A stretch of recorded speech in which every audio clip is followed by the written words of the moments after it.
Hello, hello, everybody. How y'all doing? Welcome to our final show for 2023. Cozy, spireless Saturday with everybody. Checking out a game we haven't shown on the stream before. This was our top voted game in the Game Vote this month. Every month, sort of as a gratitude to those who enable me to support my life here on Twitch. I allow the viewers to pick a game for me to try out on stream, and this month that is Astrea, Six-Sided Oracles, which is, I guess you can call it a dice building roguelite. Definitely takes some inspiration from Slay the Spire and some of the other rogue-style games that we play a lot of on this channel. But definitely has a distinct visual style to it, as well as some relatively unique gameplay mechanics that should be pretty exciting to take a look at here. How's it going, Flintlock, Explosive Ash, Slice and Dice the Spire?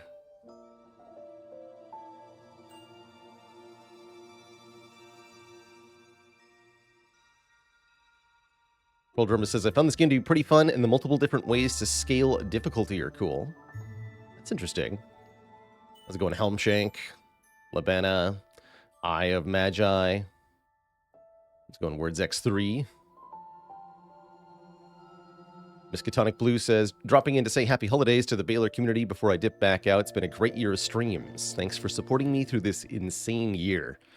You're heckin' welcome. It's definitely a crazy times these are. So I think all the more important that there be somewhere, some place that's cozy, consistently enjoyable to hang out in, as a reprieve from all the other stuff. Jeddardo Janin, thanks for the 46 months of support. Excited to see here your nomination for a community game and a sub-anniversary. Your cup runneth over. Merry whatever you celebrate, miss. Thank you. And Stulkos with the Prime sub. Welcome to the Cozy Sub Club. Found the difficulty scales insanely quick on this, so the early levels are fine, but you rapidly get into, oh, that's cruel territory. So that's cool for those who want and I like that a lot in a game that's intended to be replayable. It should be able to get very hard.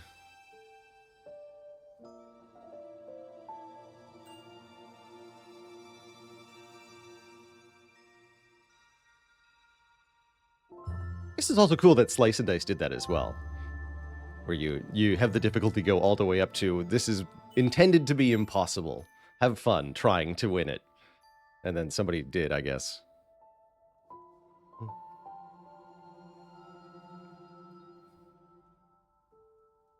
Jedit says, one of the interesting things about Astrea's difficulty is that Act 4 scales separately from the first 3 acts. Interesting.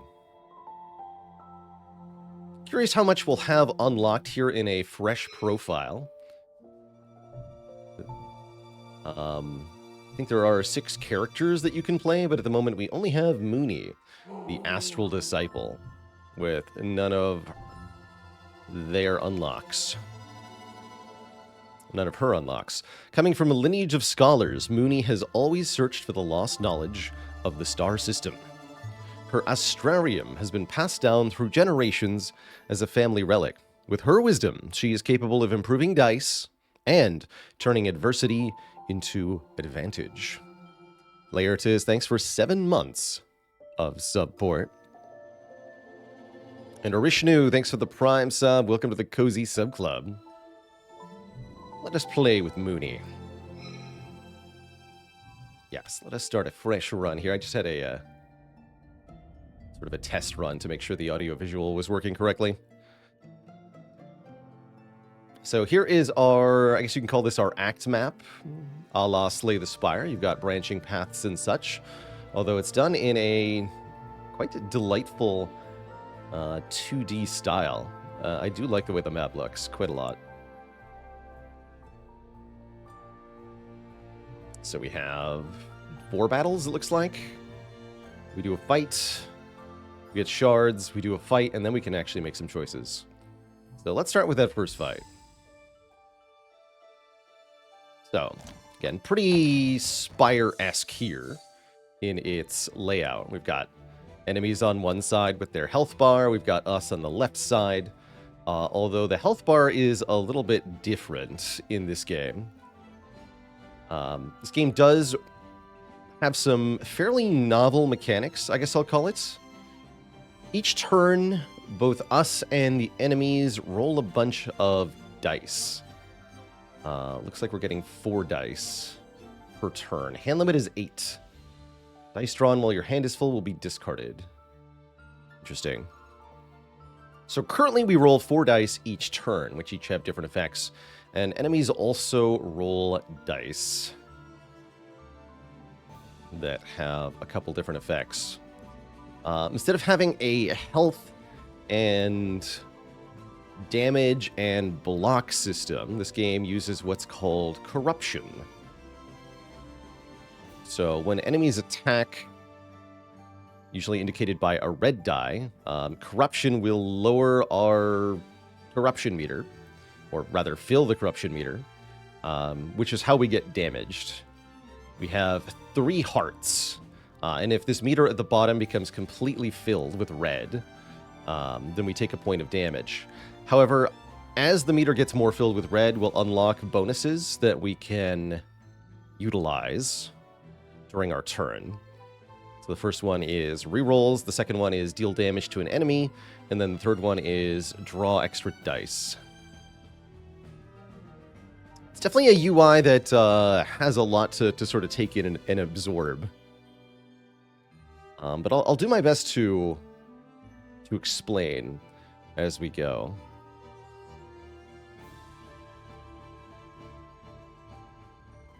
Enemies themselves have corruption meters. They start with full corruption, and we have to purify with purification. So you can think of purification as damage or healing for us, and corruption is damage for us and healing for the enemy. Blue good, red bad, you know? Enemies, if they get additional corruption to themselves, they have an over-corruption effect. So what's going to happen is we're going to get 3 corruption from this enemy corrupts itself, and we'll deal 3 more corruption to us. So we're planning on taking 6 corruption here, and that'll activate our stuff for next turn.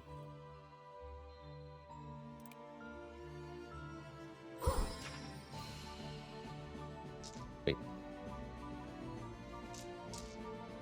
Cool, that became 6 to all. That's stronger than I thought it was going to get.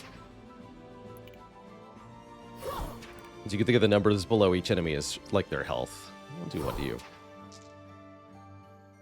I can convert. Has to be from my hand, though. I can't convert the enemies.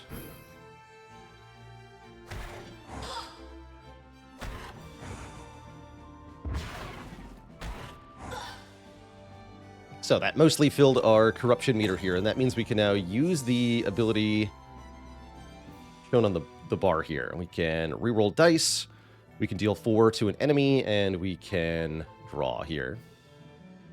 Let's see. Light shield. So we can block corruption until next turn. Let's start by drawing a die.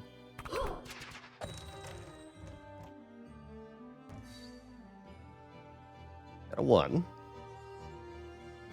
And we can reroll this. This is our enhanced die, so we don't want it to be on the corruption side. You do have to use dice that have negative effects if you roll them. You can see some of our dice have 1 or more sides that are bad. So let's start by rerolling you. Much better.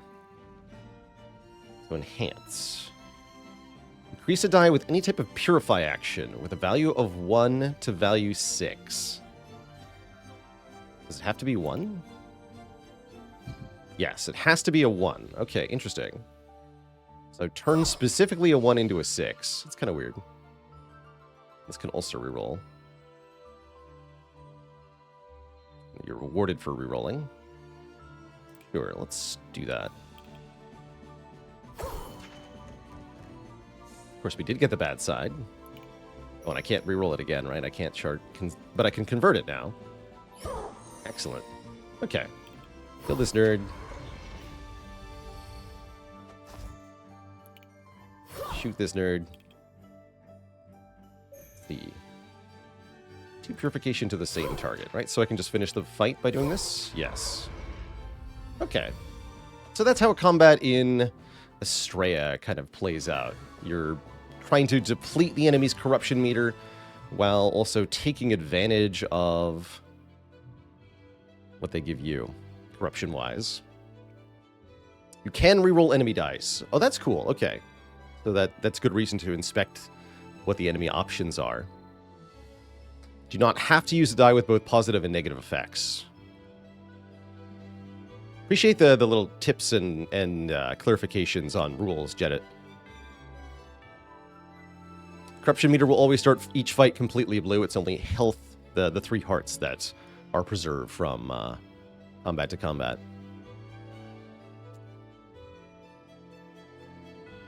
Tug of War. Yeah, exactly. Reminds me of the games where you have sort of a momentum meter between you and the enemy. I think combat in Sekiro works this way, where you don't really have health, but rather you and the opponent have sort of this like ticking meter that goes back and forth as you each strike each other. It's just a question of building momentum over one to achieve victory.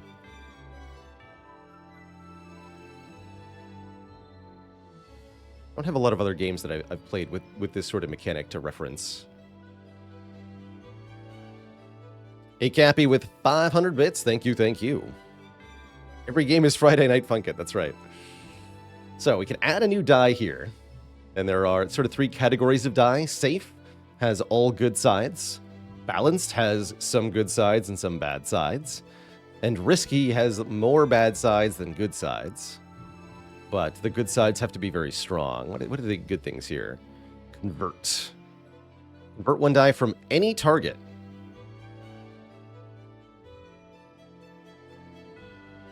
Convert 2 dice from any target. So presumably we can use this to change enemy dice into positive effects for us, which is indeed pretty strong. Corruption to all targets is really bad, though. Like, really bad.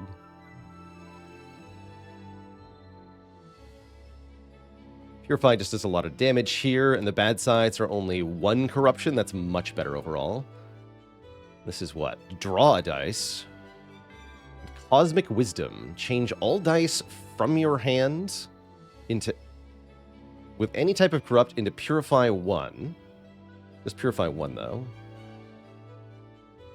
So converts all dice. This would be good to have alongside risky dice, maybe. And then just 2 Purify 1 sides. I think I want the balanced one.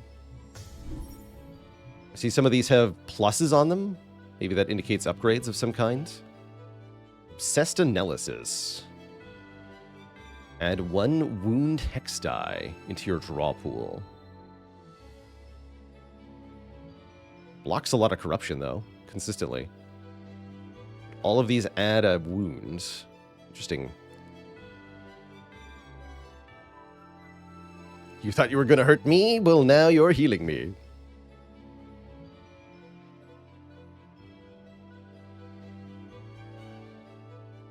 Dr. Luau says, every time you push your corruption over the threshold of your powers, you can use them again on that turn. Sometimes it is good to smack yourself in the face because you get stuff. Okay. That makes sense, actually. Pluses just indicate risk. That also makes sense. Enhance up to 2 dice. That's a nice enhanced die. I want that.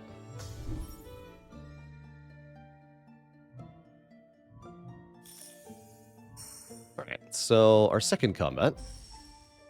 We have this thing.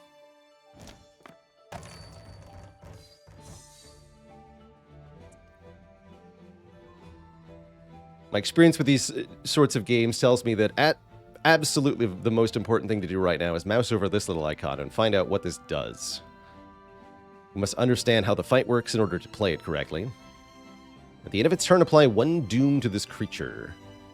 Increases dice corruption value by X. Okay, so it's like ritual. This is a cultist fight. Seems fine.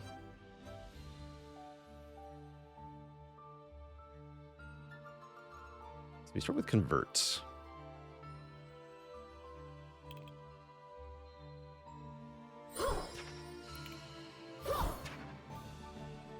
Get purified, nerd. All targets to all enemies. Okay, so this is always a Purify 1. It's quite nice, I guess. What's your Overcorrupt effect? Just deal 4? Myself, so we can unlock the rerolls. And we're going to get corrupted 2 more, which will enable Virtue. They're all called Virtues. This Virtue, I guess.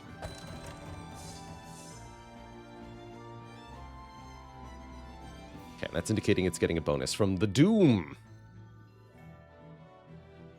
Doom.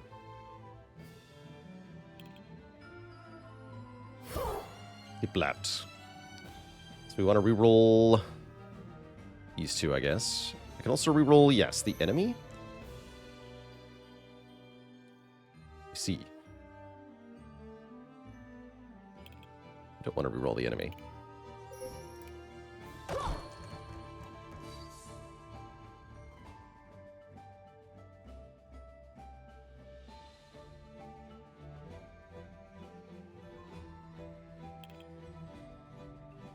Does this increase both numbers? No, just the Purify number. Okay.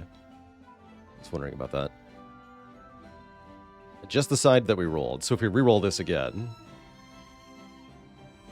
it won't stay the same.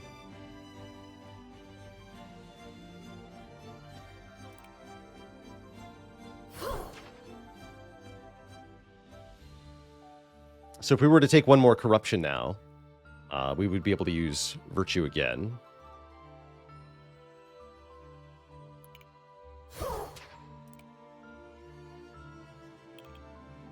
I think I want to reroll the... You know I do, right? Then I'll heal myself for 2. I'm gonna do at least 2. I don't think it matters. Feels like a 2 steps forward, 2 steps back situation there.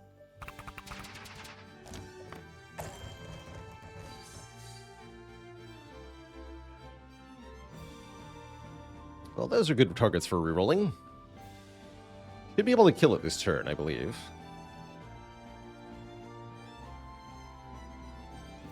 Let me just confirm. This would make this a 6 to all enemies. Yes.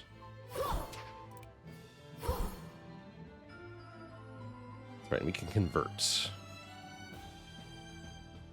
this just turns into a 3, right? Correct.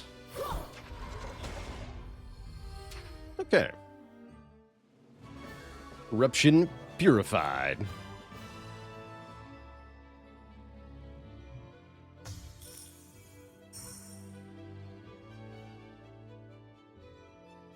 Don't need another enhanced dice, do I?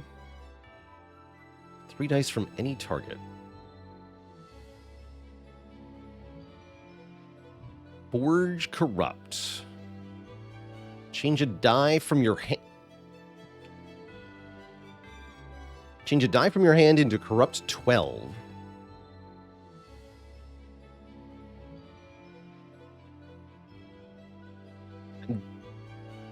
Haven't seen enough other pieces of the game to understand why you would ever want to do this. For the rest of the run? Wait, yet? The rest of the run. I definitely don't understand why you would want to do that. Oh, yeah, you can convert them. Okay, yes, that would be pretty powerful, actually. Yes, you can convert them. So this could be a blap for 12. Interesting.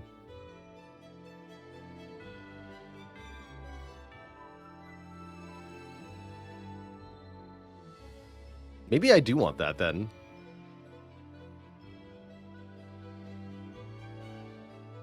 But then if you roll more than one of them, right? That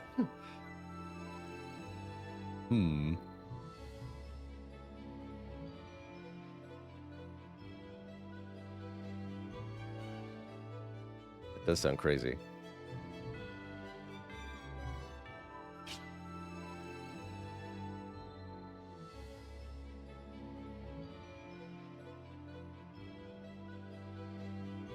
Eight dice?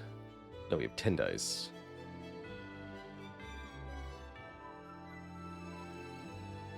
It's going to take some getting used to actually look at what I have and figure out what it does easily. With how radically different this UI is. So much iconography, too. It's a lot to absorb all at once.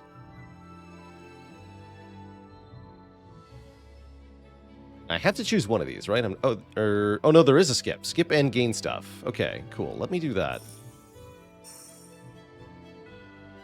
I found the skip button. Mind Wreck. Deal 3 purification to all targets, but add a Dizzy Hex die to the draw pool.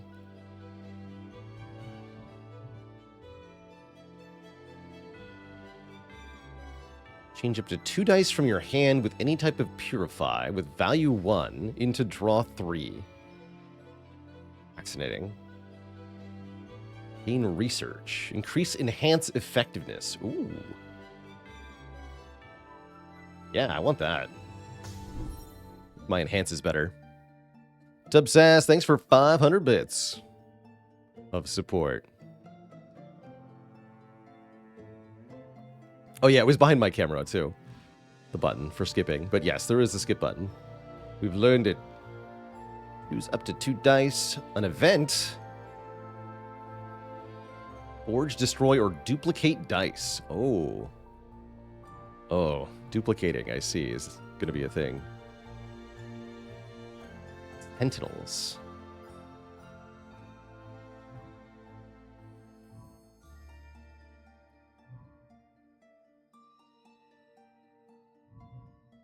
Chest.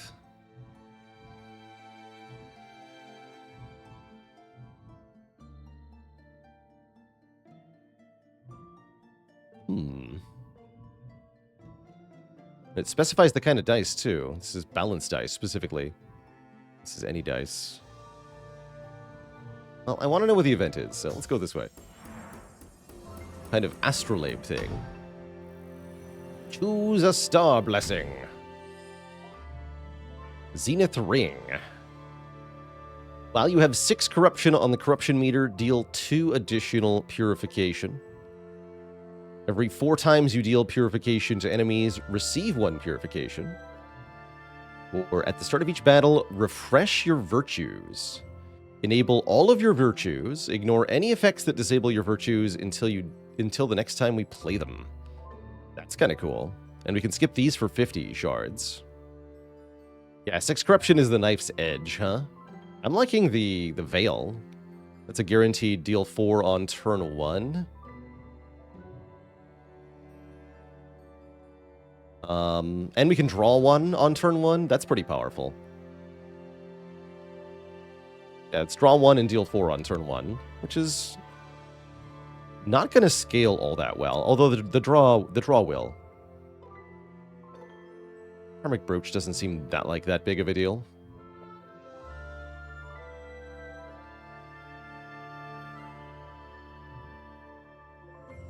I'll take it.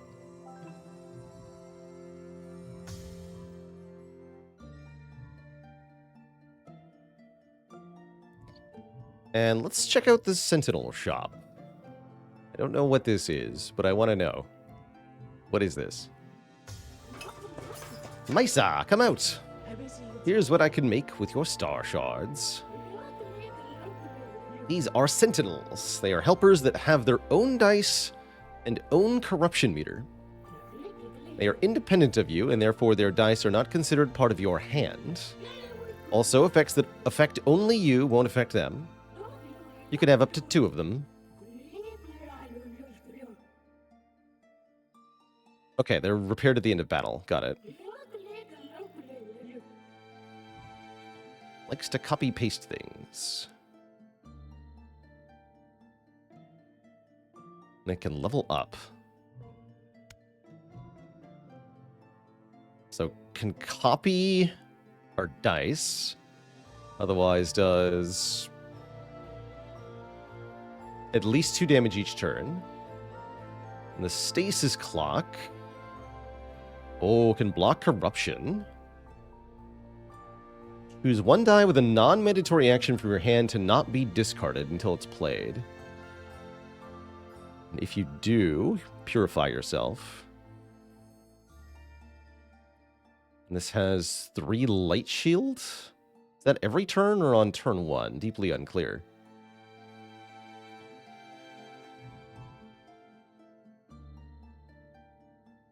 To view the sentinels that are available to be upgraded.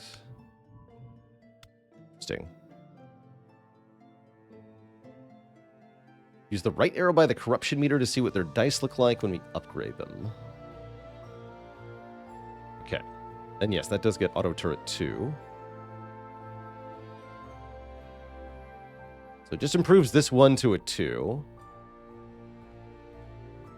And that, oh, I can. That can keep going. To level 5. Where its auto turret 3 has 3 copycat dice. This one has double incorruptible, double timeless. Okay, and it gets... okay, and then we can see the shield is 3-2-1, so by default, this must only be turn 1 shield. I want the pylon, then.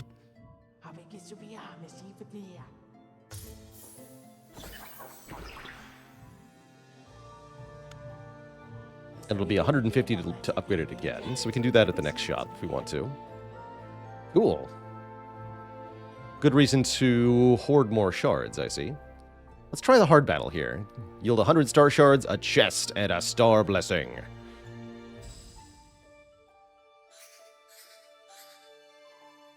Wow, that's a crazy looking crab. That's cool. So it will gain strength. When purification is received from others, purification source receives 1 corruption. Decreases purification received. So it's gonna have, it has thorns, basically. And it's going to give itself strength when it gets corrupted. Interesting. So we definitely want to hit it with the hard-hitting attacks. So let's start by re-rolling. Unless I want to convert this. We want to reroll the Purify. What are your dice? Eh.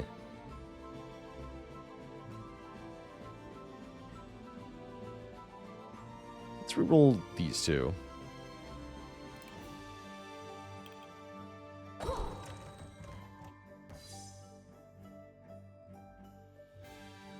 Kind of weak, but okay.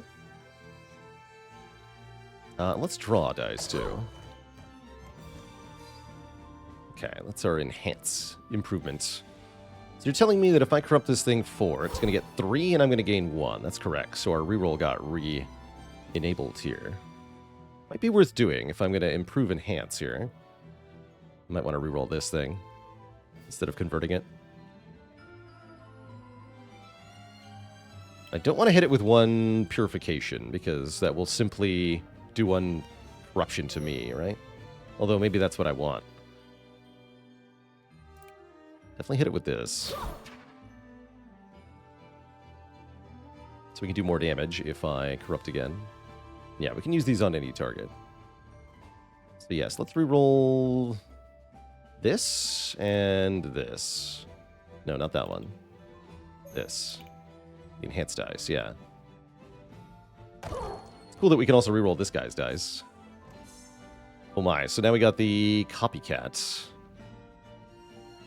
So we should be able to do what here?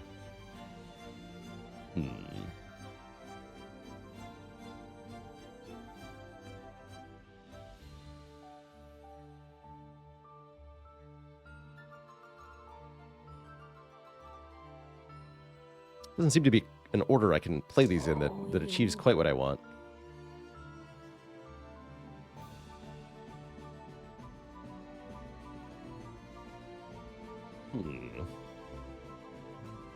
Copy and roll. Okay, it rolls a copy of the dice. I see. So I just choose a dice.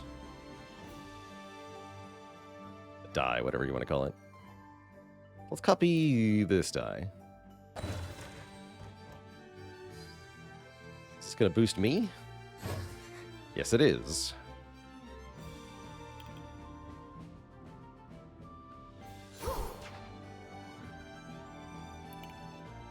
So this should become an 11? Yeah, that's pretty good. That's a big number. Have 11, friend.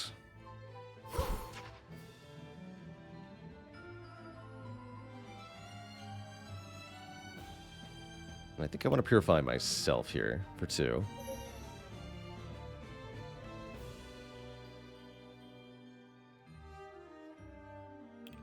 Pretty good turn 1.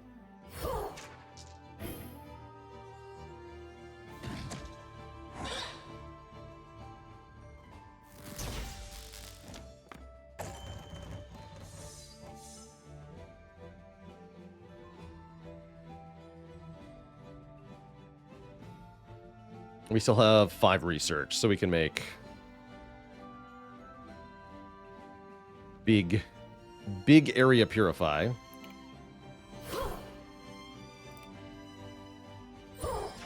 $11 purification to all targets. Seems all right.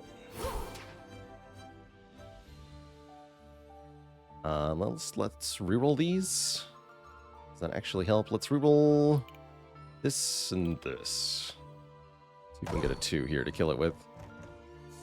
Success. No, that's to yourself, though. Foolish. Okay, I can't actually kill it now. I see. Yeah, I have no way to kill it on this turn. Hi, Pixie, and thanks for gifting us up to Little Leo Games.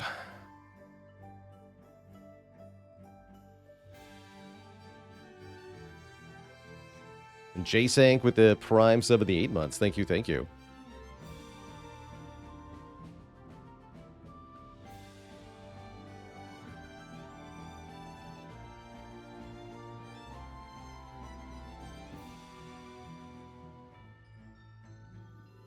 Is this a dev in chat moment?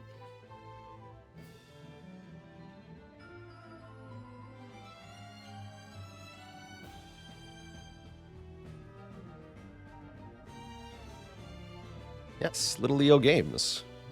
Good to see you. So I can reroll. I'll reroll you. Oh, I can reroll you again. Can maybe get the 2. Nope.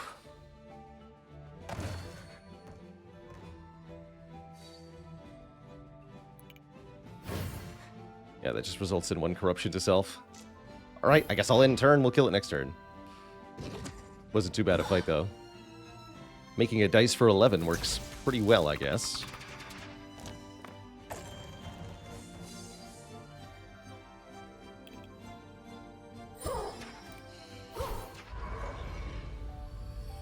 Get crapped on. We got hundo shards, 2 dice, and a star blessing. So our safe dice. Owl Light Charge. Purification to any target. Deals additional purification for each die converted during this battle. Interesting. Draw Rebound. Draw 1 die. The next die you play is returned to the draw pool. Curious. Or Perdition Dive. Deal 50. Bunch of corrupt 1s. Lose a heart. Unforgeable. Oh dear. So you cannot replace this side. Well, that certainly is risky, huh?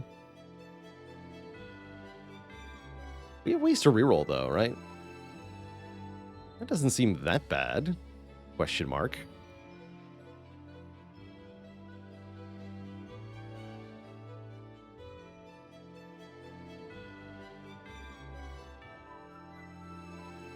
I'm going to reroll into it a lot if I'm rerolling this dice. That's so risky. It's a hilarious card for dice. Let's do it. Surely that won't backfire.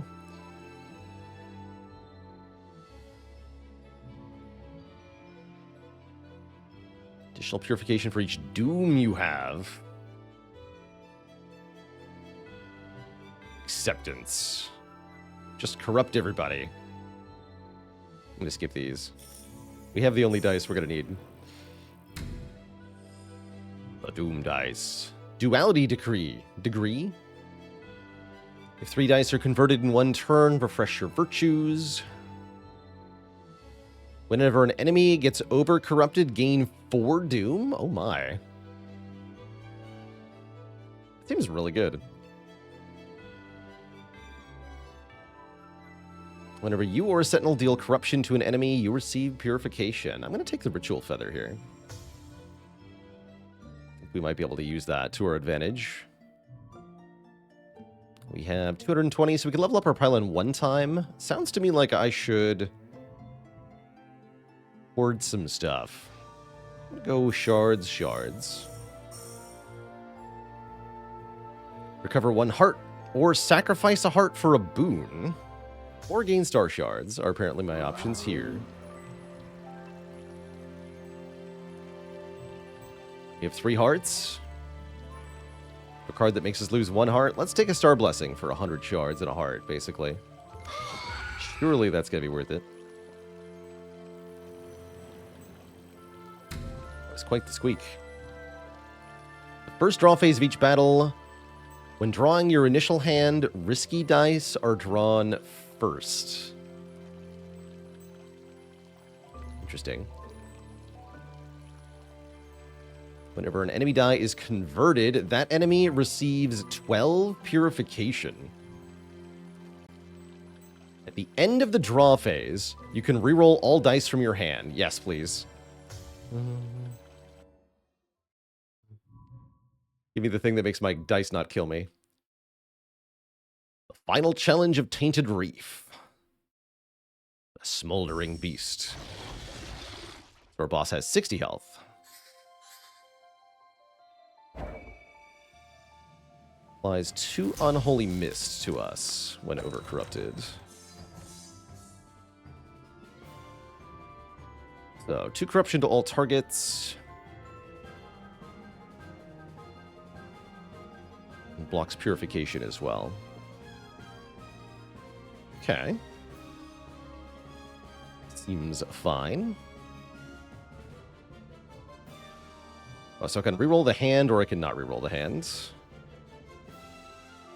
Perfectly happy with what I got rolled there. They're enhance. Okay, so we can hit this thing pretty hard on turn 1. What are your dice? Yeah, I actually like this quite a bit. I would actually like for my opponent to be overcorrupted slightly here.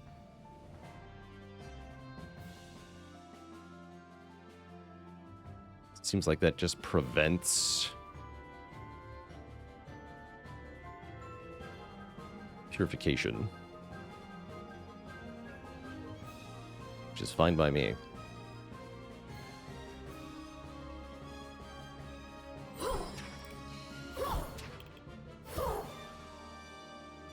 Can I boost? Yeah, I can boost this too, I see. Cool. Get boosted. And then I think I'm going to use the reroll here.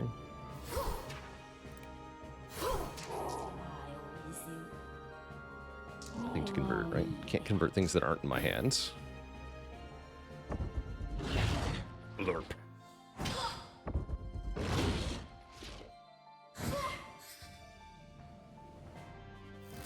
So we prevent some purification on ourselves.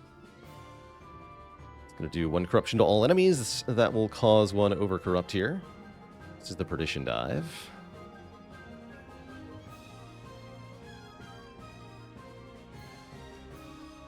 I'm going to overcorrupt you right now. Let's see. This is going to do 4 corruption to me. 1, 2, 3, 4. So we're okay for this turn.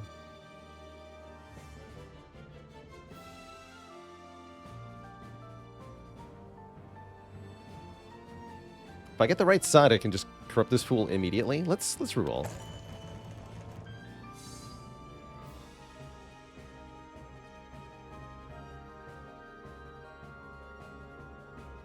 Any target, you say?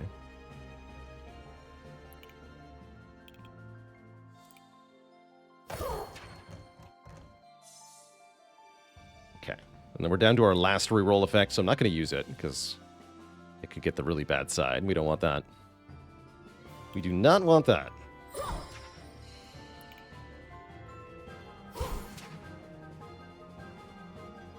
Okay, so that restores everybody to full. I do have to use the one. I meant to use this earlier, actually. Let's gain our doom here.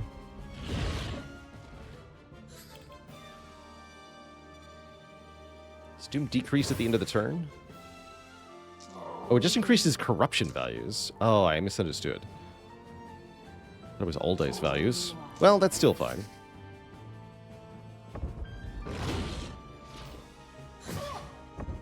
That's totally still fine.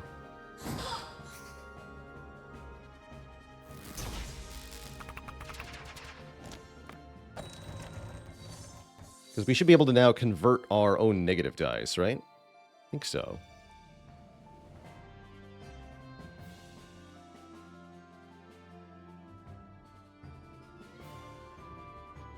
So let's reroll this hand. Cool. So we can convert this into a 5, right? Let's see if this works. Yes, turns into a 5. Pretty cool, actually. Deal corruption to all targets. So that feather is helping quite a bit then. That's what I'm taking from this.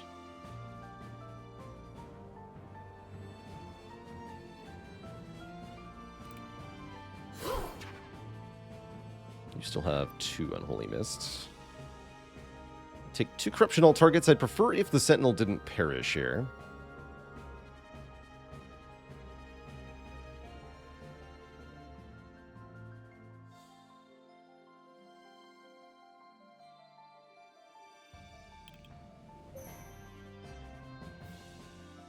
We block quite a bit of purification currently. It's a little concerning, but only a little bit.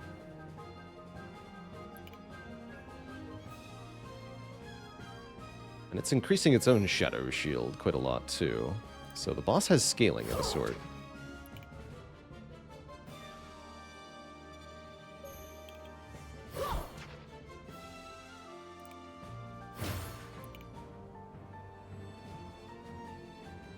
I'm going to use that.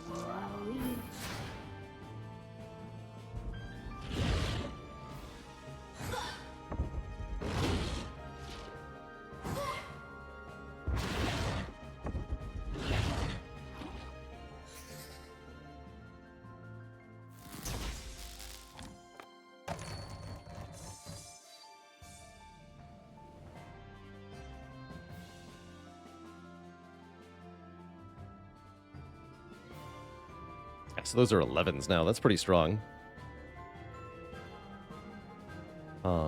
Let's reroll. I draw first? No, reroll first. Okay, that's a lot of garbage.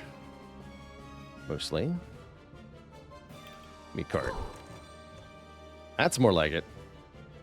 Here's a big number. Gonna have to put some purification on ourselves here. It's gonna apply more Unholy Mist to us, which we're not thrilled about. So it goes.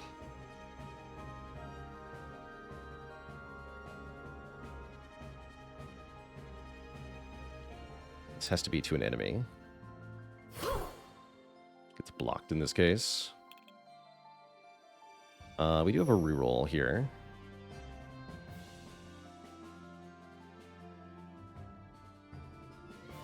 We don't want to reroll that. I think we're okay.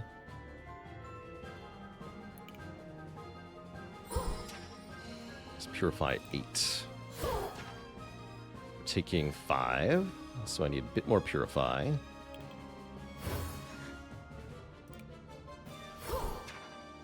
That means we're allowed to use the big damage die on the boss here.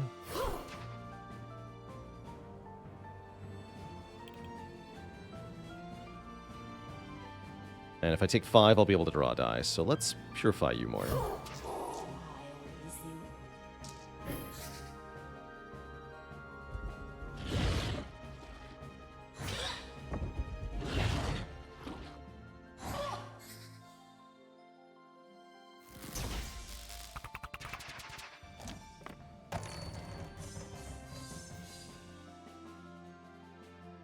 Got the copycat die. That's pretty cool. Oh, that's right. I hit the one shield. I miscounted. Thought I would get the draw 1 here.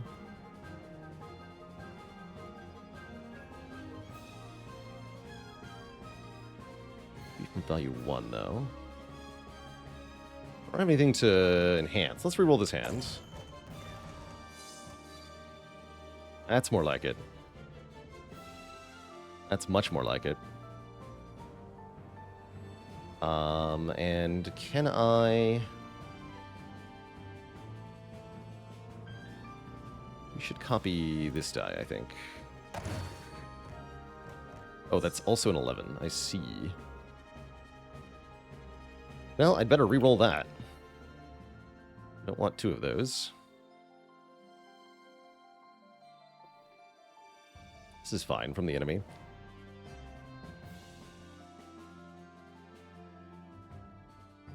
This actually just has to straight one side. I'd prefer that.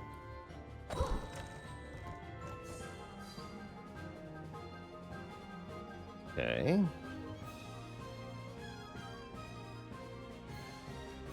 Vaguely acceptable.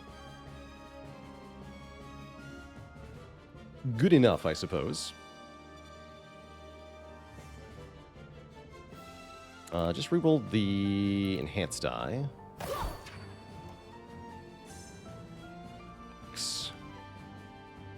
course, I got nothing to enhance here. I don't want to reroll these because they could be negatives. So we have 4 corruption headed our way. We do need to prevent some of that then.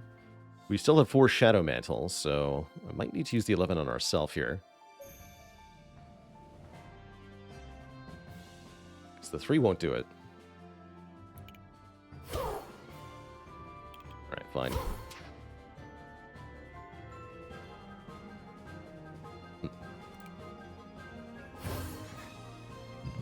These can't really do anything. Again, rerolling them is too risky. For no benefit.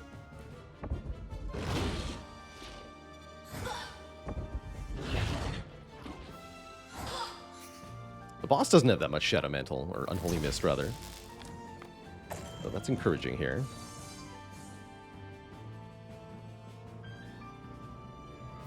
You've got a 9.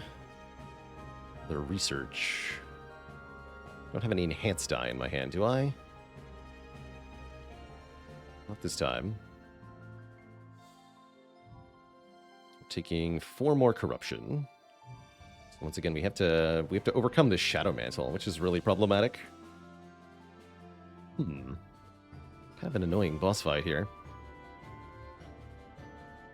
I guess that's the 3 is the worst side from the boss, so we should reroll this 3.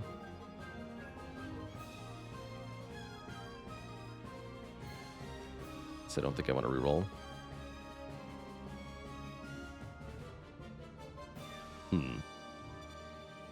Although we'll get 2 light shield, right? Yes. Don't reroll the hand. Do reroll this.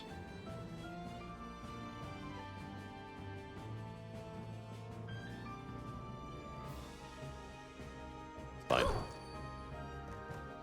Okay, that got slightly better. And if we prevent 2 corruption, we should only get corrupted 1, if I understand this right. So we can do all of our damage to the boss this turn.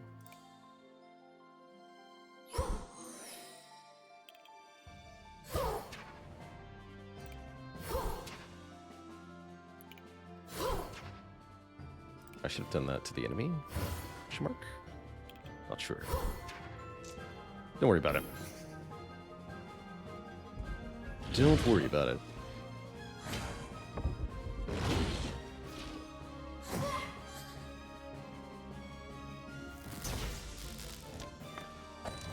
Okay, there's the big 50 die. I'm gonna reroll this for sure. I like that you rolled the 3. Alright, there's the Doom side. We definitely can't allow that. In fact, all of these are trash. Give me an extra die first. Oh, great. Surely this is what I wanted.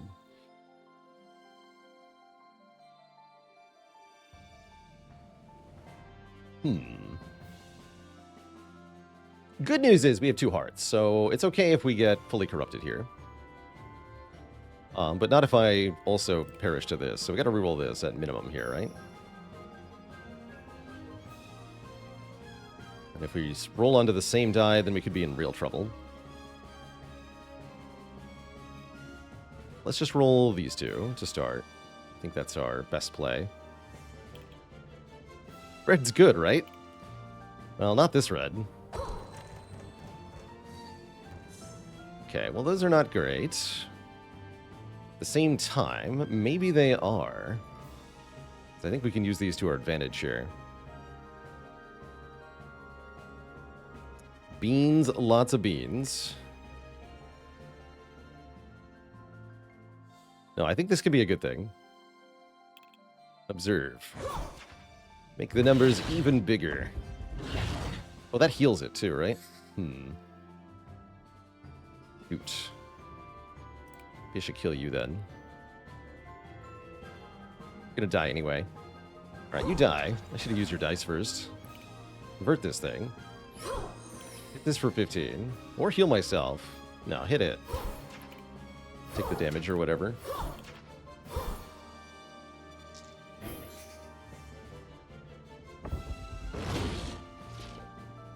Yeah, I could have done 3 more there, though.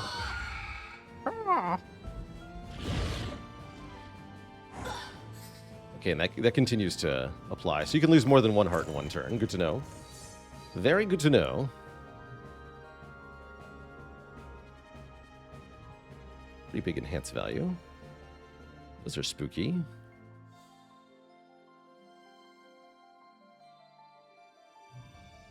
I want precisely 115 here.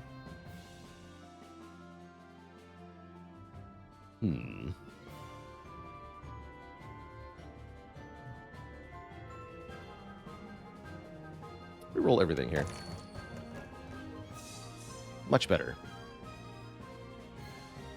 So I think that just kills it, right? This becomes a 10. This becomes a 15. We blap it.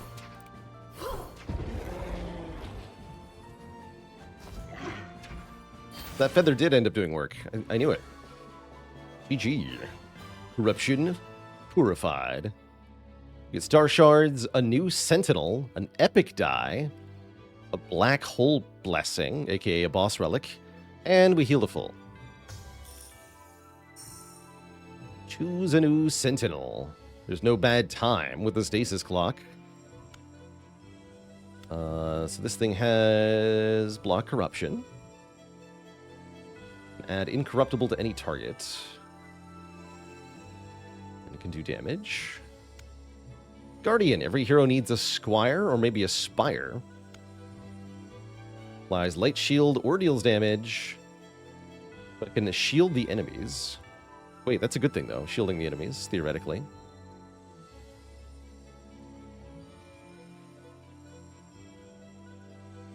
Or the Lunar Refractor. Oh, has converts. I want converts. Becomes triple converts. Manipulate. Convert a die from any target. Yeah, I want Sentinel. Convert your bad luck, it says. Take that one. Welcome to the team. Choose an epic die. Precision plus. Choose a die from any target and choose the face it lands on. That's pretty sweet. Eureka. Convert one die from your hand for the rest of the run. Run?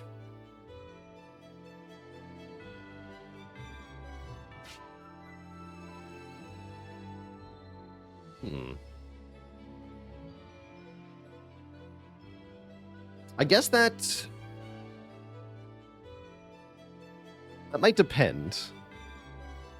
What is the value of the converted effect? Is it the base corruption value of the dice side, or is it the corruption value plus my doom count permanently inscribed? Because if it's just the base value, this is not that good. But if I get to permanently apply the doom, it's a bit different. That's a baleful hoot. Gain doom. Oh, this is awesome. It's the value at when you convert it. Okay, so this will allow us to permanently enshrine our doom. That's pretty good. But what about hooting? Any hooters out there? You know? We've already got the convert. I want to hoot. Choose a black hole blessing. Nebula Rose. Start of each battle, apply thorn to a random enemy. Every rose has its thorns. The Codex of Burdens. Draw 2 additional dice per turn. You can only use 1 virtue per turn. But refresh ignores this. So it doesn't stop me from using the Starfield Veils bonus.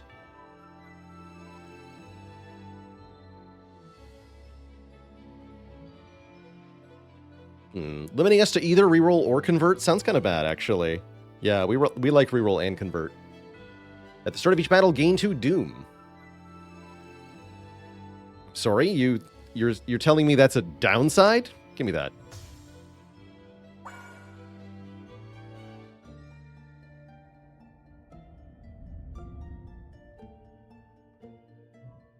That's just all upside. Thank you. Scaling and dice draw at the same time. That sounds great. Okay, now we have a ton of shards. I think I would like to upgrade my sentinels, unless we want to plan on doing that a bit later. We could do it here. If I want to get the max upgrades before the next boss. Having it before the hard battle could be kind of a big deal.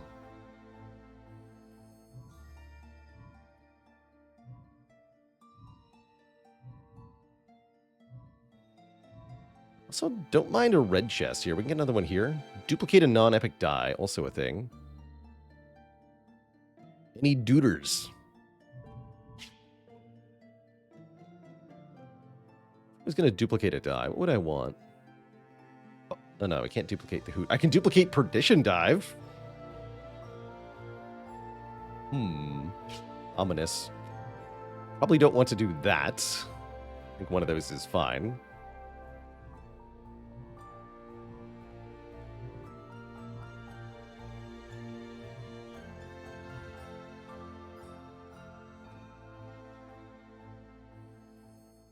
We can get 100 star shards there.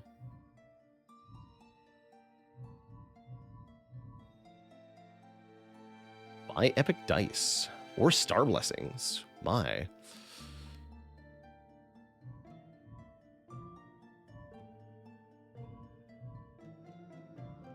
Okay. I'm going to destroy one of my dice then. Let's look at this chest.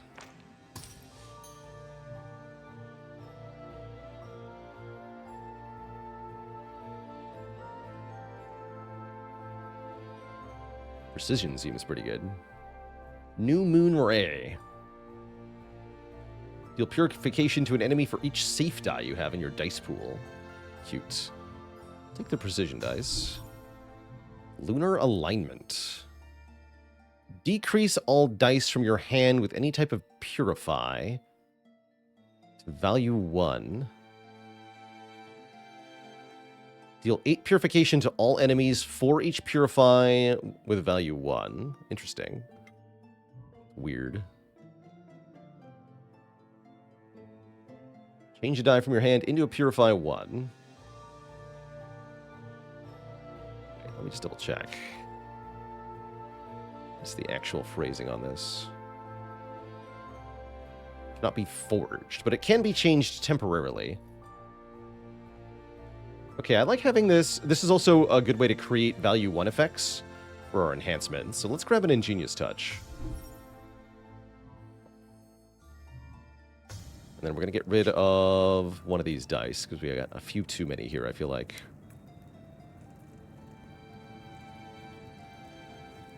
I have not liked Minor Shield that much, although having a way to block is pretty cool.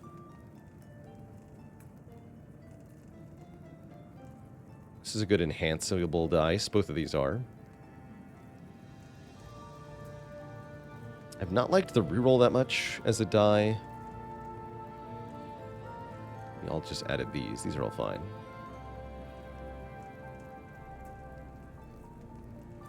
Okay, let's lose this. Onwards.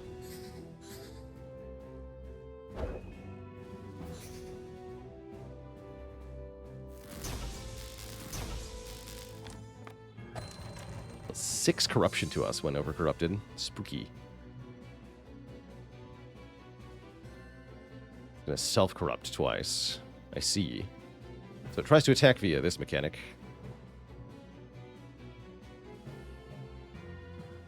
Gotta convert. Cool.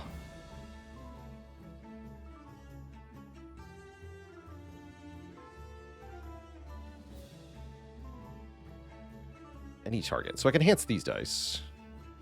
This dice, specifically. Okay. This is a fine hand. Give me one more die.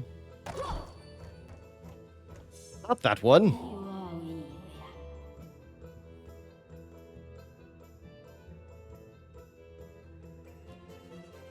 So many icons in this game.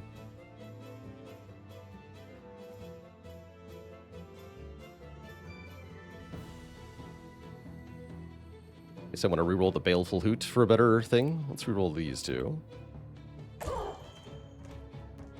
That's what we're talking about. The big 5-0 side. Alright, this will be a short fight. What is the phrasing on this? Deal 3 purification to any target and gain doom. Okay. You have... Right. This is now an 8. Get Kerblapoed.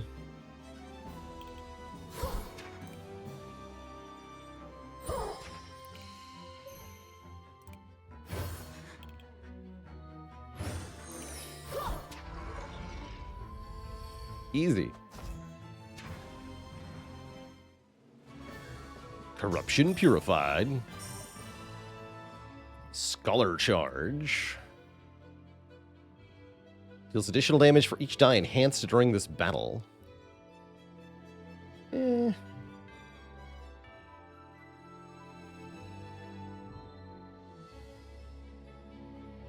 Unforgeable Corrupt. This is Player Corrupt. I'm going to skip these. AoE Purification.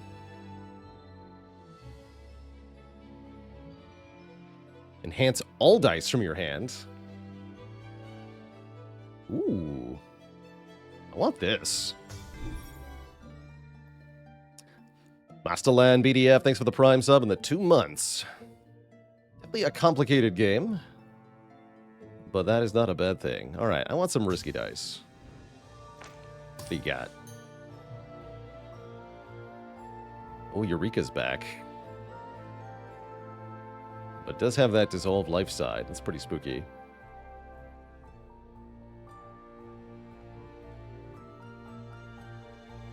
Forge Corrupt is looking like a better option now.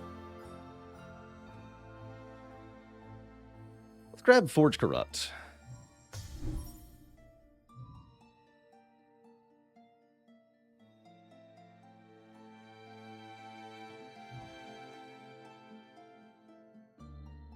This I'm probably going to skip.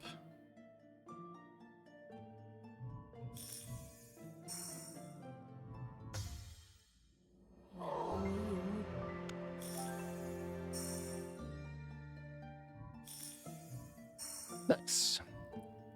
Okay, we should be able to get through the tough fight, hopefully.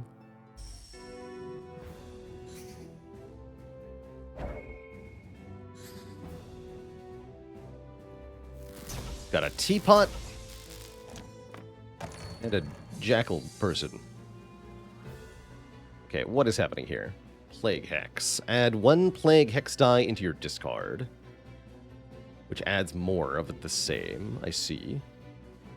I've rolled the Doom side, so let's just reroll the hand for free. Okay, that's not better.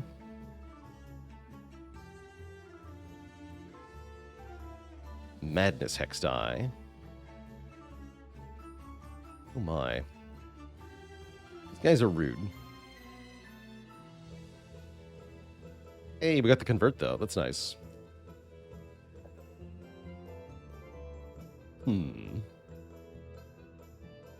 Guess we should take out the teapot first. It's drawing 2 dice. It's duplicating those dice. That's the lower health. Yeah, we should get rid of that one first, I'm pretty sure. So we have a minor enhance. 3 bad ones. 3 Shadow Mantle to a random target. Okay. Probably reroll 1 more die. That's probably one of your best sides. There's a 3-in-1. Most of the sides are better than the current side, though. Let's reroll this and this. Okay, I got the same side here. This turned into an enhance. That's good. So we can enhance this. Enhance this. Convert this. Convert this. Okay, now we have some actually decent offensive power here. I should have used Virtue earlier. I think we'll use that next turn, because I've already used my rerolls.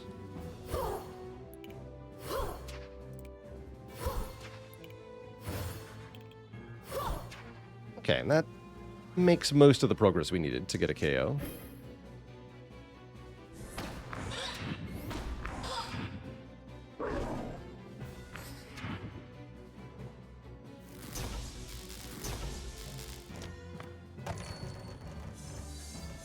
What have we got here? Okay, this gets destroyed. Can I turn that into a Purify 1? I'm wondering. Ooh, and we can do this as purification to all targets by converting it. So I'd like to re-roll this. Maybe not.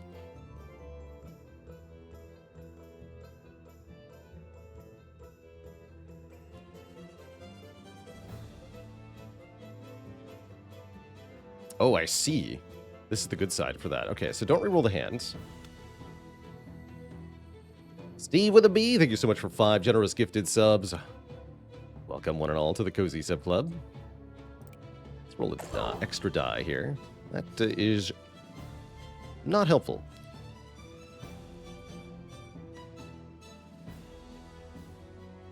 No, that was not necessarily helpful.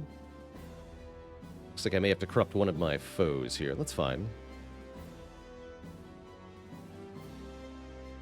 See you next year. Thanks for dropping by, Steve.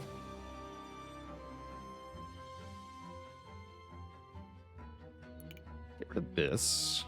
Oh yeah, I can just turn this into a Purify 1, right? Actually, we don't need to reroll anything, surely. Or wait, no, we should reroll both of these then.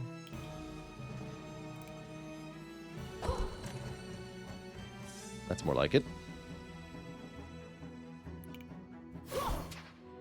Okay, so converts this becomes a, yeah, 5 purification to all targets. That's what I'm talking about. Purify you for 4, kill you. Okay, that's not too hard. Turn this into a different thing. You seem to be fine. Okay, that went very well. The deck is performing... Would you call it a deck? More like a bag. The bag is performing well.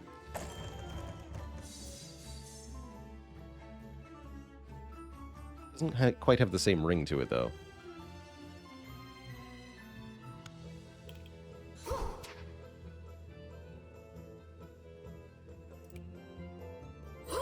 Nine purification to all targets.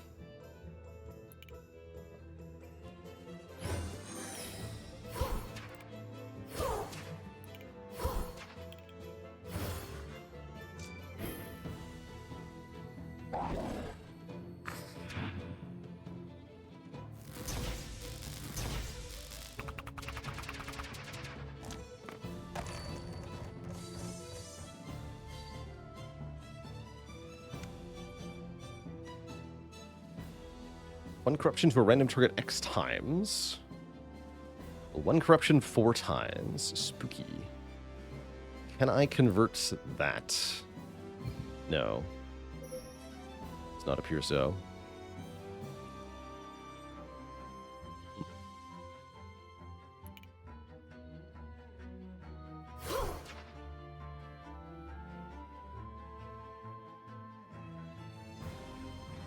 Slightly afraid of that. No way to reroll it anyway. And yeah, if we purge the other one, it's only 3 times. That's right. I guess let's find out how this works. Okay, it is in fact only 1. I was a little worried that was going to get boosted by Doom.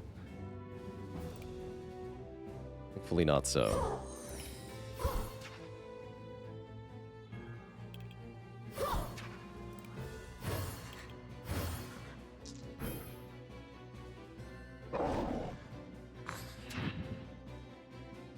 For the Shadow Mantle.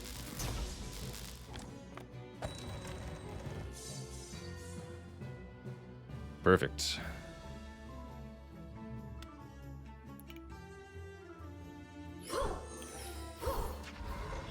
All right.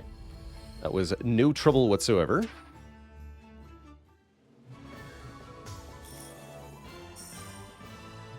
Scarlet Sigil. Receive purification whenever you play a risky die. Interesting.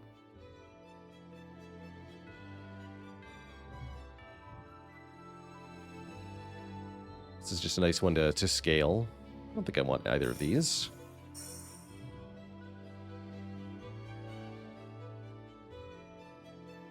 Purification that scales with our Doom. It's kind of neat. Another Baleful Hoot, but it's a really bad one. Wouldn't hate a second research die. Let's take another one of these. And we can choose this. Receive purification when we purify. At the end of your turn, gain 1 light shield for each die in your hand. So block corruption until the start of your next turn for each die we leave unplayed. Or every time we every 3 times we deal purification, apply 1 light shield to a random target. I'll take that. Although that could be a bad thing at times, as it may make it difficult for us to precisely get specific corruption values. I like it. You see an old figure carrying a large backpack. It's an Elder Noctuan. He starts speaking. Hello, daring traveler. I see you have a long journey ahead of you. I think I can help you with my dice smith skills, but I need good quality materials to create something fantastic. Destroy 3 non-starter die, gain an epic die. Or gain shards instead. 3 non-starter die, huh? I am down for that. Can lose one of the researches we added. I'm happy to get rid of precision as well, actually. Wait, no, I'm not.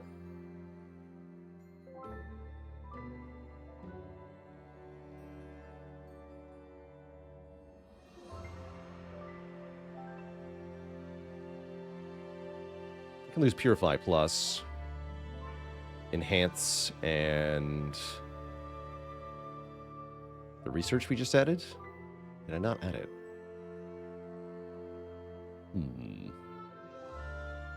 Oh no, there's my 2 researches. Yeah, Research, Enhance, Reroll. No, Purify. These 3. Let's do it.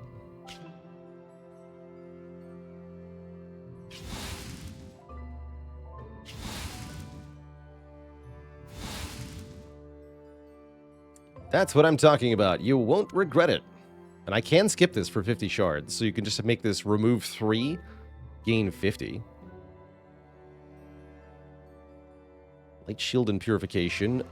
Oh man, the Super Forge Corrupt. Or Owl at Light Charge. I'm going to take this. Told ya.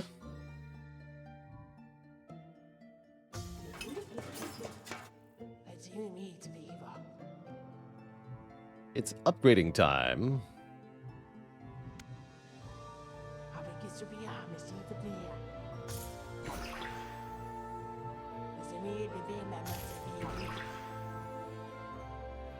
$250.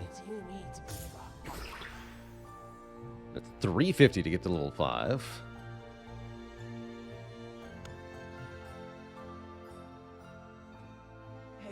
So we have 3 converts now. We get the manipulate if we go to 350. I want a new sentinel. Guardian blocks.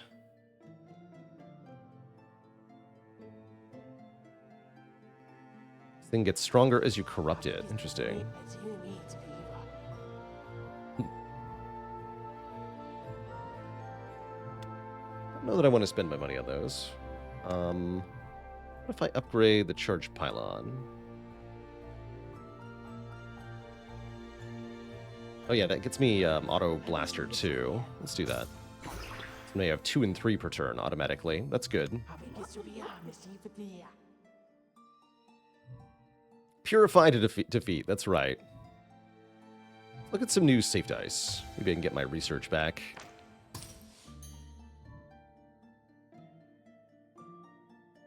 Punch.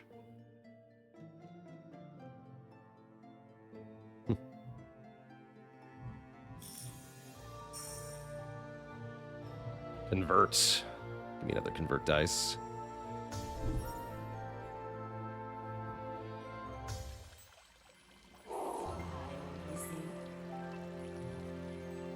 I'll take another star blessing here, since we have all our hearts. What do we get? Forgotten Letter. When you or a sentinel deal 4 corruption to an enemy in a single action, convert their die. Oh my. Every 8 balanced die you play, draw a safe die or risky die.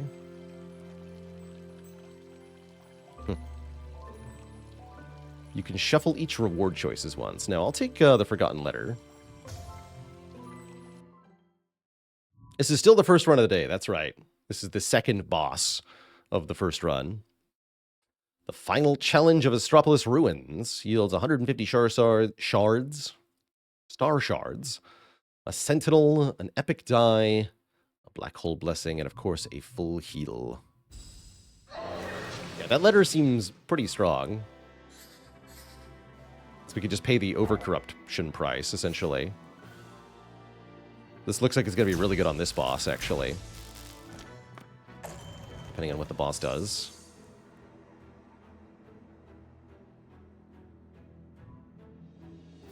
So definitely reroll that. Oh yeah, reroll the hand.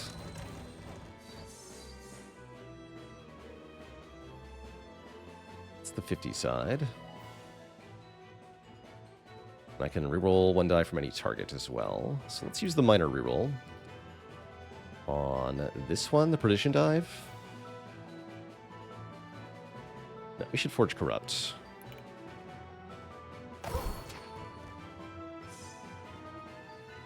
Okay, I'm going to reroll that one more time.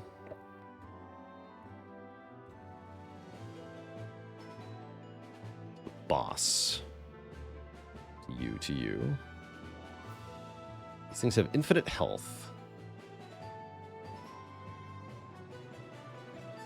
Interesting. Actually, overcorrupting the enemies seems really good.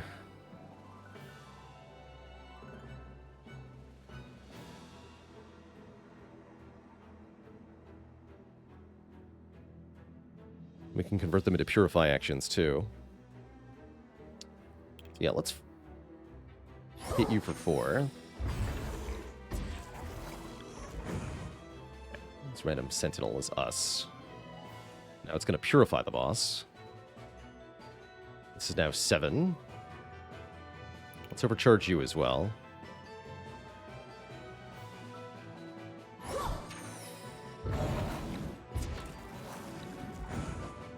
Now it's going to purify me.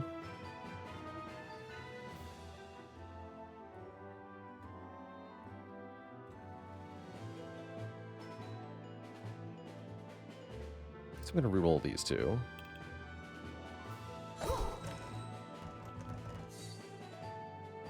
That's slightly better. Nothing to convert, though. Oh, wait. Any target. OP. Enhance that thing. Deal 9 to the boss. Okay, that's pretty cool. That made me feel clever. Yeah, let's hit the boss some. And you should purify yourself, actually. Let's also make sure we deal the 4 here. Save the virtue from our Starfield Veil. Now we're thinking with portals, that's right. Want those rerolls active.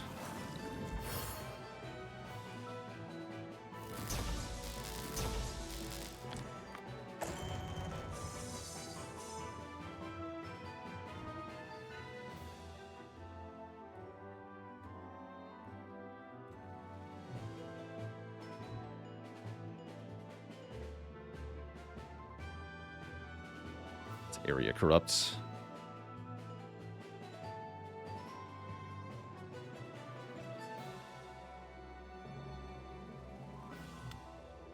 So I'm going to re-roll this one.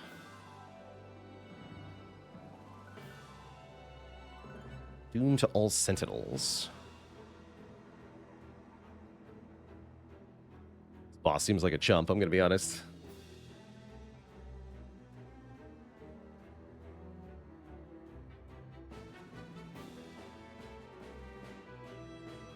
Oh, that's right. I can change these into Purify 1 and then enhance them. That's right. So let's convert the Purify die. Let's draw another die, too, to convert, actually. Perfect. 2 dice from your hand. This and this. Play that. Do this.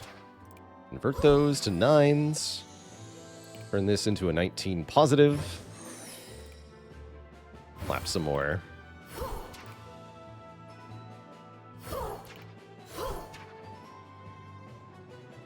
Seems okay.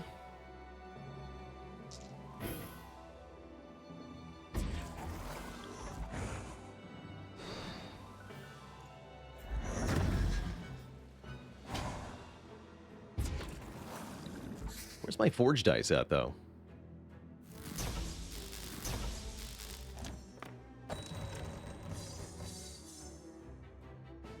Ah, there's one.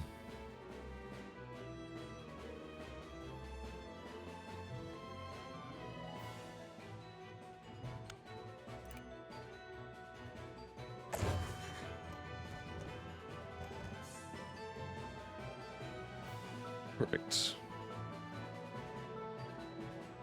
Does nothing. Okay. Good for you.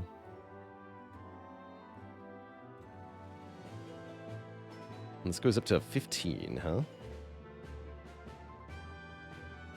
Let's roll both of those.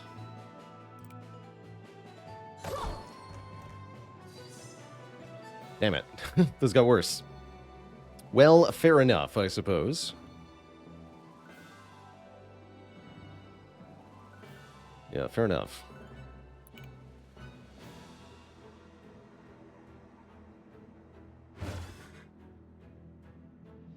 Hmm.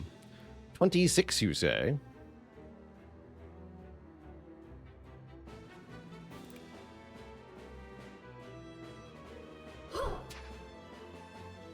Seems all right.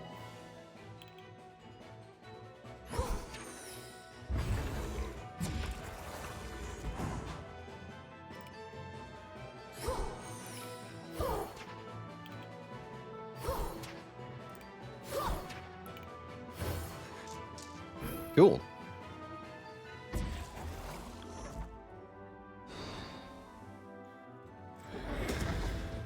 Spire-like dice battler is definitely a good description of what this game is. It's all about combining different dice with different effects, just like you'd combine cards to get overpowered synergies. And then a fairly unique corruption mechanic.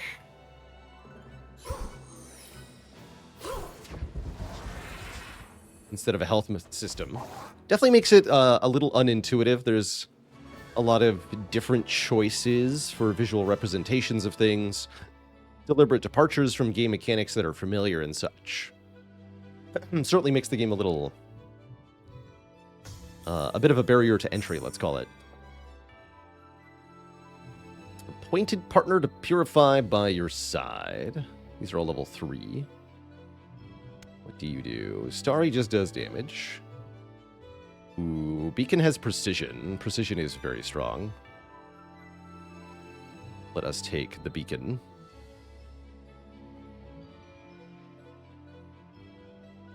Yeah, let's take the Beacon. We have to change one, unfortunately. Okay. We'll swap out the Church Pylon, then. I regret upgrading it. Good to know the limit is, in fact, 2, though. And we get to choose an epic die. Purify the heck out of something, but get a wound. Simply copy another die. That's what I want. Give me a copycat ++. Difficulty by obscurity. I like that term. Draw more die, but I'm resistant to purification. Gain manipulate 1.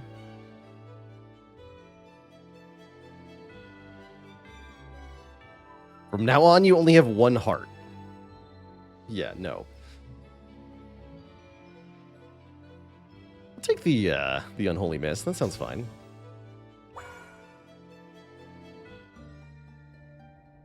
Ground Zero, Chapter 3.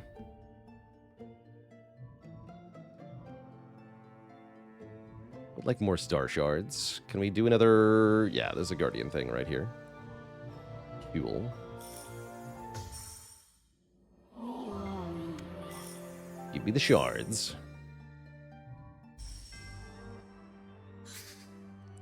Outbreak. When below half health, apply 2 Doom to this enemy.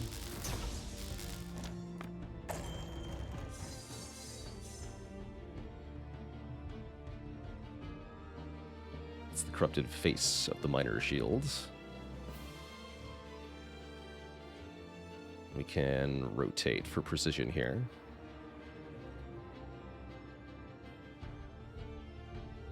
So We can force another Forge Corrupt if we wish. Interesting. Oh, and I've got another Convert too, so I can do some hot nonsense here. We can easily wipe out these enemies on this turn. Fly one Paralyzed to you. All your virtues are disabled for one turn. How dare you? Good, that gives me something to do with this one. Let's copy the forging die. Because I'm crazy.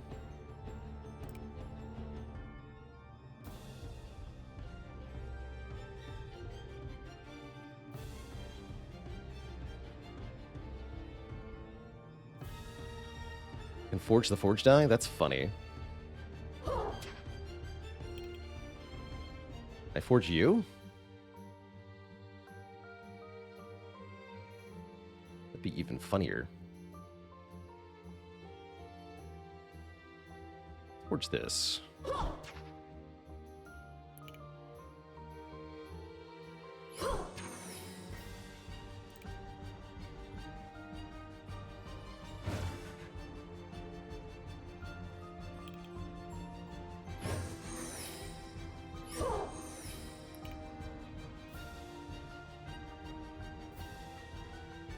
No paralysis for me. Thanks. Actually, I don't... Oh, no, yeah, we can kill that one. Good. Good enough.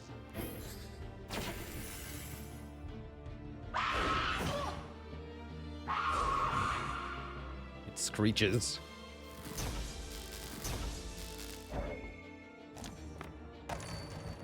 Why must it screech?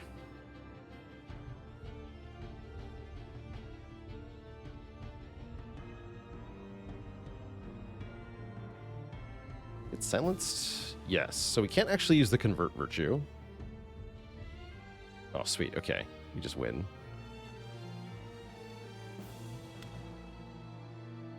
Should we roll that one? Or I can just turn this into a Purify one as well. I do have one Convert, actually. Even better.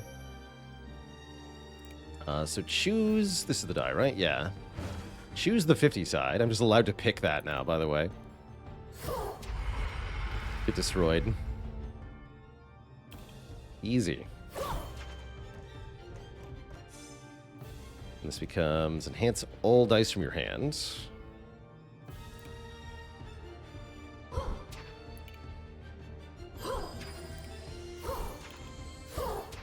Seems good. Amity Chickadee, thanks for the tier 1 sub. Welcome to the Cozy Sub Club. Yeah, just picking which side the dice rolls does seem a little unfair. Basically, the dice version of Seek, right? You just pick the good thing. And it happens. Still silenced, huh? Doesn't matter. Because you're super dead.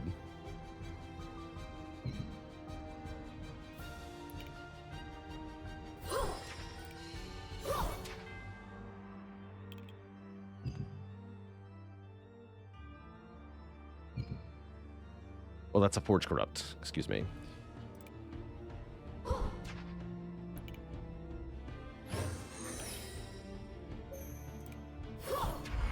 Okay, that was no problem whatsoever.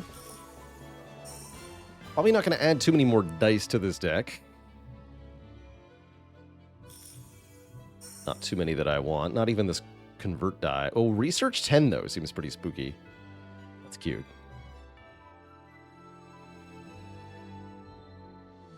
Don't need it.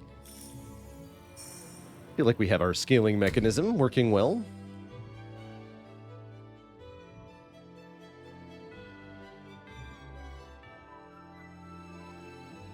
Ooh. Even more reason to corrupt the enemy is good. Very good.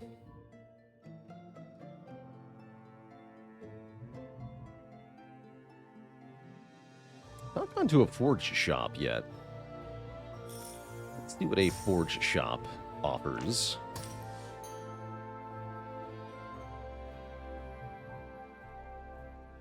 Convert all dice.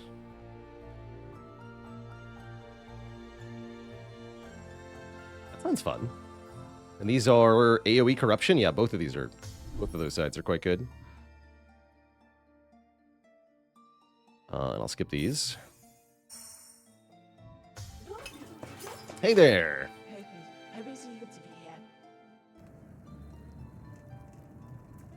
Forge actions.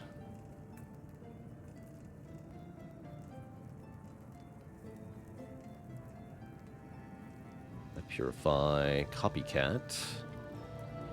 Convert all from your hand.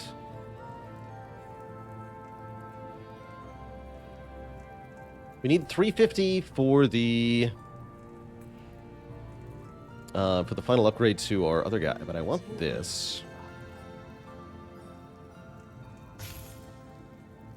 So we replace one of our dice sides with this, it looks like.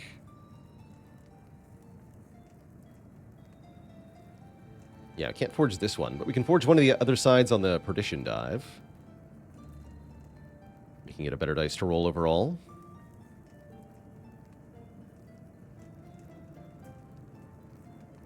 Let's put it on the Noctuan Comprehension, actually. Place the self-corrupt side. Okay, that's all I wanted here. Once again, you can spend lots of star shards at the shops, means hoarding them seems quite like a worthy endeavor. Hatching Chrysalis. Chrysalis will hatch in 3 turns.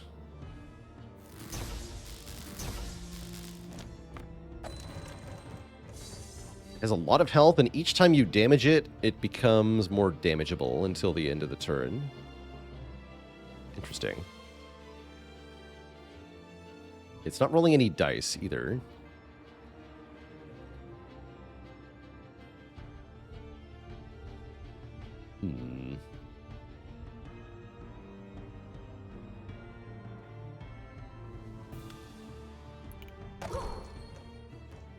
Okay.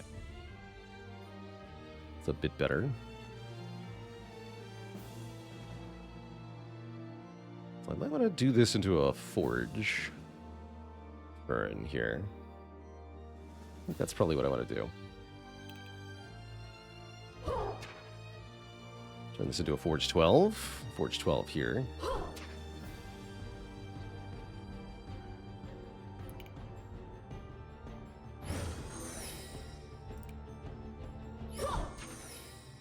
And these ones and damage ones are still pretty good. So it will increase the damage it takes from every source until the end of the turn.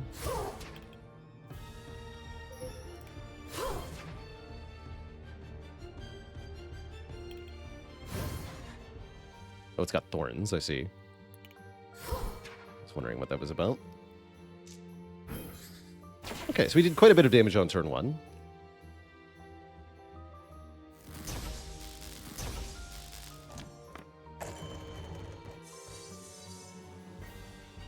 What have we got here?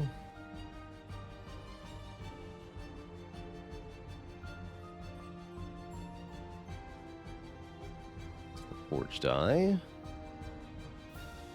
Reroll all of this.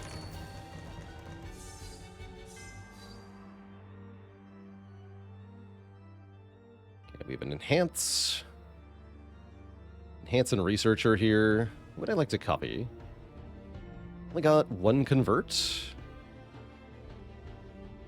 So I just want the 1 Forge Corrupt, I think. Let's roll another research die. I guess.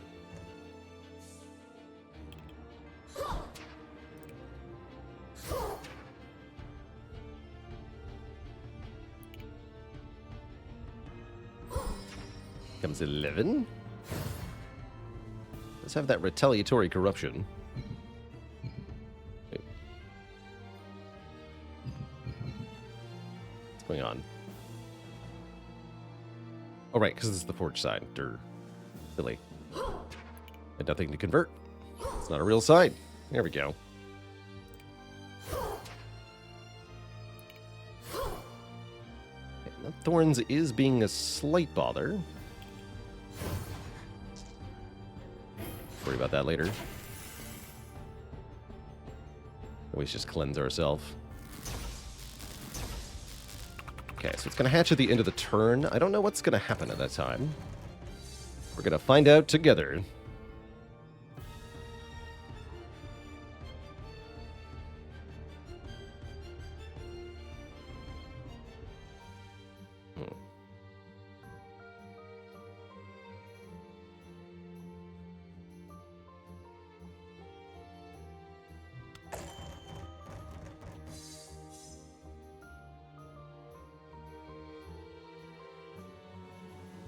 Okay, so we're going to reroll this guy's Sentinel die.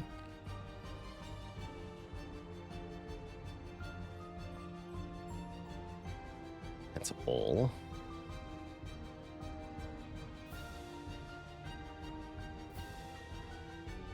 Rolling Minor Shield's not a bad idea either.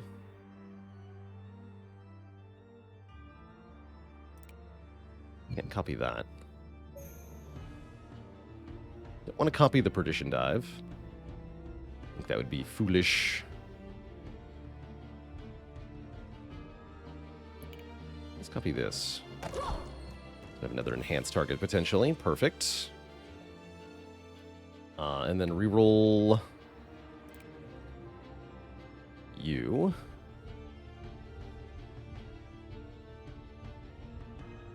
Have nothing really to gain from rerolling that, huh?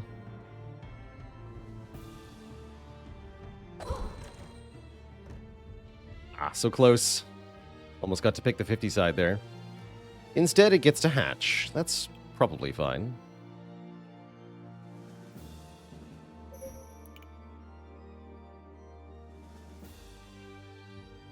To purify myself.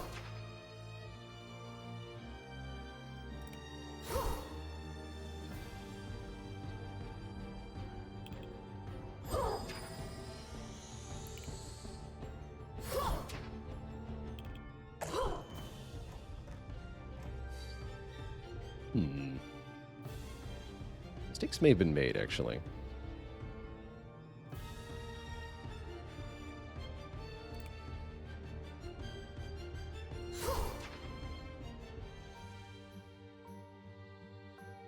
We have one corruption.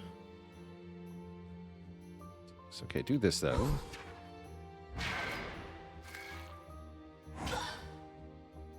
Although, then I can't actually... No, this is fine, right? So we can now reroll. Perfect. Surely that's what I wanted.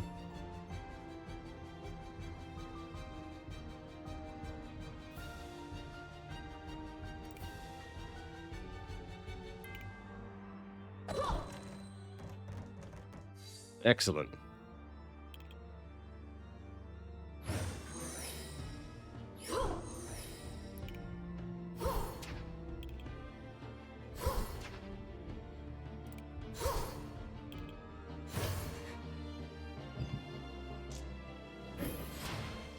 Turns in this game can be really weird sometimes.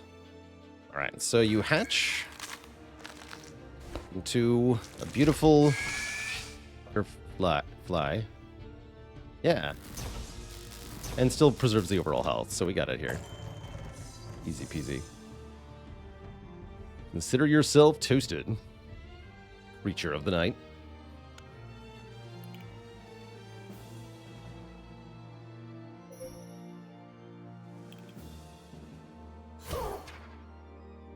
Still has Thorns. Let's see, any side I want to choose here. This is fine.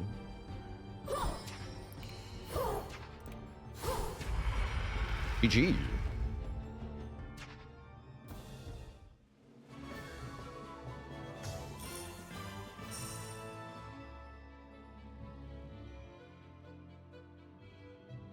Yeah.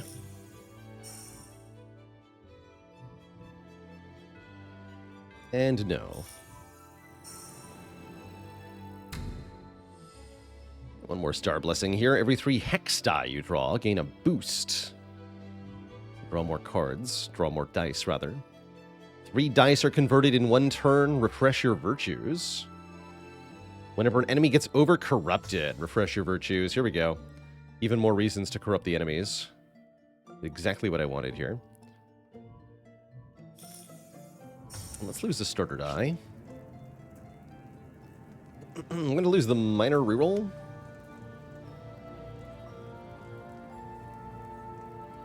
Yeah.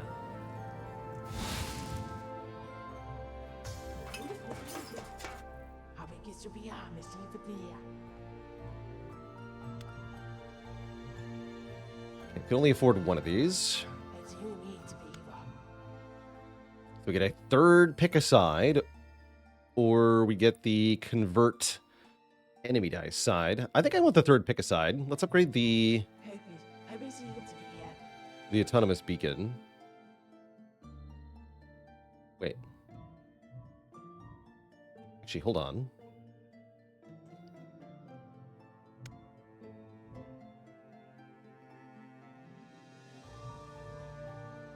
Wait, which level are we at currently? Hold on.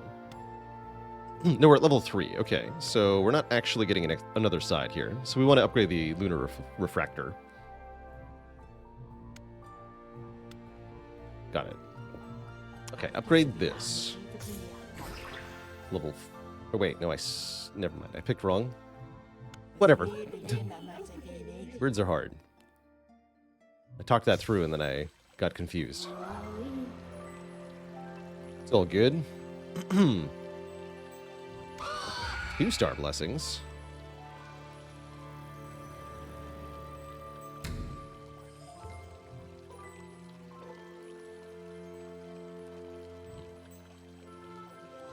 Infinity disoriented.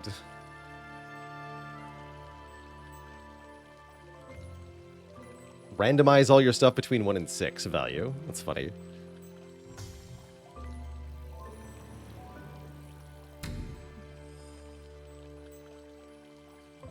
It was mentioned that sentinels that are offered to you are higher than your lowest value sentinels, so spent upgrades are value later. Oh, that's good to know.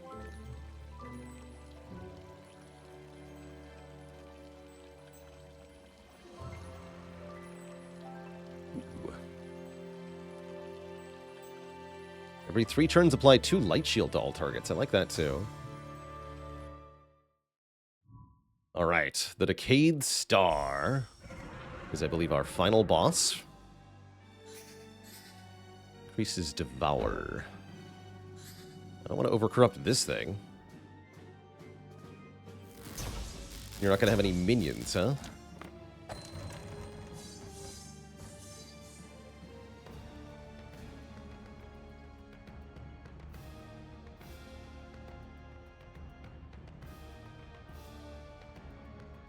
Devour. Negates 1 buff.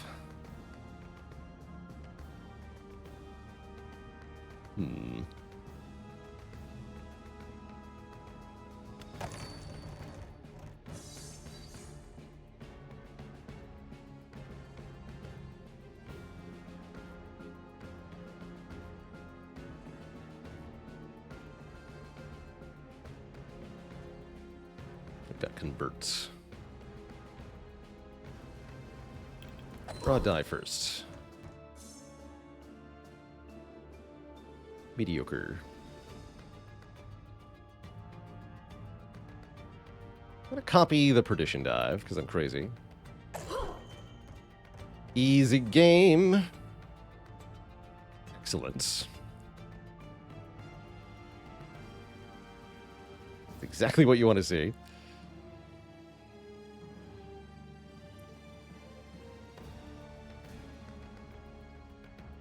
It's just buffing itself.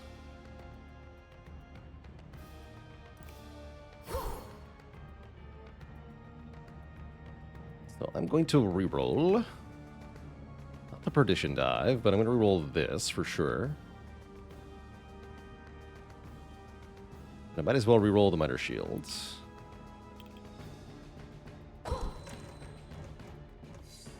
Yeah.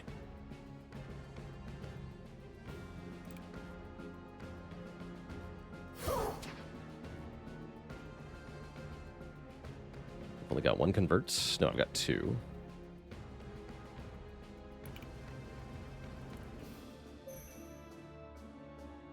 Got a corrupt 7 on the boss, I guess.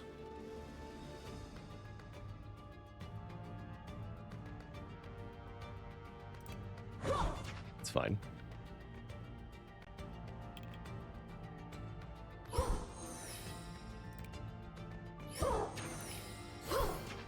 Hit it for 50.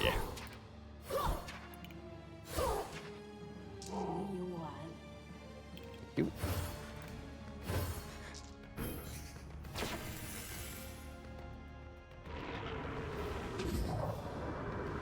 Oh, I see. Increases the... That is Devour, so it buffs itself.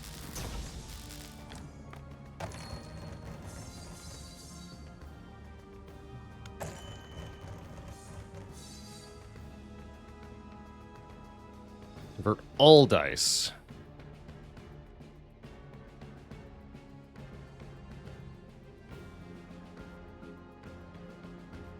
Don't have my rerolls because I don't have any corruption.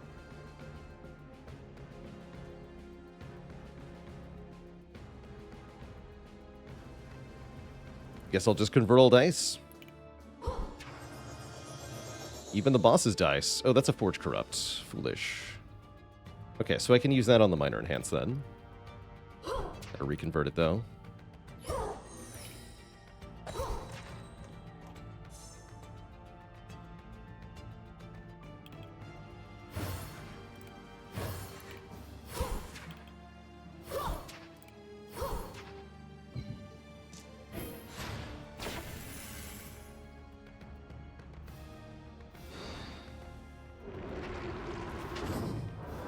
Do you have to play every die in your hand? Only the ones with negative effects are required. You can end your turn without playing positive dice, if you so wish. Ah, I've got Cursed Garbage now. None of these say destroy the side, huh? Okay, so that's kind of spooky.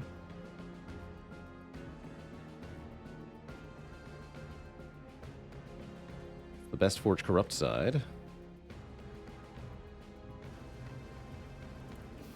This is fine. And I've got a pick a side too, and a convert, so we can do some good nonsense here.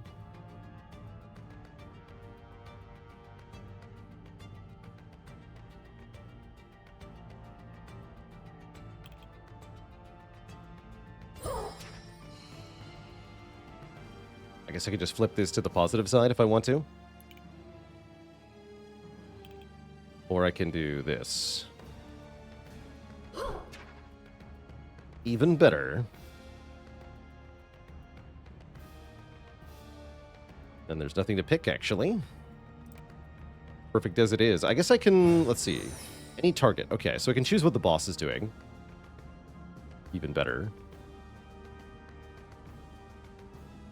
Got shields. I don't want the decayed die, though. Just give yourself ruin.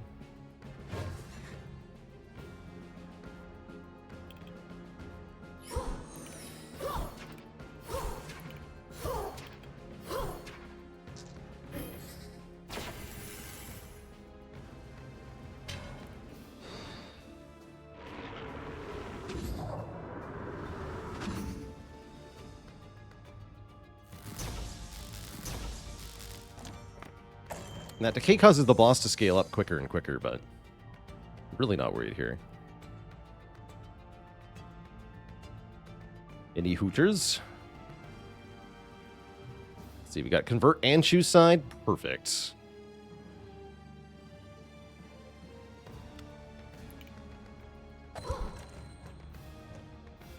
I wanted the 17 side. I can change it to that, though.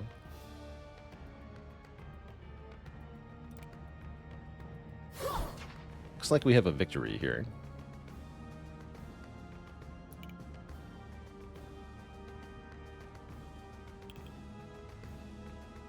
If I can do that on... Doesn't matter.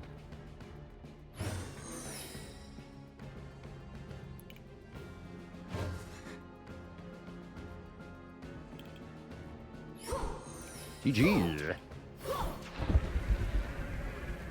Get melted. Corruption has been purified. Thanks to the power of hooting. GG. We unlocked this thing. And reached Astrea's heart.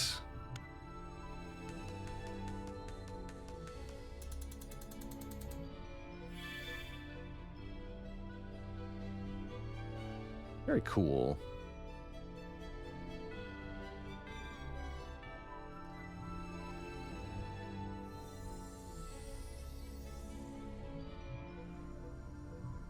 So we get some more options. Wait, star telescope, black hole telescope, and a chest at the start of the run. So we just start with more stuff. Interesting. Meta progression?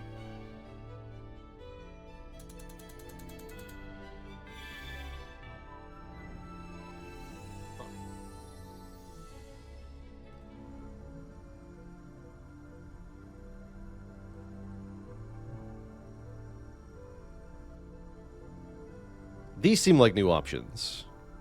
Not raw strength. Yeah, we unlock the like starting bonus too. Cool.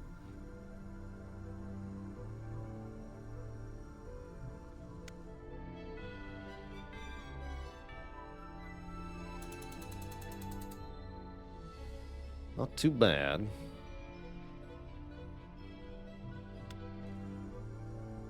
And we've unlocked Anomaly Level 1. Increase non-bosses, max corruption. So more health on enemies. It's our Ascension system. And we've unlocked Solarius the Tide Hammer. The big bonk man. The shark with an anchor. Pretty cool. That's pretty cool.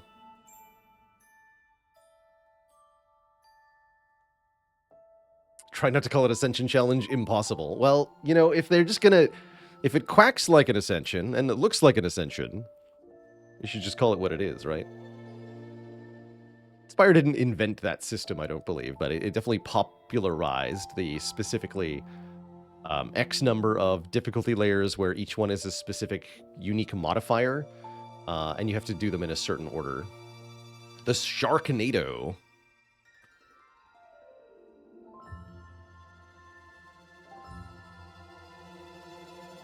Guess we can do a quick run as Sharknado Man.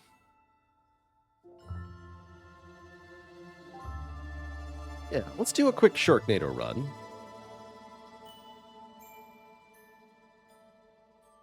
going to try to make it a lot faster than the first run, though. Before that happens, I'm going to take a quick break here. Twitch chat, refill the legs, stretch the water, as we're about 2 hours into our broadcast. So, back in just a bit, folks. Please don't go nowhere.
Alrighty, Twisha. We have returned. Go on one more venture here in Astrea. Check out the new character. Let's see how different he feels. Hilarious. Oh, and there's a character complexity rating, too. Which I imagine just goes up as you go around the wheel. Eridanian Anchor. Silarius, one of the bravest warriors of Eridanis, was trained for warfare against corruption.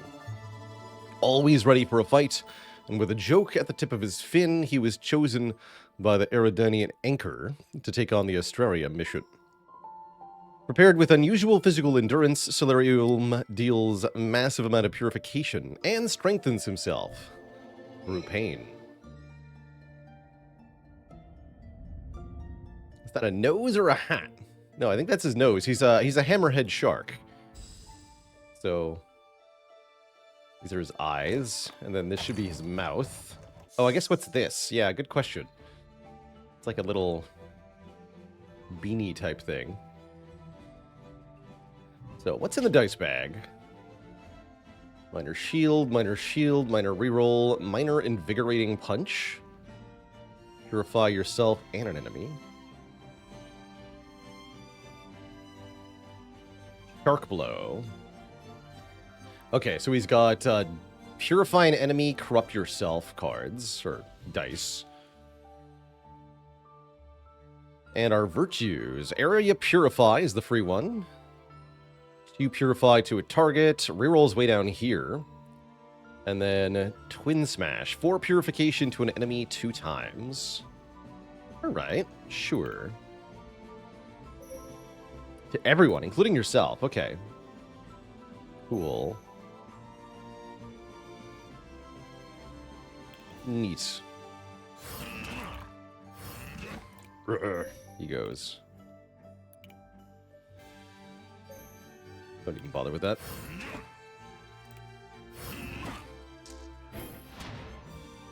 That's just a reroll die. Yeah, tattoo seems likely. It's got the same coloring as what's on his arm here, which is definitely a tattoo. Pretty cute for a big guy.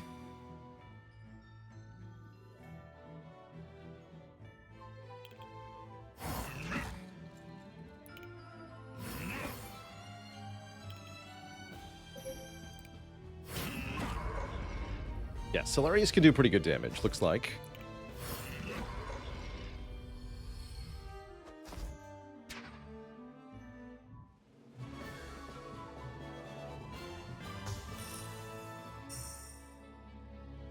So, now we get some options. To the mind. Decrease 1 die from your hand with any type of corrupt action to value 1, ignoring Doom. When enemies with wave are defeated, all targets receive purification. No, I'm not going to take something that does nothing in a single enemy fight. Not acceptable.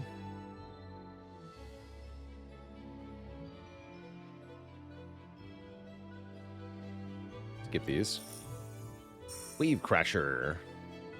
Oh, here we go. Okay, so you can do stuff with the wave against single targets using other dice, like this.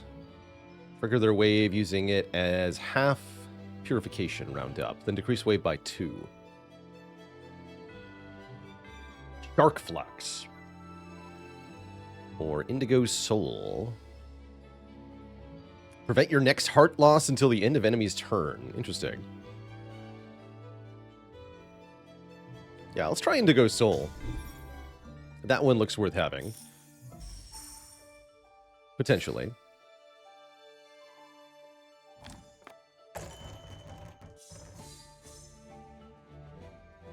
Self-corrupt. Seems like a lot. Yeah, so he seems to be all about corrupting himself repeatedly to take big advantage of these virtues, activating over and over again.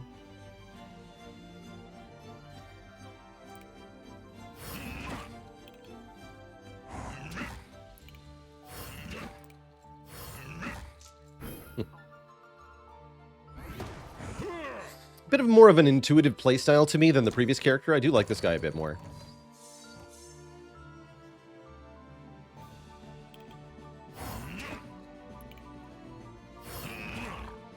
Ruh.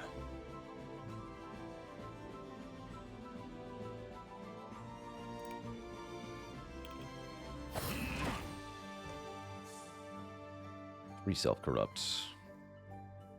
You just win doing that, though, right? Not quite.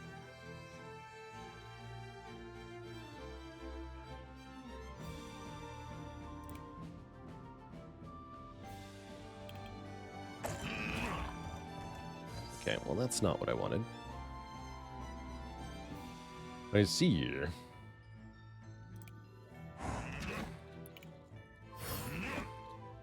It's all good.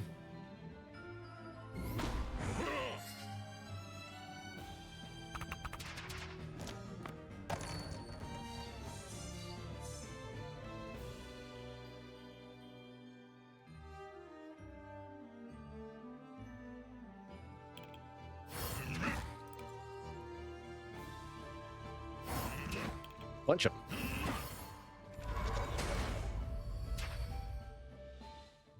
Neat.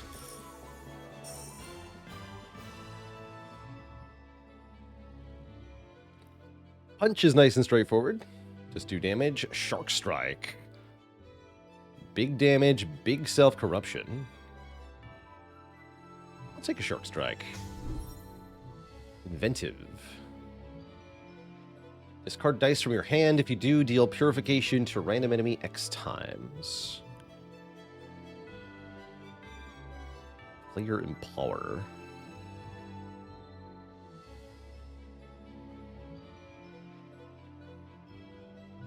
I don't want these. Beating yourself up is a bit awkward. That's true. That's true. Do we hire a helper? I guess I will.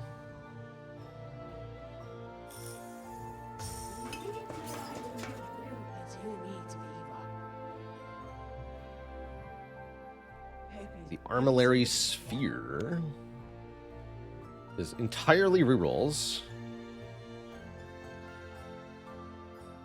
Has passive purification output or soothing remora.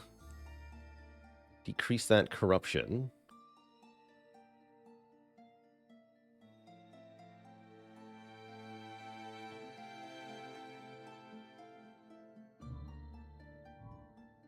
I can shuffle them for 50.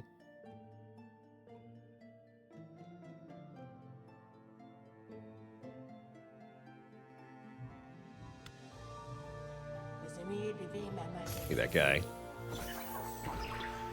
2 auto turrets, nice too.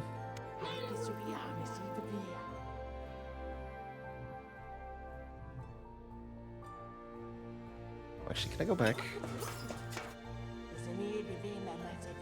What's the cost to upgrade? 150. Yeah, do that. I think that means the next time we get offered a helper, they'll be level 3. If I understand correctly. The heck are these things? They're hideous.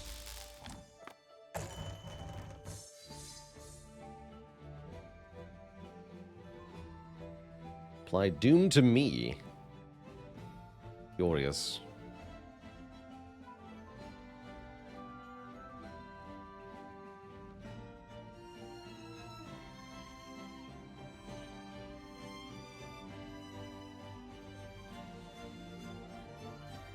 We're getting a lot of corruption, so I'd prefer not to have any corruption here.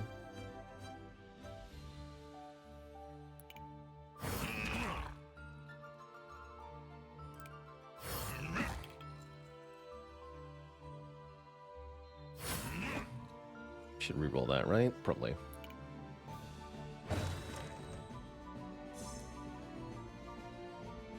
Meh.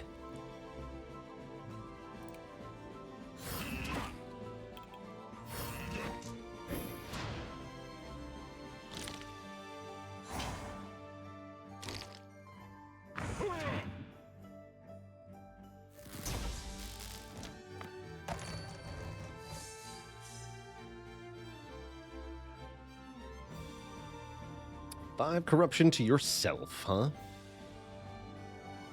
Seems like quite a bit. Though, I might be able to use that to my advantage.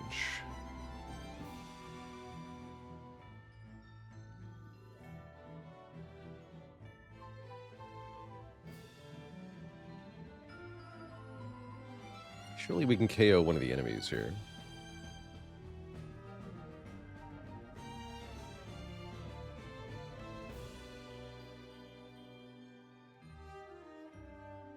Enemy to any target. And I'll earn rerolls too, so I can reroll. It's a good wound roll. Okay. Don't use that yet. Use this first. So I have to go above this, right? To get it back.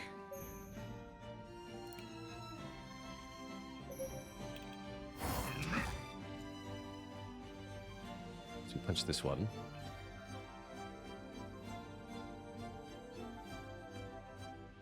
You have a reroll.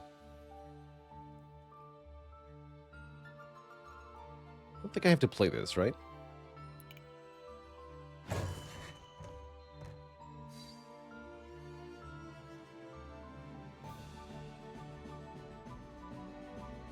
And corruption to everyone.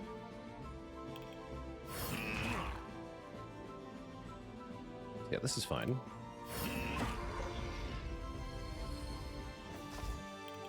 That's you. Heal myself one, and then I could even punch again if I wanted to, but I'm not going to. Let's just end the turn here. Without spending this Shark Smash. We're not obliged to play those ones. Good news.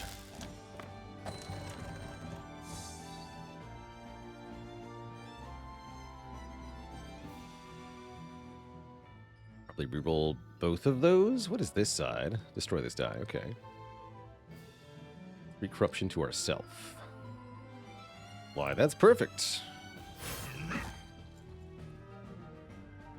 At least it is if I want to punch again. Let's reroll first, real quick. Use these rerolls first, because I might re-earn them. It's definitely got worse. Try that again. Okay, that's a bit better.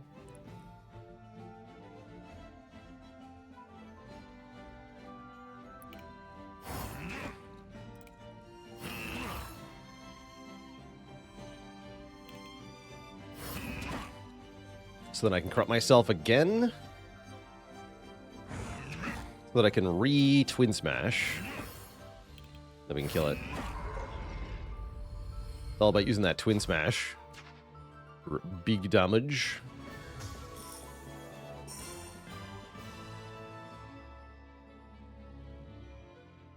Steam's front page. I always forget that Steam has a front page. Kind of funny.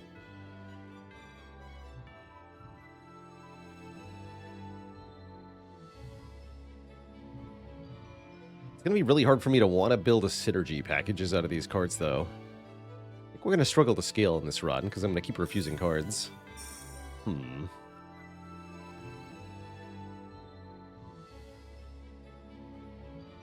Okay, the Invigorating Punch is okay. I'll take this one.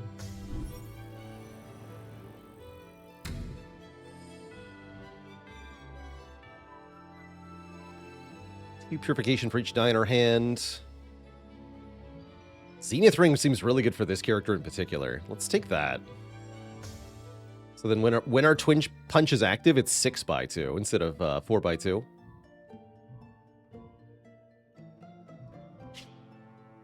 Key to non-epic dice. Might just take more Star Shards. I value those quite a bit. If I was going to dupe anything, I would want it to be, what, Shark Strike? Maybe.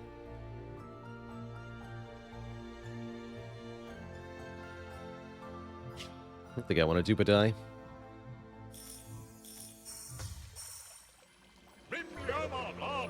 Blah, blah, blah. Indeed. What do we get here? Start of each battle, gain 2 empower. So do 2 more damage on turn 1. Shuffle reward choices. If you deal exactly 17 purification in a single turn, gain 3 empower and 3 apex instinct. Okay, so gain 3 purification for the rest of the turn.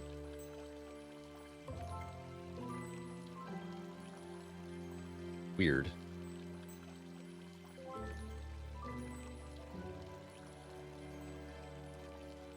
Have to have a hell of a turn for this to be any good.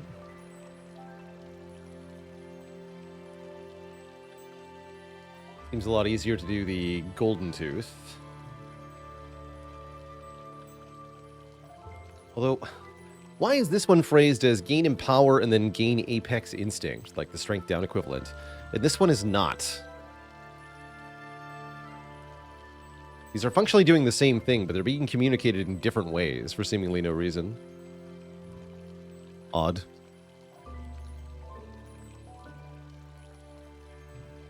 I think I'm going to still take it, though.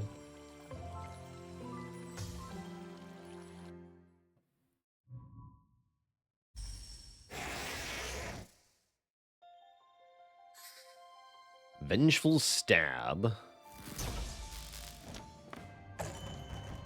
Oh no. This enemy counters the exact thing that I want to do, which is hit it a lot. Like a whole ton. So many times.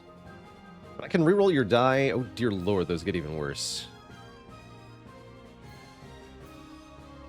Terrifying, actually. So we should probably hit it 5 times per turn, I think is the answer here.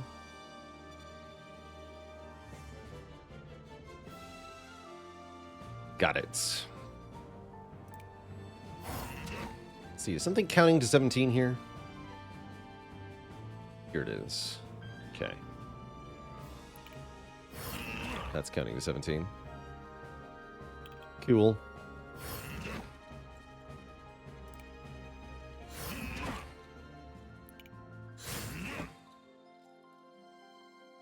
Oh wait, this isn't reset. I see.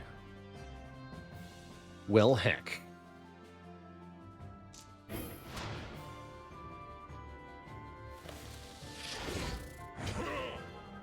That's gonna be annoying.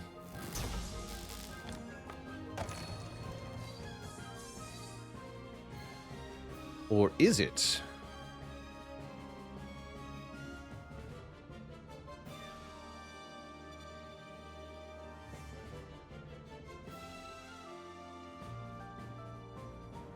If this effect is triggered, fully fill your corruption meter with purification and refresh your virtues.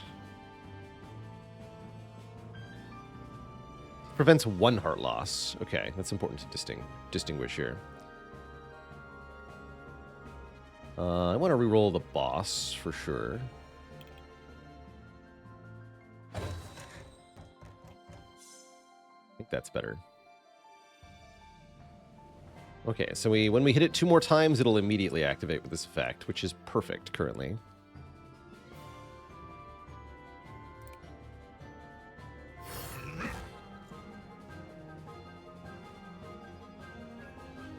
Is it, though?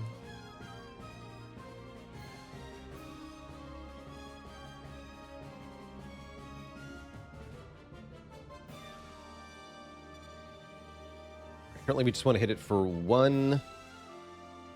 Take the 3. Activate Twin Smash.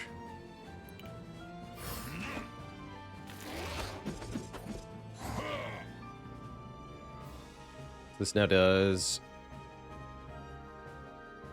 6 by 2.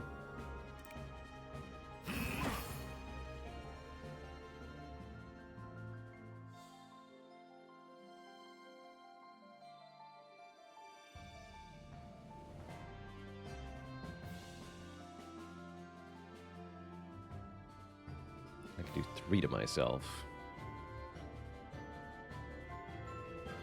And refreshes all my virtues, right? So we want to do this, That's too much. Oh, right, because it increased my purification value. Got it. Increased the self-purification. I missed that, actually. It's fine.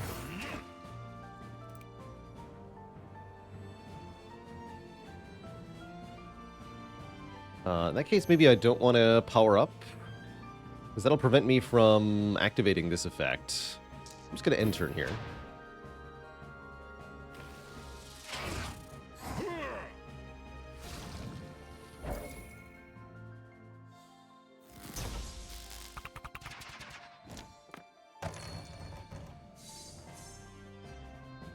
Reroll 3.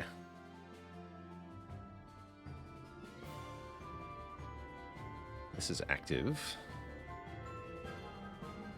You're going to deal 4 to me. 1, 2, 3, 4. This is fine.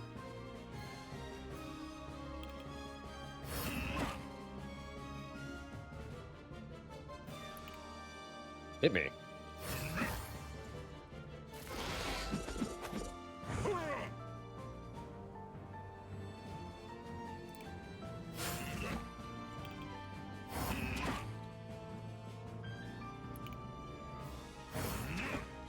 Get punched. Yeah, it's all about manipulating your corruption meter. It's kind of cool how this character plays.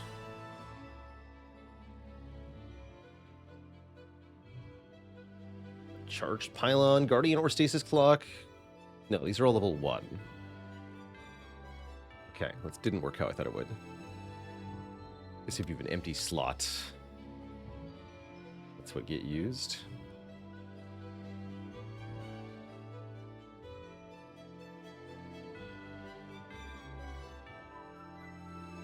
Block all corruption until the start of your next turn. That sounds good. Give me that. It's time. And we can choose an epic die, superpowered invigorating punch, very powerful. Apply a wave. Or deal damage and draw. Draw card is pretty good. I'll take Quick Strike.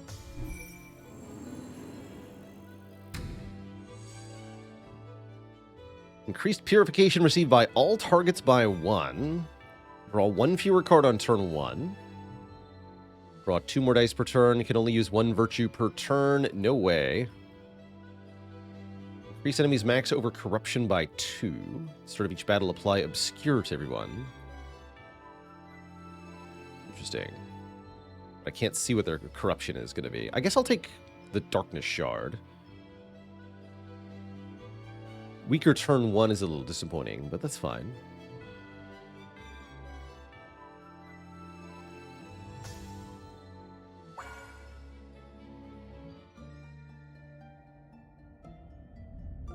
It's going to make all of our activated abilities a lot better.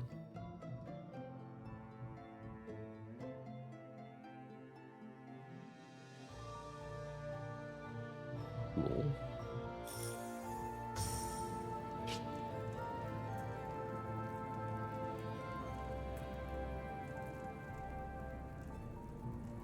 I don't need a die for rerolling when I have a dude for rerolling.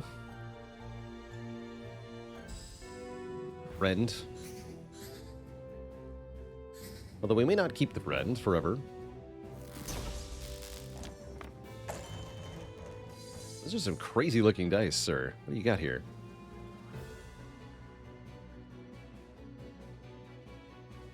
Oh, God. I regret looking at that.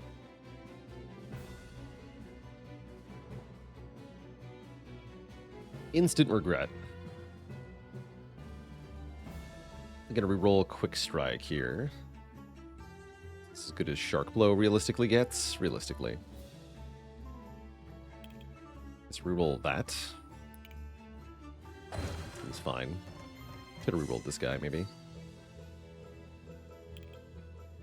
Get the draw 1. Good.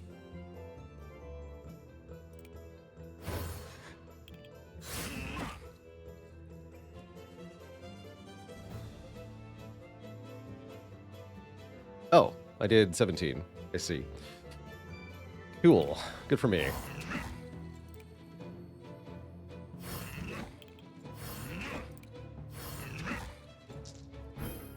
Definitely didn't do that on purpose. Merry Christmas to Cody.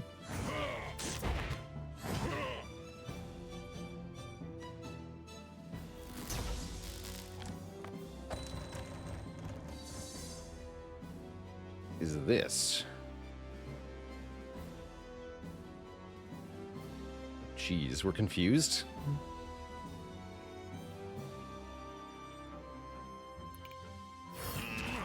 I'll take the heal, I guess.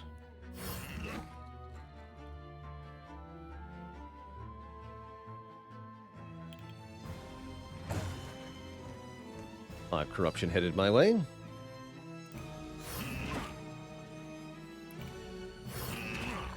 Got him.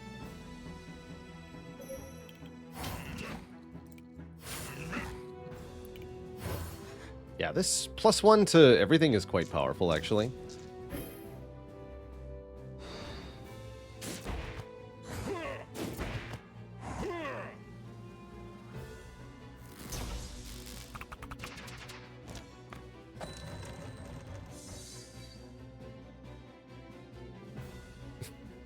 Okay. You count that as a roll? That's cheating. You can't just take a dice that's on the edge and say, oh, it was on one of the faces. It's cheating. You're cheating, Gabe.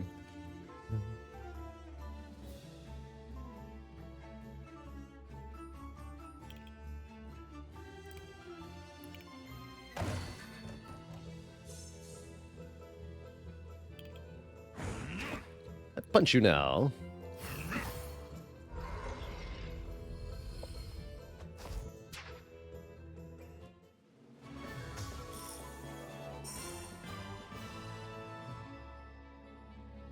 Increased purification received.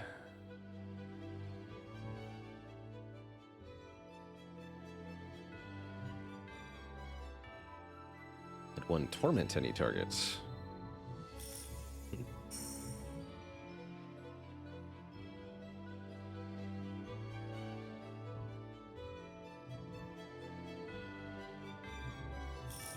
Nope.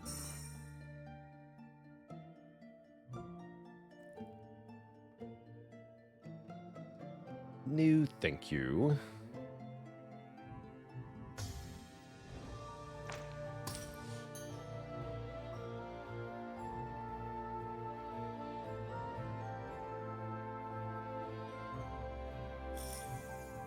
Numbers on these are all way too low. Give me shards.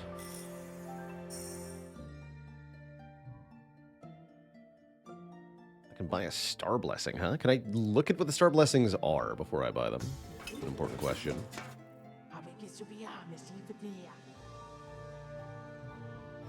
Yes.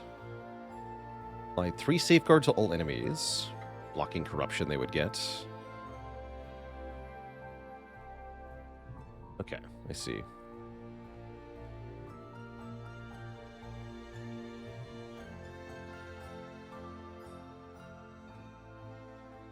Oh, there's Maelstrom Impact also rewards you for stacking Wave. That makes sense, too.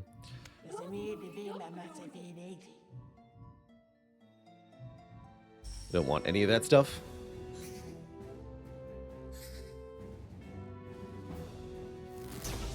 What are these? All targets receive 1 corruption. I can just counter that every turn. These guys do nothing. Okay. Oh, but it's going to stack the Nefarious Pulse. Ah. I see. Well, that's a miserable turn 1.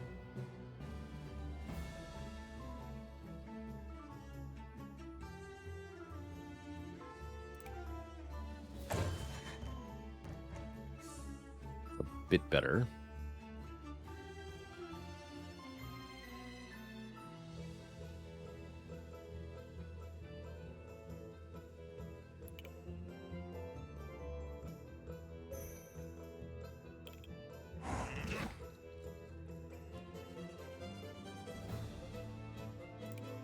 What does this count for?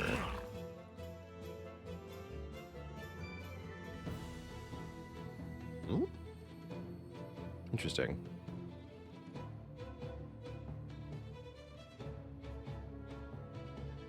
I think I understand.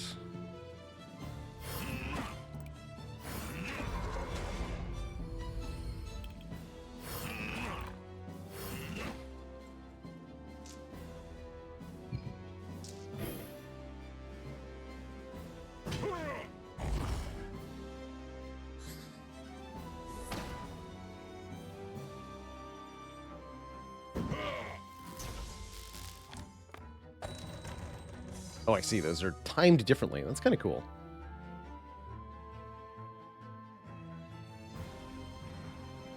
Must have missed it last time. If I just use this. It goes to 15. Okay.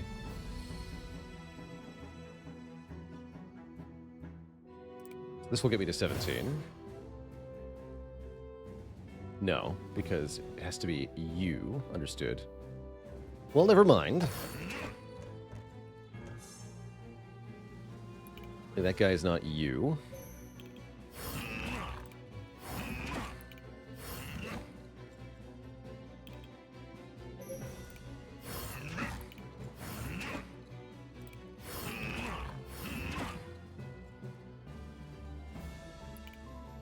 Not to do that. Too bad.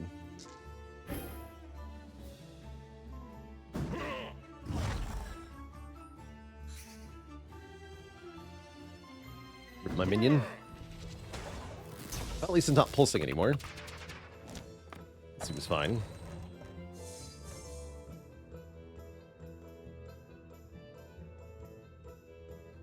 Three to myself. That's the perfect number. Is there any way for me to deal exactly 17? This will be 7 by 2.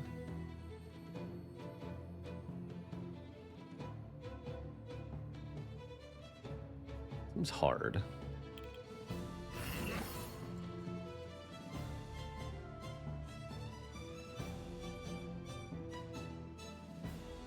Group all these two.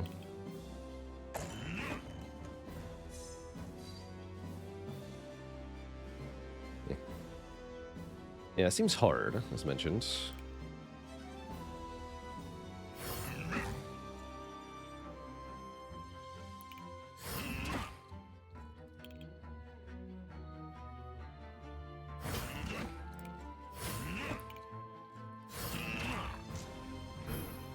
It's all good. Let's go in death draw. So far, Astrea is a very unique take on the sort of deck building or dice building roguelite formula with a visual style that definitely stands out.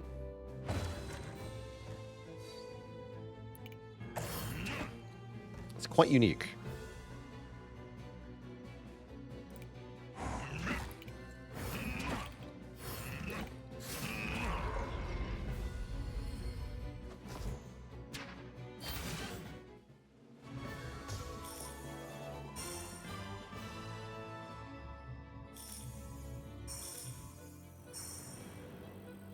What do we get for blessing here?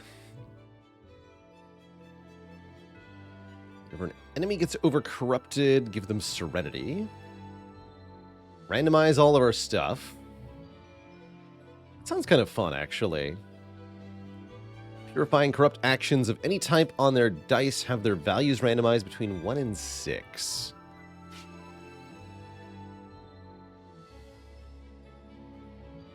Mostly a penalty to Shark Strike.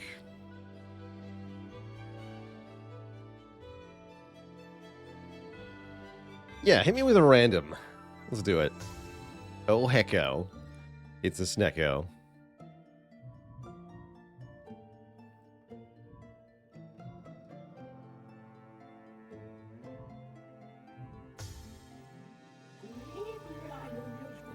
Misa got corrupted again.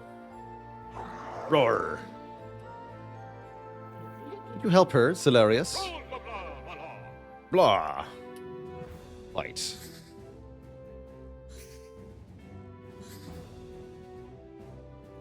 purification that defeats Mysa doesn't come from herself or Scythe. Gain a special gift.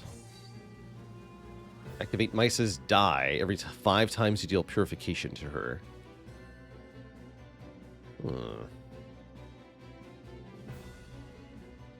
And Scythe is here to help, actually. Activate Scythe's help die every 4 times you play a virtue. That's kind of cool. That's kind of cool.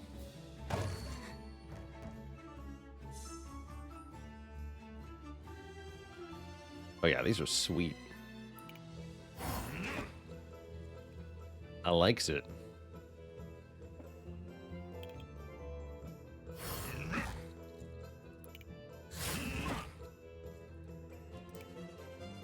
Wait, why did that get boosted? Oh, because I did 17 again by accident. Good for me.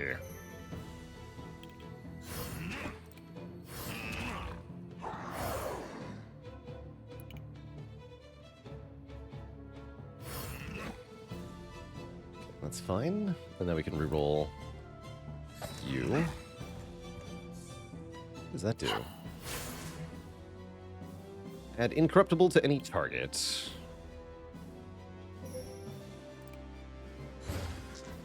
Actually want to get corrupted here.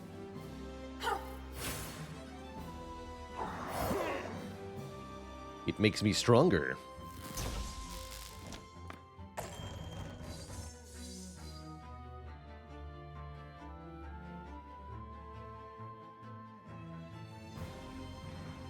Although, how much stronger?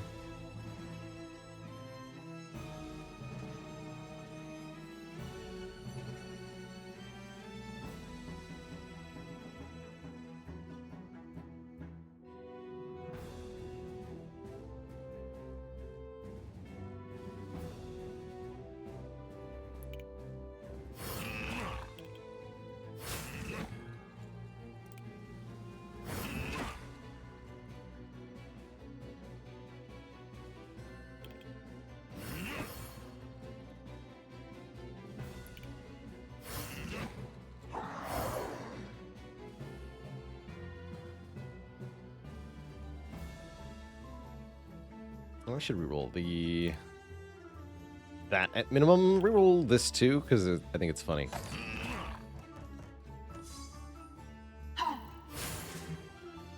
Thanks, I think.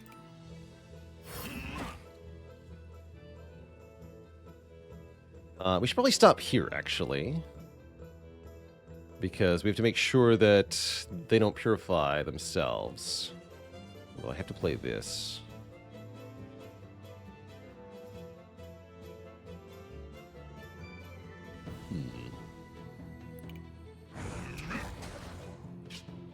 Oops. Here we go.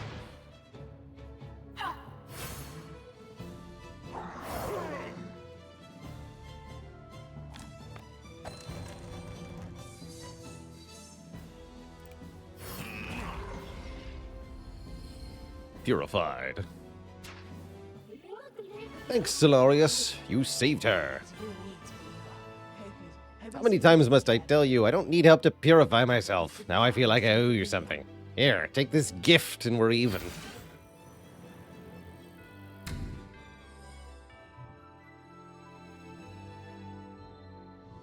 Incorruptible to all enemies. Ooh, discount at the Sentinel shop or the Forge shop. Wait, where's our map? Yeah, I want the Sentinel shop discount. Cool. Got some really good stuff. So the new ones can get conversion, or the autonomous beacon is quite nice.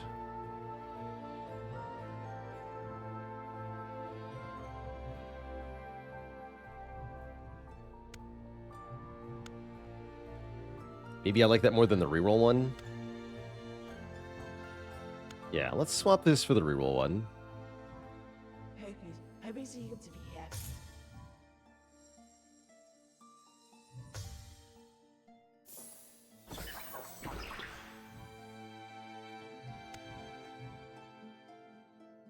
you meet Beaver.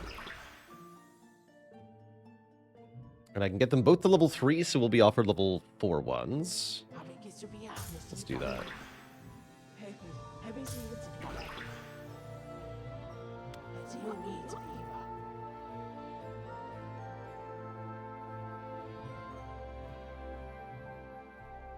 Let's see what the balanced dice are today.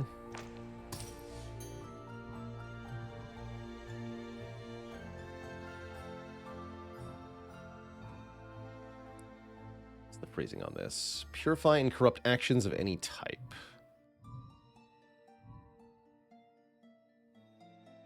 Some of these low-value dice become a lot good, a lot better, a lot good. The power multiplies twice on these. That's fine. AoE is okay.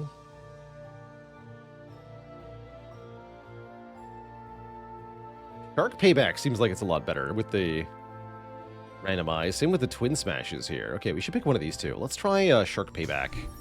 See how this goes for us. And you better believe I'm going to sacrifice a heart to gain a star blessing. Get corrupted, sir.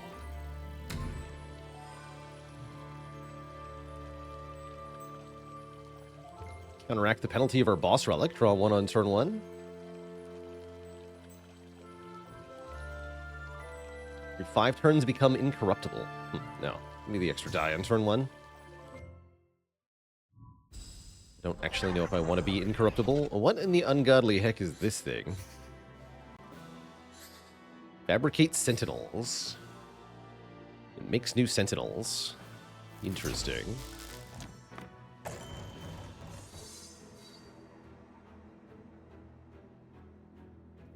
Oh, curious.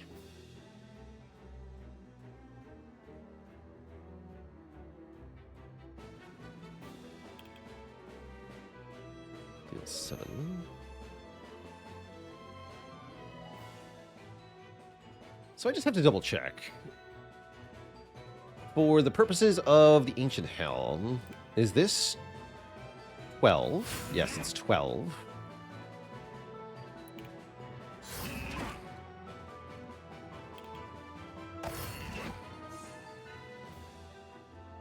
Oh my. 6 corrupt to self, huh?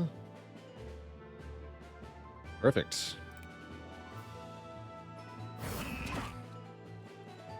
Now I am all powerful.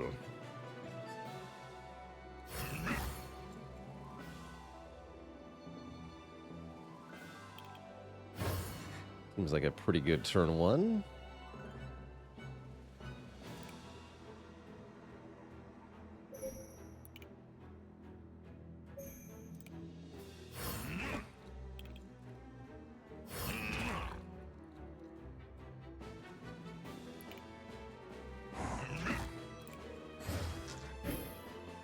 I'll take it.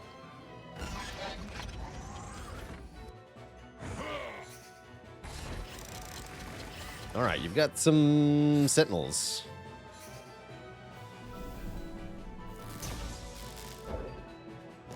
And it's hidden. You can't see what this enemy rolled, but you can see its die. Okay, interesting. Very interesting.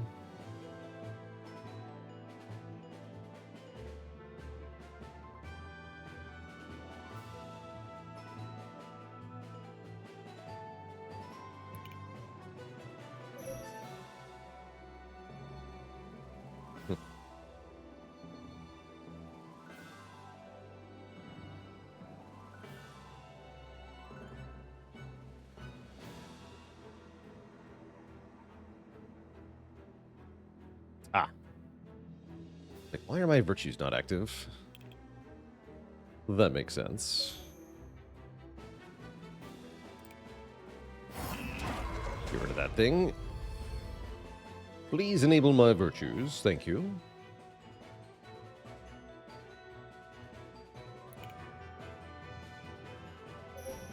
This would be 15.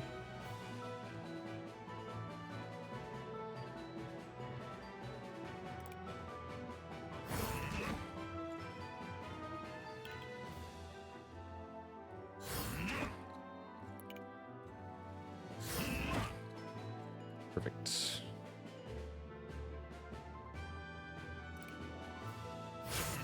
That doesn't get the boost, though. Just these. I see. Devs. Just gotta reroll that. Yeah. Boss easy, though. Doesn't matter.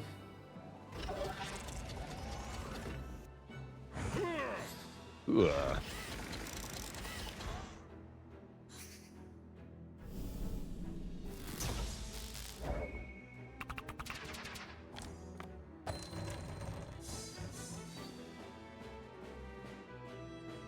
Okay, can choose a side.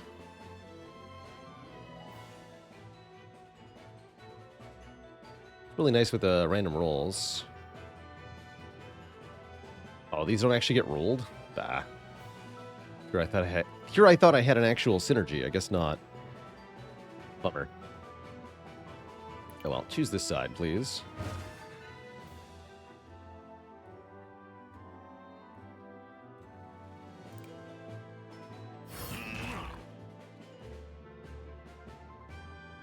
Silence me again. You dare. This does 6 plus 3, 9. It's too much. I need to do 8.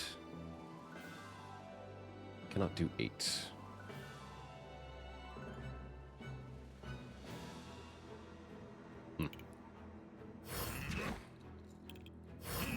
Whatever. Seems fine. Yeah, you can at least still see what the options are for the boss. That's kind of nice.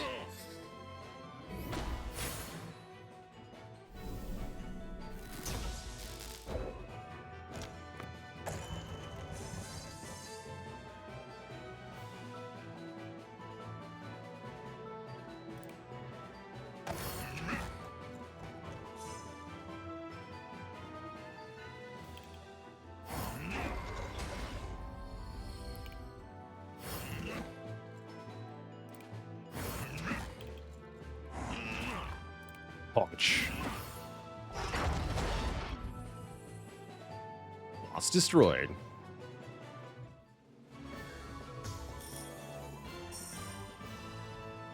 So yes, these are all level 4.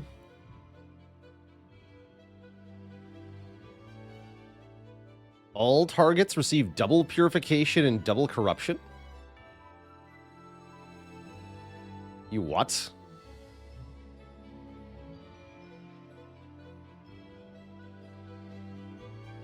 Solar Plexus seems very good.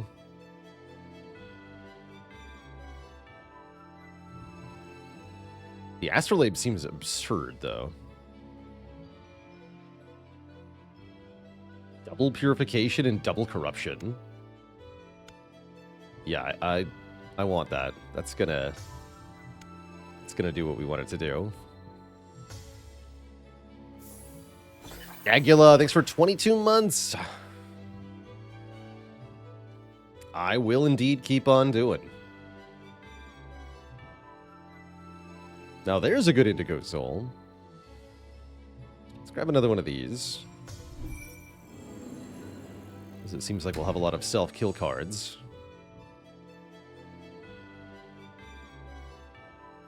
Cade Core is fine. No. Maybe. Thorn seems like it could be useful, but it could also be horrible.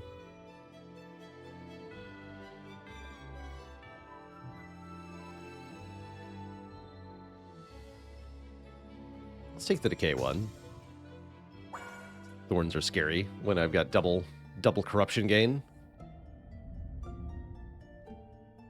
Too scary, I say.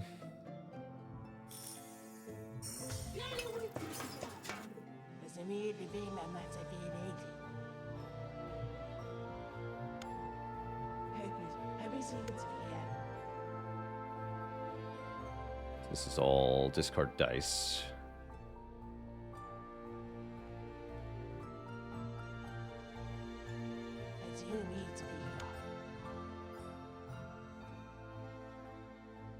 Quite afford both upgrades. More auto turrets good though.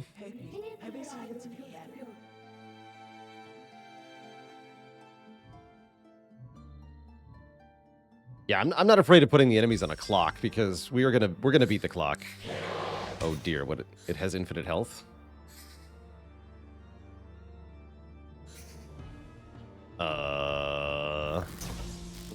Will be defeated in 4 turns. Okay. Terrifying.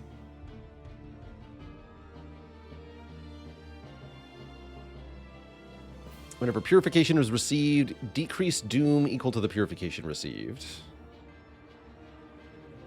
Okay.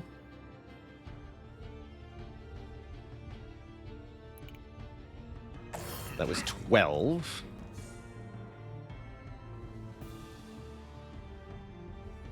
Please discard these. Alright, he's got no doom. So he does 0. Doesn't seem like we can do better than that, right? This is the transient. Okay, it's a transient fight.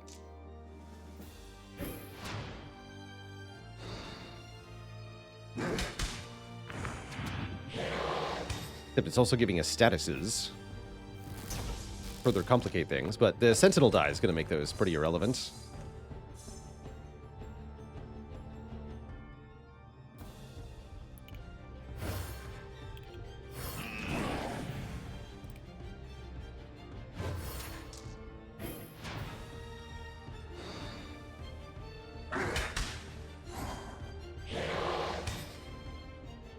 Smack your hammers on the ground.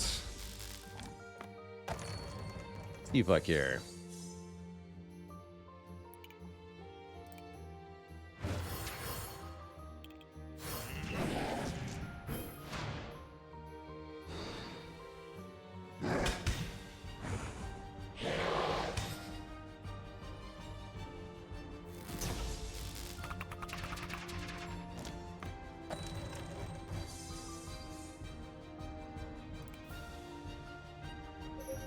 Okay, well, these are kind of bad.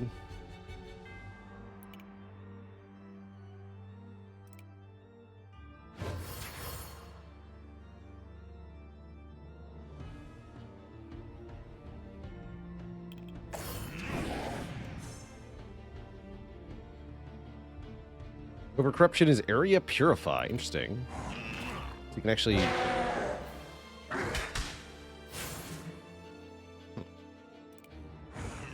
Okay.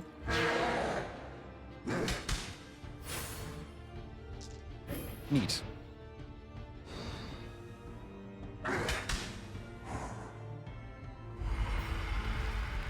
And he burns away to nothing.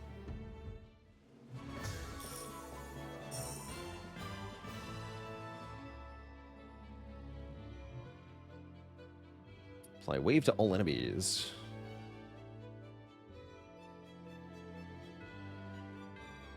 This one just gets re-randomized, so it's just damage and... Oh, it's to all enemies, though? Oh, yeah, I want this one. Gives us some AoE.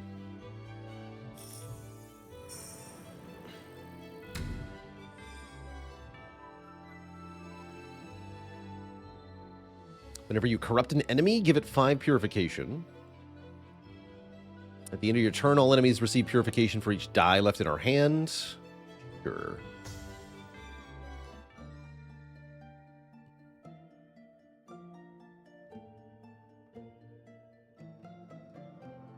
Yeah, sure, whatever. Let's take shards here. Shards. Move forward a bit faster here.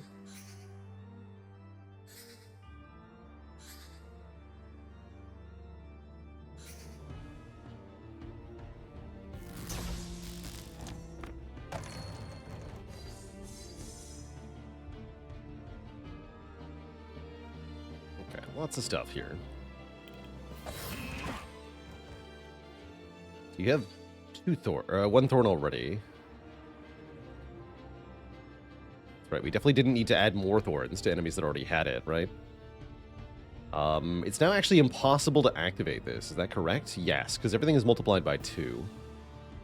So this is now completely inactive. I hadn't considered that.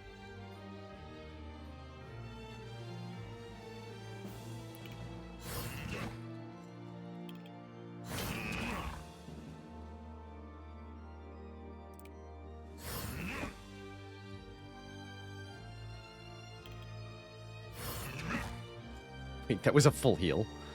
That's dumb.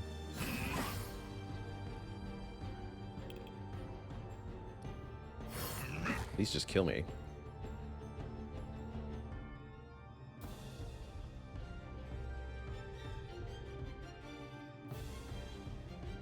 Five two side.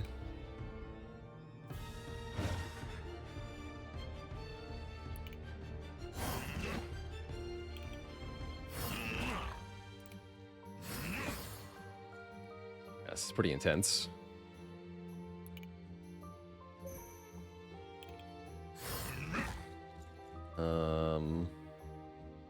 It's gonna work. Yeah. It's already dead. LOTB, how's it going? Maybe Thorns would have been a good thing, is what I'm learning from how that went.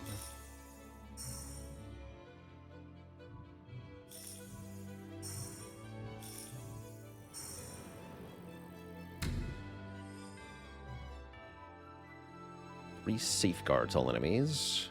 If you have 30 dice in your dice pool, increase purification received by enemies by 1. And again for every 5 additional dice. Odd. Here, give him safeguard.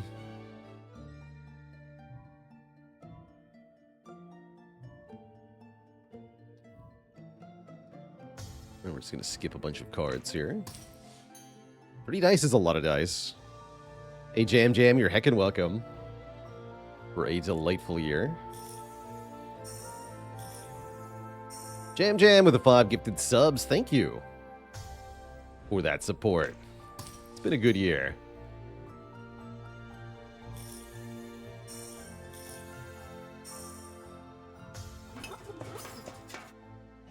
Max my friends out, please.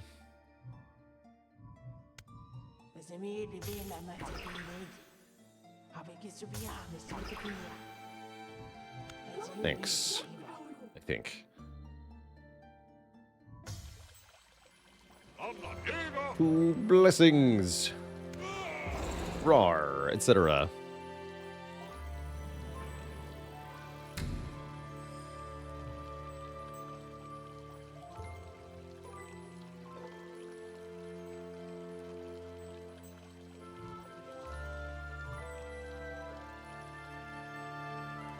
Okay.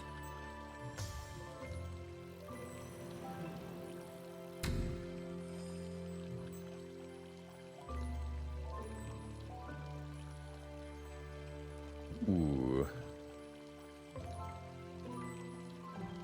Let's buff our safe and starter dice. I think we have a few of those. Starter, starter, starter, starter. Starter, starter. Eh. Just the starters. Alright, big lad. Prepare to get stomped upon. Yeah, just take 8 at the start of the combat. Because we do +1 and then multiply by 2. So 3 becomes 8. 3 becomes 8.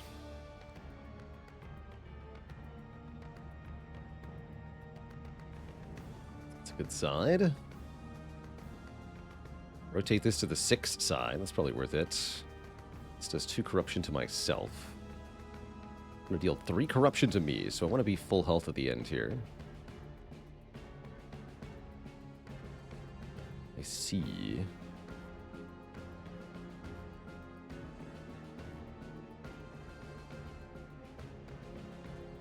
Why don't I just choose what you're doing?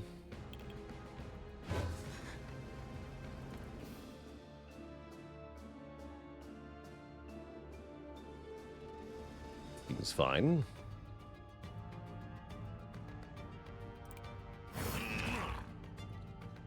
And I can reroll that if I want to. Or I can just discard it. Seems fine.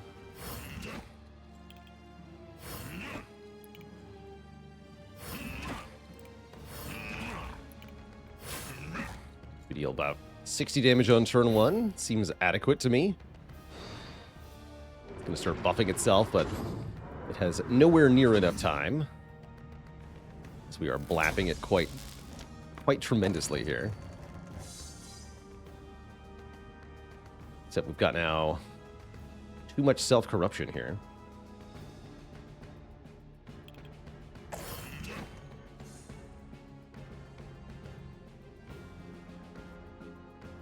Be a good reroll.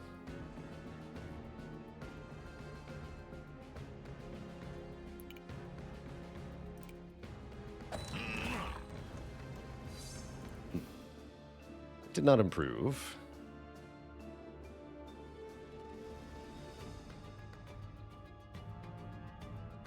That said, maybe over-corrupting ourselves isn't the worst thing in the world.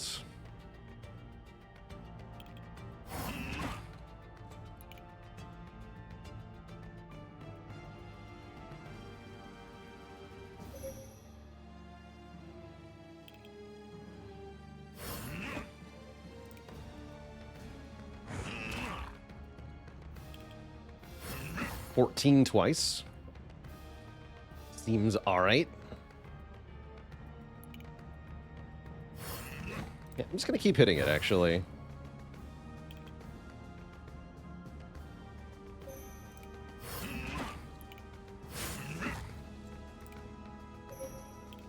Bonk.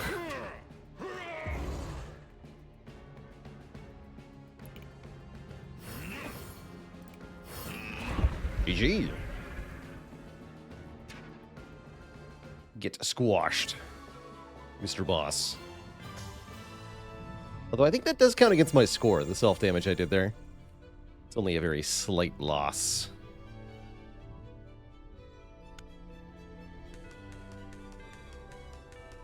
Yeah, minus 10.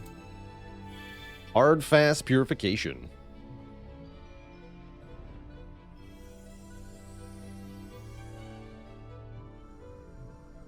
We get stuff at the start of the run.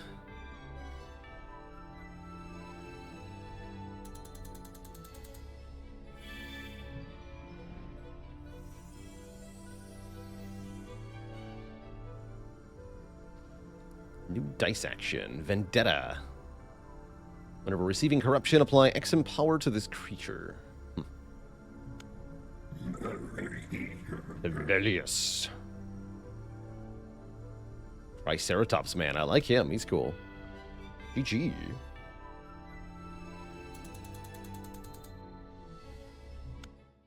GG.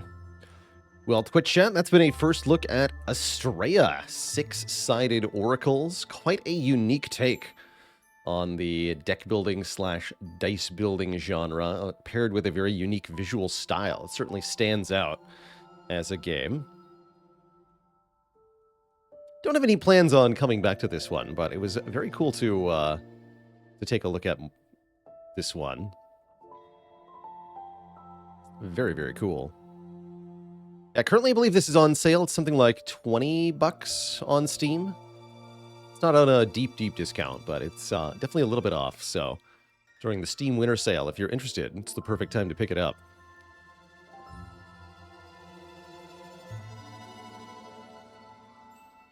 Let's see, we're about the halfway point of stream today, so it's time for another break for me. Gonna refill the legs, stretch my water some more. I'll be back in 5 to 10 minutes, and we're gonna play some more Against the Storm, some cozy settlement building, getting a little bit further into the Queen's Hand mode, trying that out. Hey, thanks for dropping by, Little Leo Games. Thank you for making this certainly delightful title and stopping by while we played it. It's always cool to see devs popping in when we try games out. Makes me feel like some kind of internet celebrity, which I don't think I am, but hey, we're here. So cheers. Big cheers.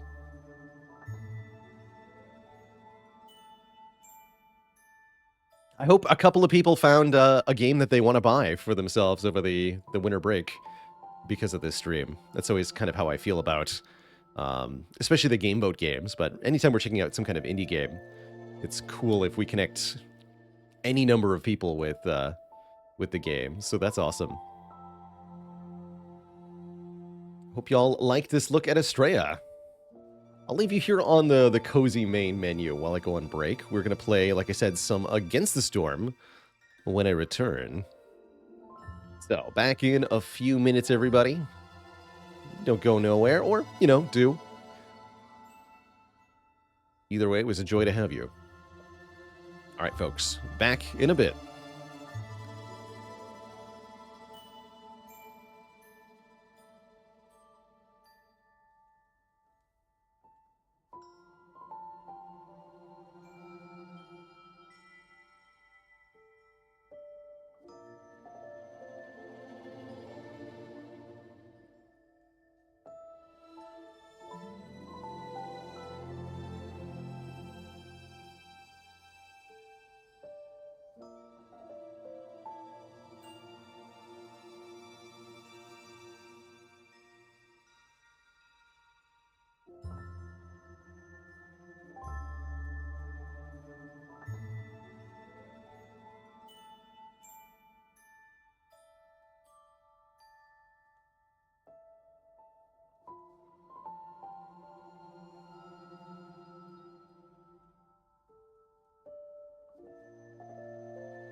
All right, Twitch chat, we are back.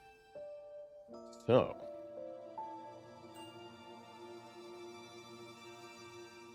Against the Storm.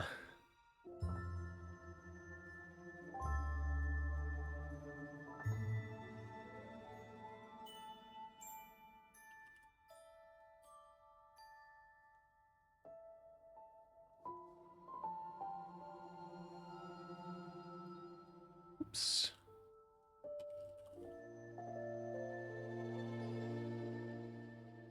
There we are.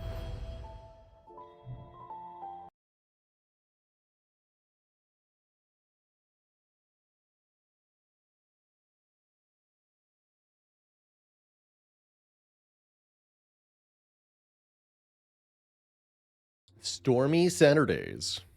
It's true. We're going to be going into game 2 of the Queen's Hand Trial. This background that we're using here for the variety thing is an XCOM 2 background. Da-da-da.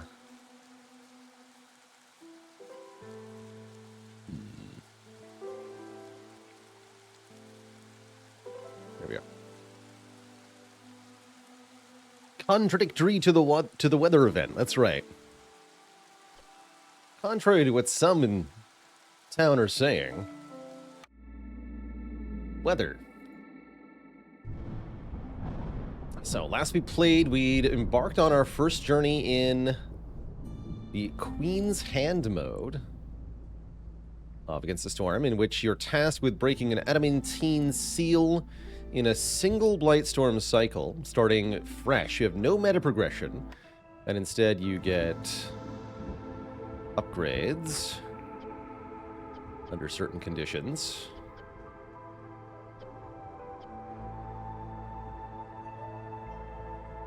Right, we got delivery lines and planks, but we don't have enough embarkation points to actually use those delivery lines, right?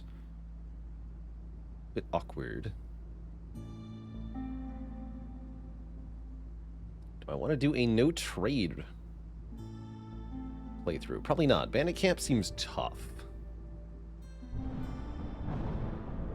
want to spend some time gathering resources near the Citadel and then start embarking towards the seal. Again, this seems like it's going to be tough.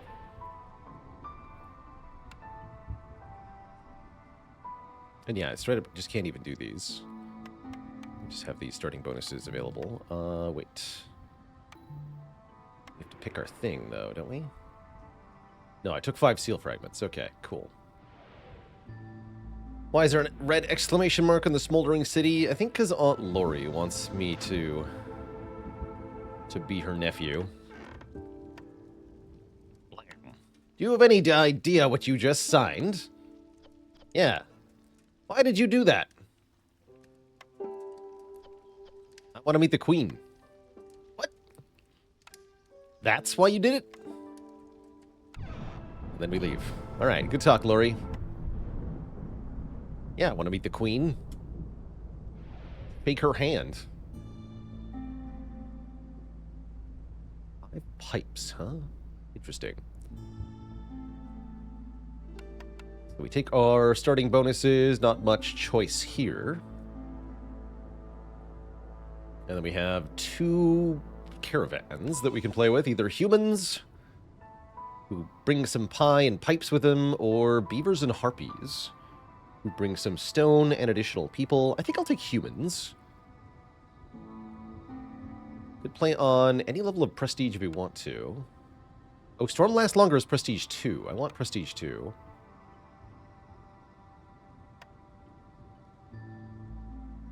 Maybe we go a little higher, actually. Yeah, prestige 5. What's the rewards for this? What does it say? 77, 16, 16, 5, 1. I play on prestige 1.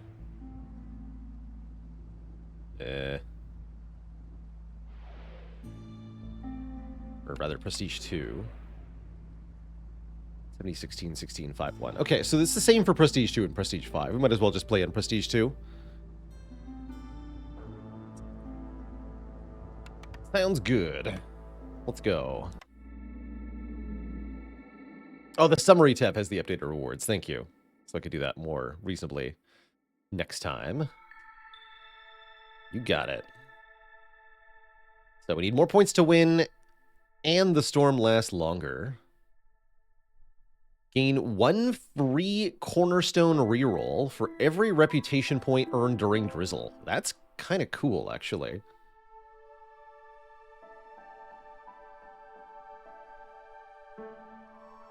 Piercing Winds is a bit annoying. Just a bit. So we have 8 humans embarking on an adventure in the forest. The goal is to win relatively quickly. How achievable is that, though? That is the question.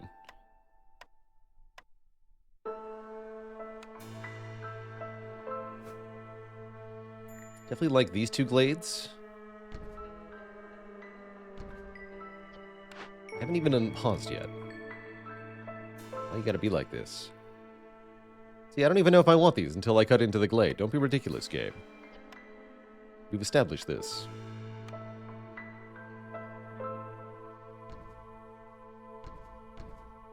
And I'm still limited to max level 1 Hearth, which is ridiculous.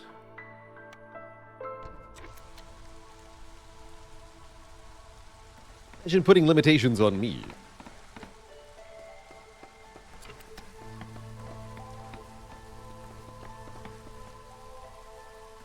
I'd recommend watching at least a little bit of the gameplay for Astrea Fireworks, just so you know whether you jive with the visual style or not. Definitely goes for a unique look. I think that's a really good thing for some, but maybe not so for others.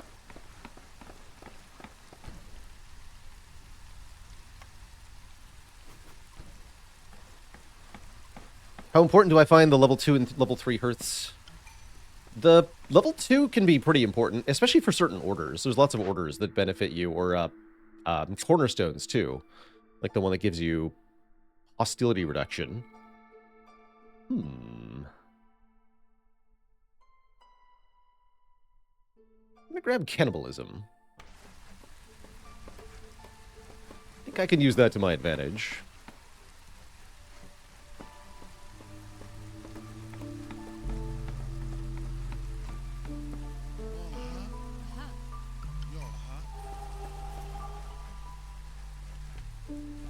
Still haven't set global production limits, have I? To micro that a bit.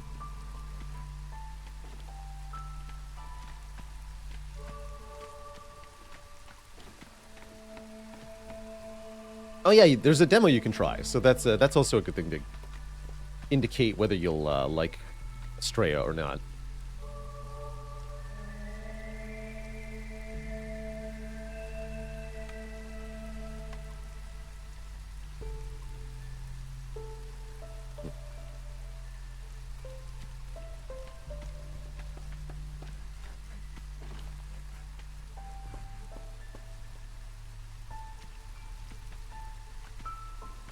Why does this meat pie taste funny? Oh, that's a good reminder. I should forbid the humans from eating pie.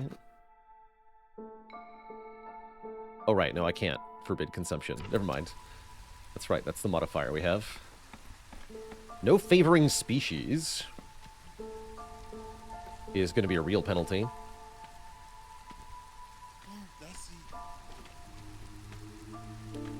Sounds like a problem for future Baylor, though. He'll figure it out. Eventually.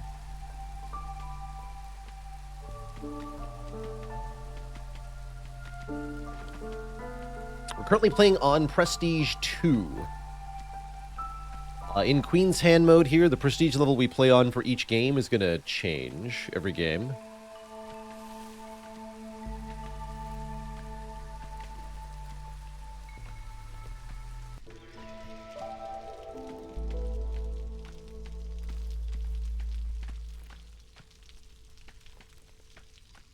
basically spend year one getting ready to chop into these dangerous glades, getting up the basics of town. Let's put the trading post up.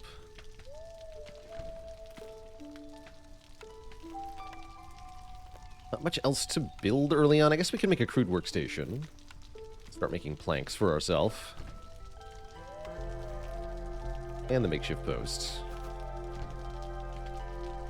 Sure. Currently have no builders, I see. And I should prioritize building, burning wood over coal.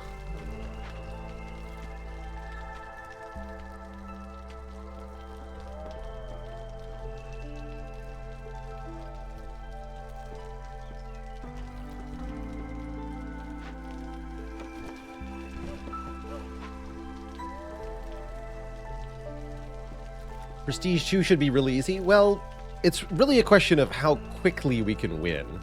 The year count is really what's going to matter here for Queen's Hand mode.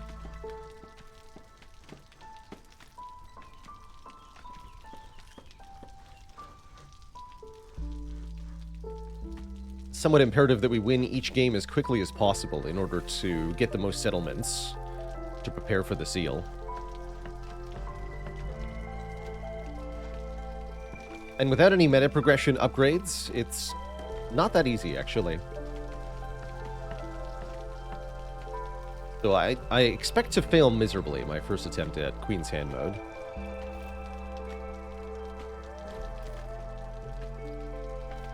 Don't we run out of years when playing this mode on lower difficulties? Sure, but you straight up cannot play on P20 to start. So you have to figure out where the limit is. If you lose any settlement, the whole thing is over.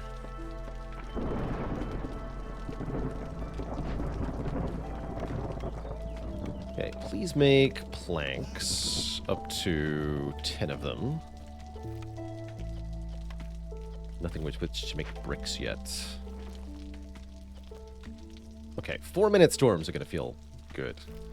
We can produce a lot more per year. I think that having more time per year should make it easier to get lower year count. Yeah, we have 4 minutes per storm. Just humans means, well, they're going to stay nice and happy for a long time. That's right. This mode is all about kind of balancing the difficulty on its edge. You as a player pushing as aggressively as you can to strive towards a long-term goal. Conceptually, pretty cool. I'm not sure if the execution will land, but I definitely want to give it a few tries. I enjoy this game enough. And I'm curious how fast our power will ramp up in this mode. The first settlement felt really weak, but that's just because I was losing so many accumulated bonuses I was used to. Let's see, how are we doing on food? Food's going up.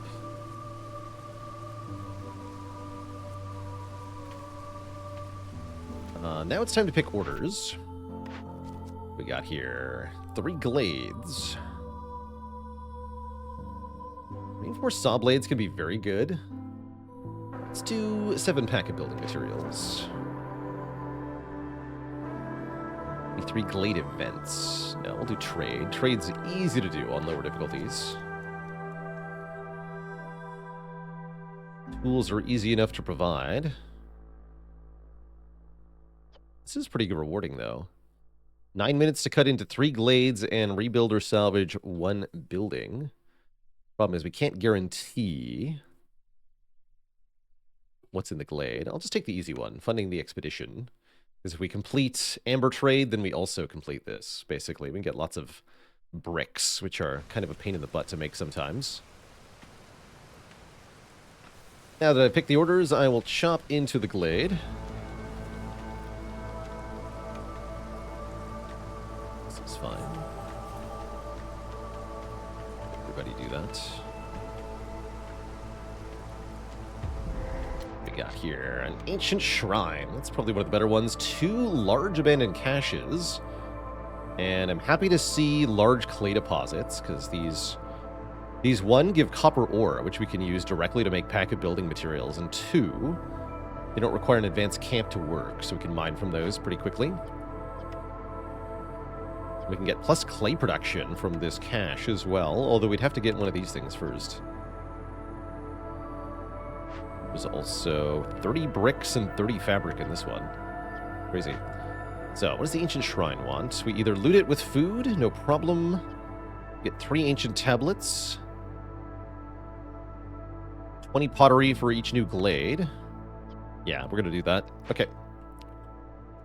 Ancient Shrine is a good one. Overall, pretty happy with this glade. We can get all the resources that are in it already, so that's a good sign. Is there any reason to cut it into another one now? Not that I see. Cool. Here come the newcomers. 20 stone. So we're getting lizards and harpies as the other species. Those other species are going to be a little pissed off as soon as they arrive, though. Oh well. I do want 20 stone, I think. Also, being pissed off is not the worst thing. Because they'll turn into meat if they leave. And I'm completely okay with that. I don't have what it takes. No, I can't even make harpy houses. How do I keep you happy?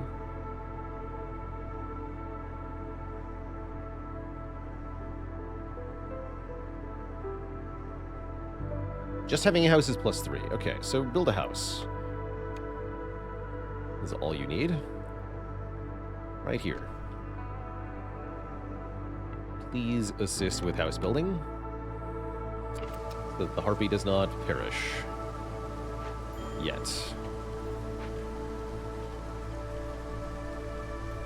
I wonder if there's a way to disable those.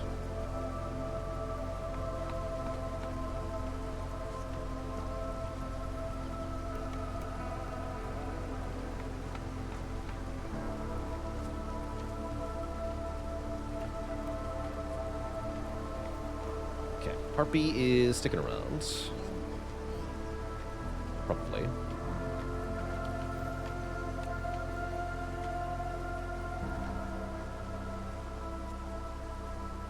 Anything else I need to do during this storm? I don't believe so. We should now pick our buildings, right? Yeah, probably. So that we can start doing more complicated stuff.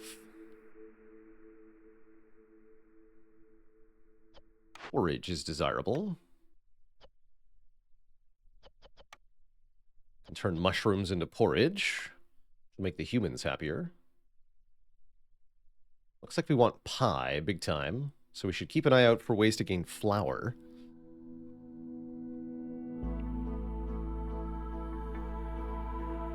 Alright, I'll take distillery. Granary is quite good. Pickled goods are highly desired. But we have no containers yet.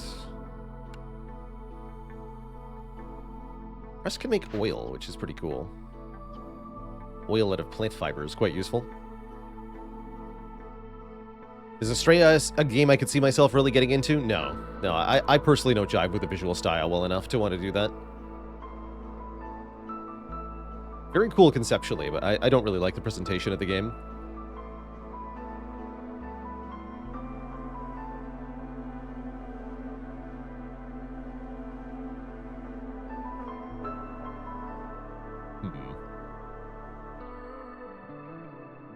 Actually, harpies don't like pickled goods, and neither do humans, so take the press. That's also flour. So is provisioner. I want a provisioner. Even better flour. Okay, so we have a few new buildings we can make, although we don't have the raw materials for them yet.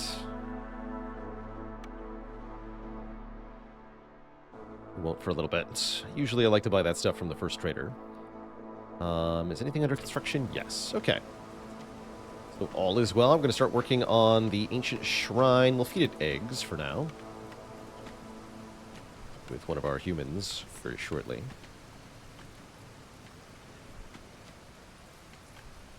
Currently we're a little bit short on people overall.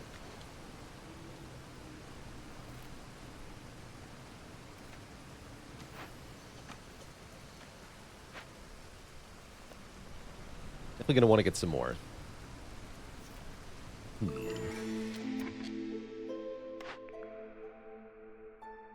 Ooh, 10 tools for discovering a glade during the storm. I will super take that, because we already have huge caches here.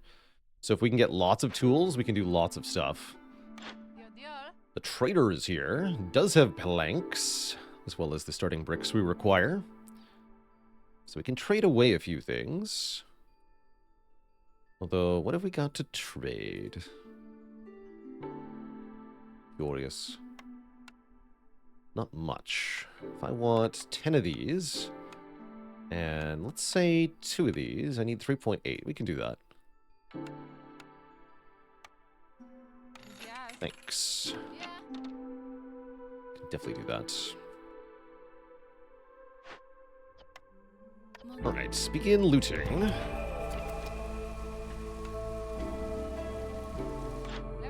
Oops. And now we can build stuff. Still need fabric for the provisioner. So we need to just trade more stuff.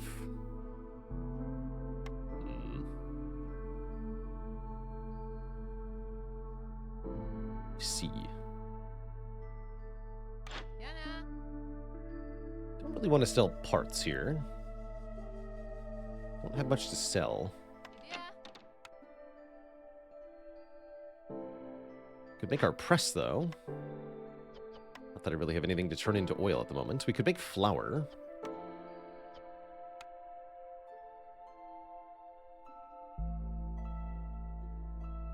We still need fabric for the distillery, too.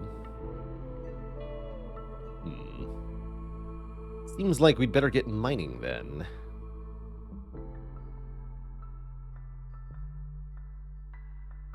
And I guess I'll set up pack of provisions. We have more options for trade route. Now we're on the second settlement. Well, these aren't the best options. Bummer. Oh well, we know more plant fiber is coming. That's a good start, I guess. Alright, that's fine, that's fine. How's it going, scenario? Happy Festivus.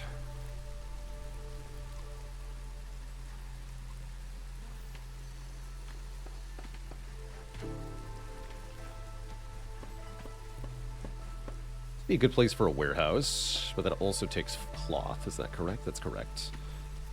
So I guess we should just harvest the plant fiber and directly turn it into fabric here.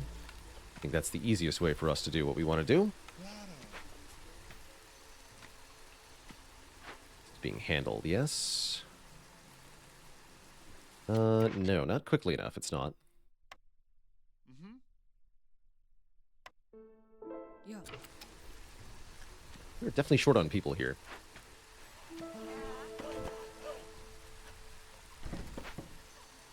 Too many jobs.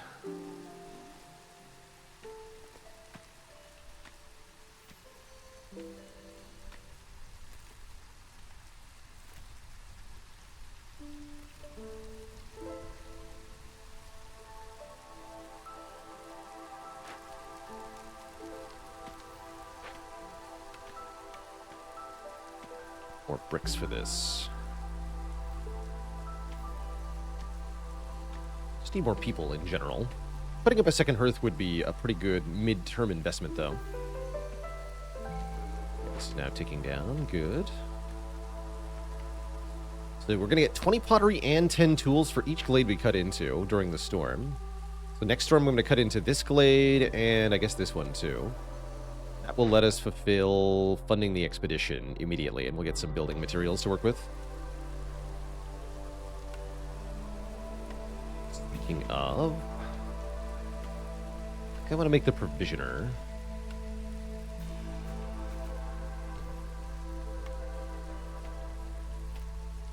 I see we can also make the press.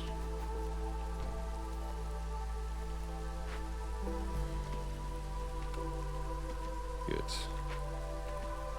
Do a forced delivery here. Oops. There. And we need builders. You build some stuff.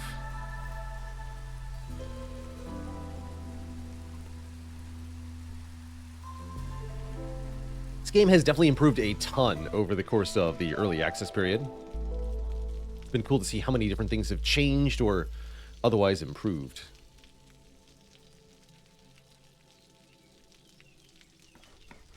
Well, folks in the blue, that's a good sign. Still have a little bit of pie, which is being devoured by most.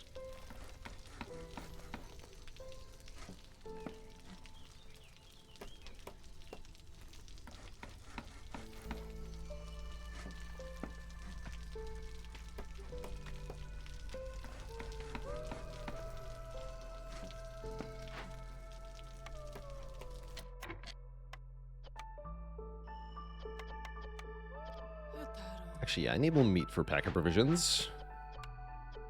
Want to be able to eat my fallen more effectively. And to no woodcutters? Unacceptable. You too. Oh, we're bringing more pie. I see. That's where the pie came from. I was like, how do we still have pie? No, it's new pie. Delicious.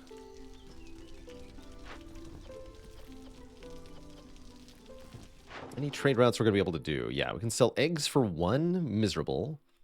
Pack of building materials can be sold. We're not quite ready to make those, are we? No. Don't make those or those. What do I need for plus plank production? Yeah, the 7 pack of building materials. Okay, okay. Let's see. Gathering stone, then.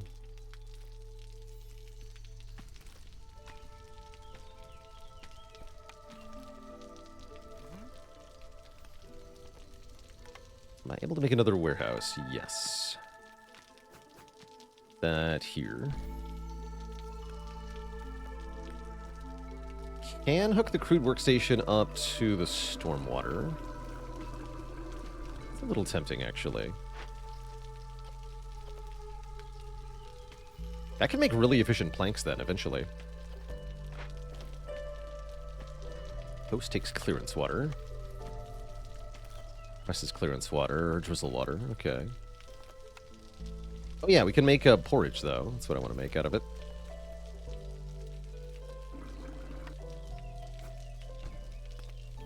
Do all that up.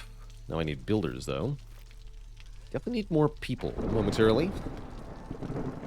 The storm is arriving, so it's going to be time to cut into new glades. Stop working on the nonsense.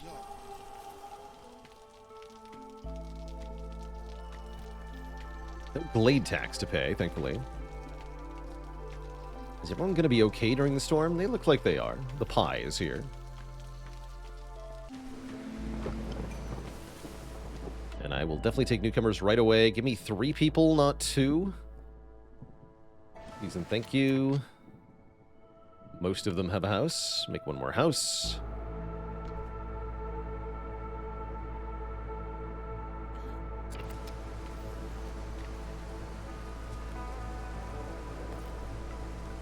Prioritize that house.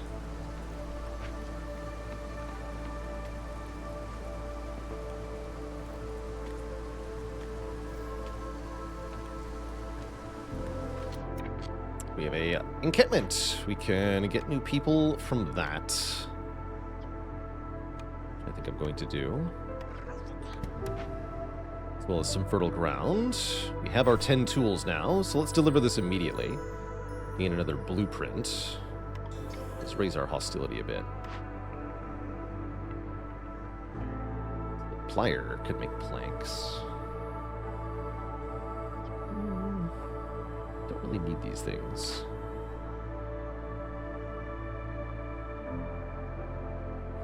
Market carts is kind of strong. Let's take market.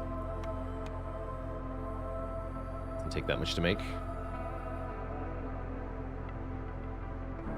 Okay, and you guys go over here now. Cut into this glade also.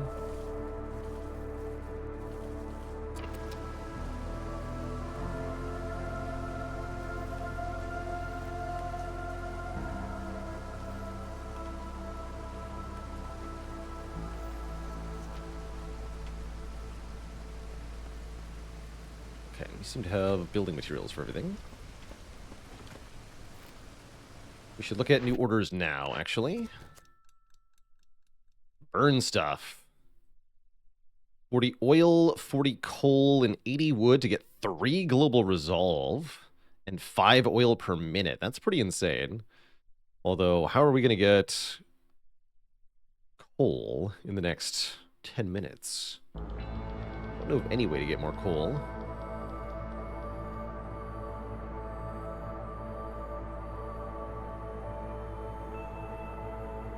So probably not. Although the rewards, like I said, are very good.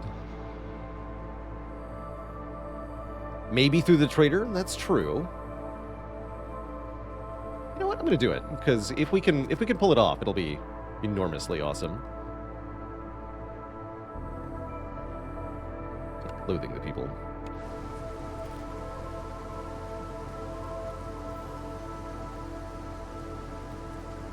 The incoming trader is far left. He does carry fuel.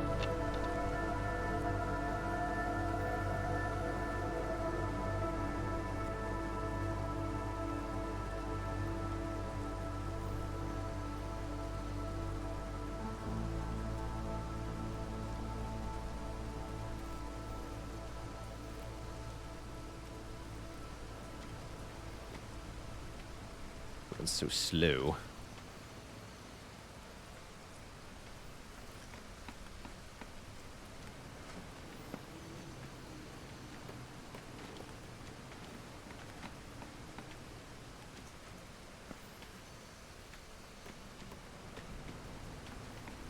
Doing it stonecutters here.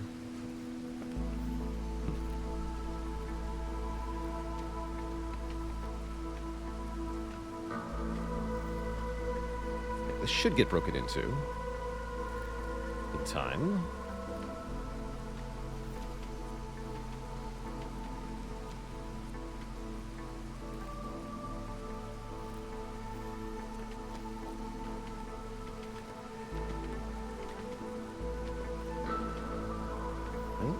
There we go. Rain Spirit Totem. That's a really good one to perform the ritual on. We can do so with oil, too. That'll reduce hostility by 50. I like that quite a lot. And the press is done, yes? Perfect. Okay, so let's get people making oil. Limit this to 50, please. Don't go crazy. Didn't limit these. That was a mistake. Can I trade anything? Sell this stone. A bad deal. I get actually more just giving both of these to a trader.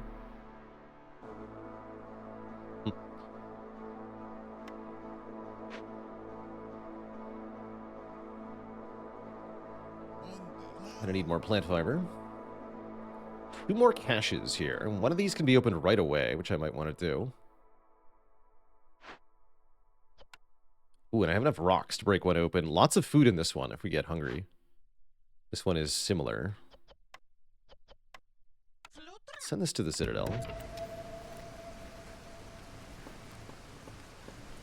Probably we still want at least 1 woodcutter, yes.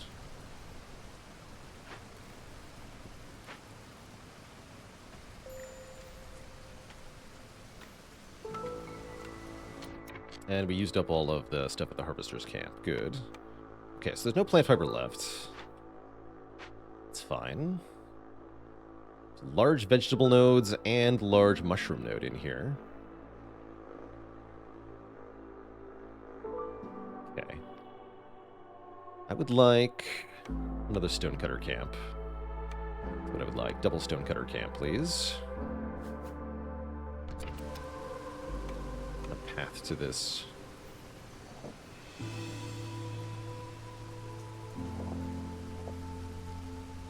Cool. People love working at the distillery.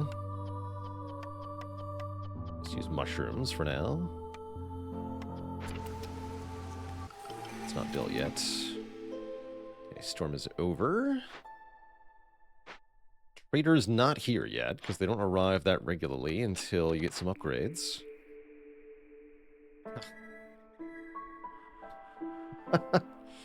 Cute.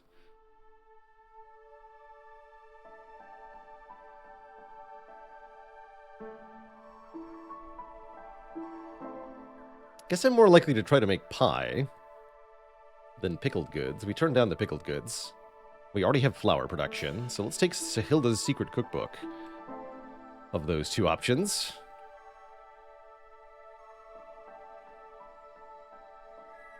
How are we doing on oil here?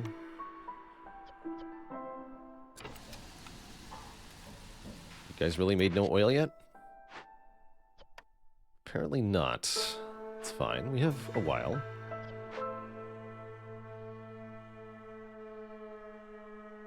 Let's just run more woodcutters for the moment. The provisioner has nothing to provision. So you're fired. Sell my 5 fabric for 3 amber.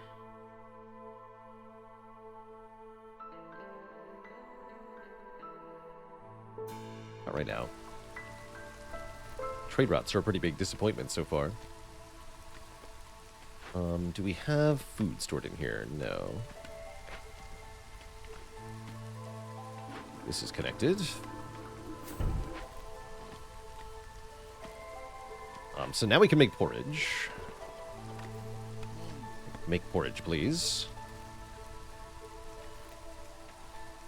Humans will be happy about that. Farluff is here. Ancient tablets are worth 8 amber, so we can get some pretty good stuff from Farluff today. Even buy tools. We're definitely going to buy planks and some more fabric. Oh, there's the coal. Wonderful. Yes, we got the coal, so we can do our timed order. Excellent news.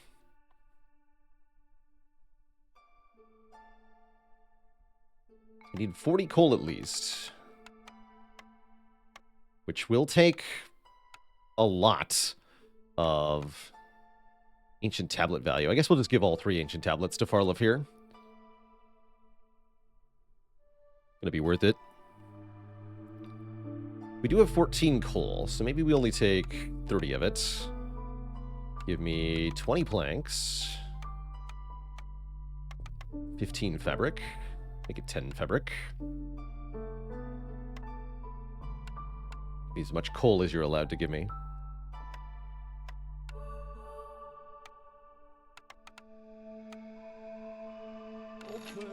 Thanks.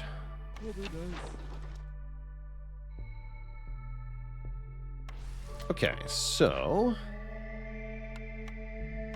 Don't burn coal. Need more oil. Do we have enough materials to press? Hmm.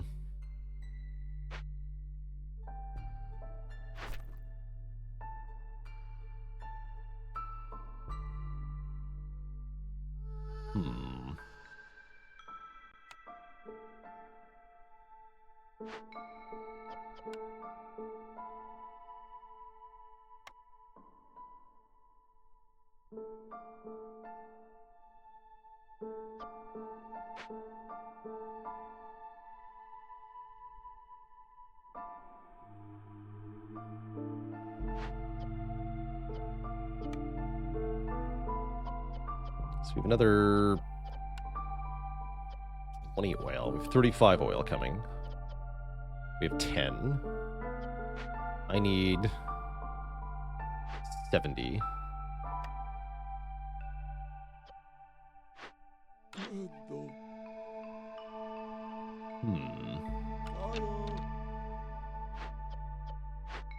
Oops. I want to see what my options are. So we can use meat. We can use meat.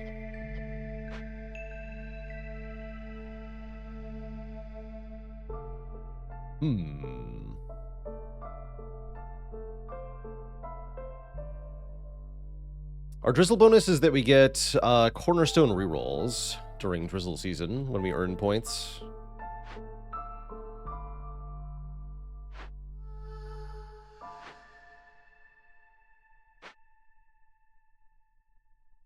We're going to make this work.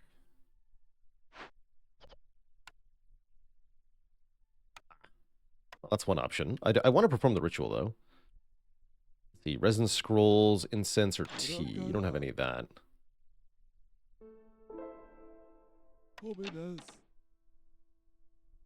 Hmm.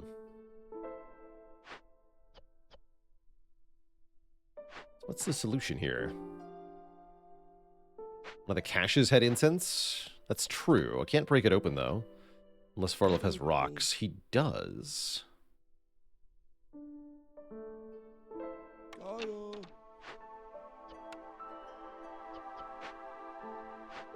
And I did want to open this one anyway. And there's 30 ore in here. I don't know if that's going to be done in time. I've got a while. Okay, how much for 15 rocks? Not much. Cool.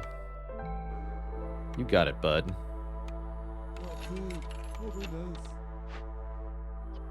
Okay, get 2 people to break this open.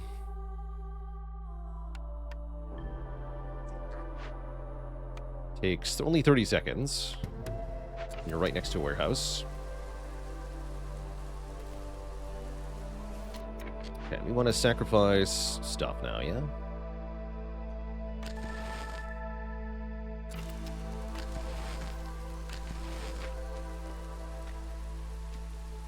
We're gonna need more woodcutters too, but worry about that momentarily.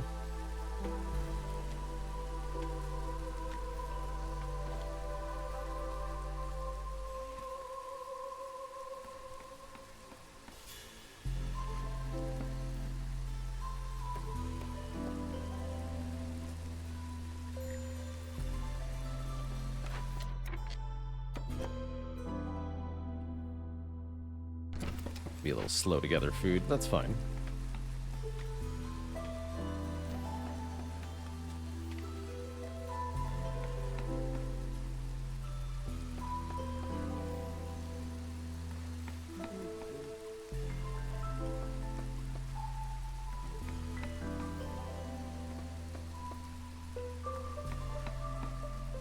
Gotta be careful we don't overburn our fuel here.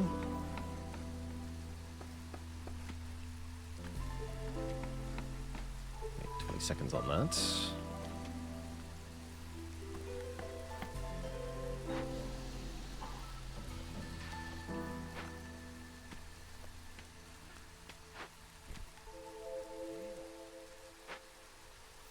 Guess that's not even the biggest deal. I think they're going to remove the incense last, which is a bit of a bummer. But we can get somebody working on this right away.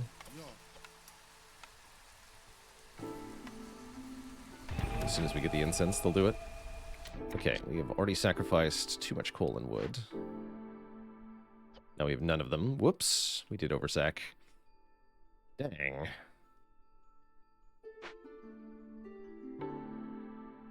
What a bummer. Also, totally supposed to have a harpy Hearthkeeper right now. Shoot. Alright, to woodcutting then. We need some more fuel.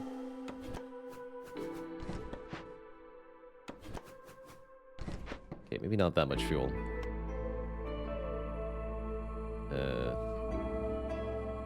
Right, fine, I will take a lizard, actually. Be that way.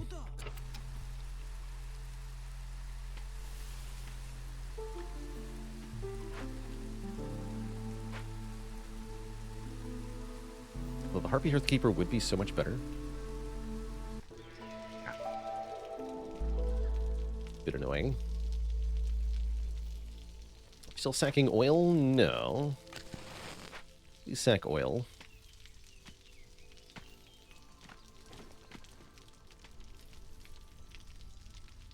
Don't worry, everything is fine.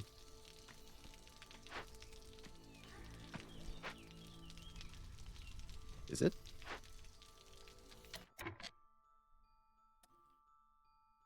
No, it's not fine. Son of a bitch.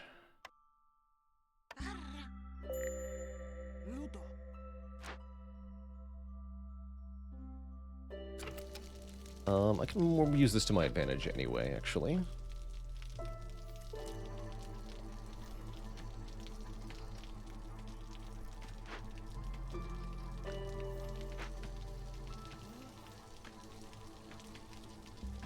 Like the little, like, string, intense tension building that we do while they're leaving.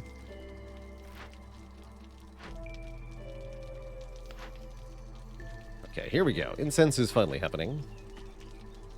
It's going to be a bit slower than desired, unfortunately. What you guys doing? Still making oil out of something. Keep it up.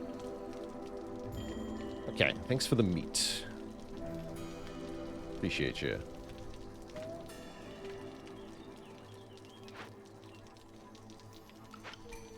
I'm the one that was working on the thing left. There we go. Okay, timed order complete. We're going to gain 3 global resolve, as well as the smithy blueprint, which can make pack of trade goods. And apparently I've got lots of stuff to do that with now.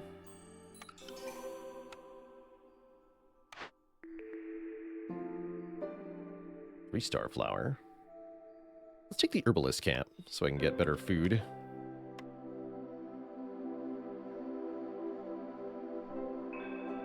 Okay. Now we probably want to go back to Lizard Heathkeeper. Voila. And we can stop sacrificing. Jewel. Yeah, of course the scout left. Why wouldn't they?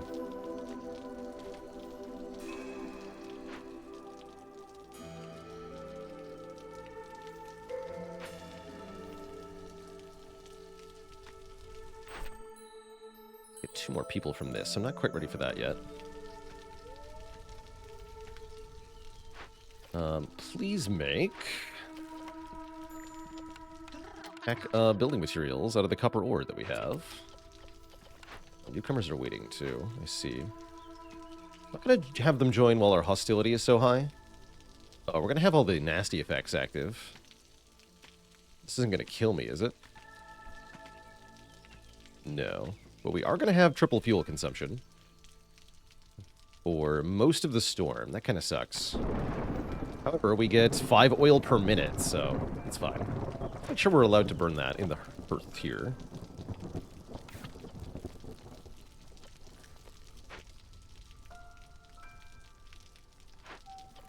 You have no mushrooms. Well, I can fix that problem.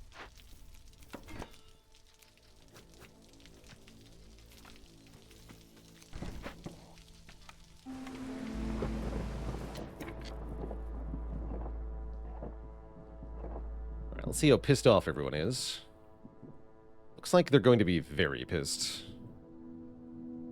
I have no real answer to this. Yeah. Can't do anything about that. That's all on me for trying to do this inappropriately.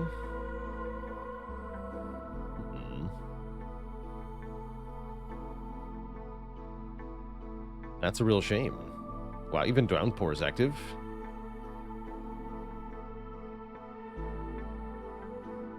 Yikes. Anything I can do about that? Can enjoy the free meat. Got it. Guess that's what I'll do then. I'd like to sell some tools. Where are my woodcutters at?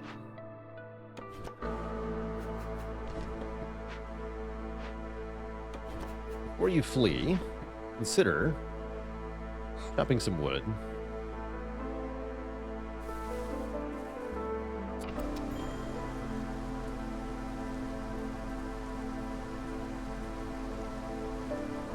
Doomed, we tell you.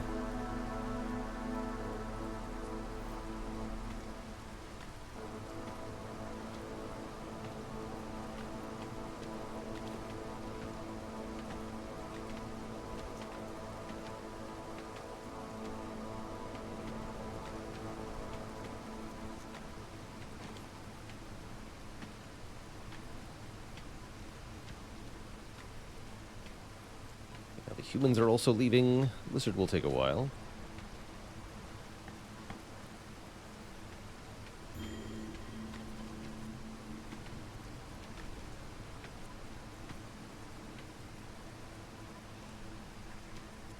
A bit of impatience each time somebody leaves. It's okay, we'll simply eat their bodies. They're delicious.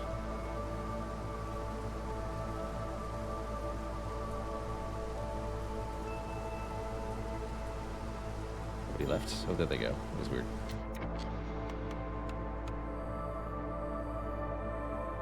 We'll take more people momentarily. Is there any way I can avoid so many losses? I don't feel like there is.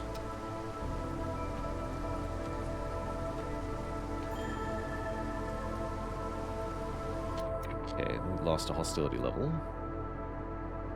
Probably avoid losing another human, but the last harpy's going to disappear here. Don't want to lose the lizard either.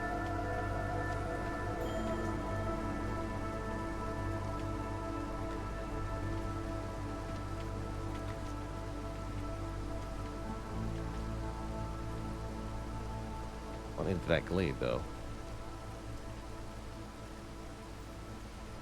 Yeah.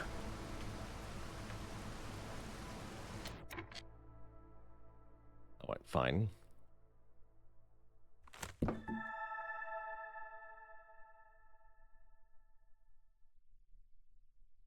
I don't think there's anything I can do for that lizard, unfortunately.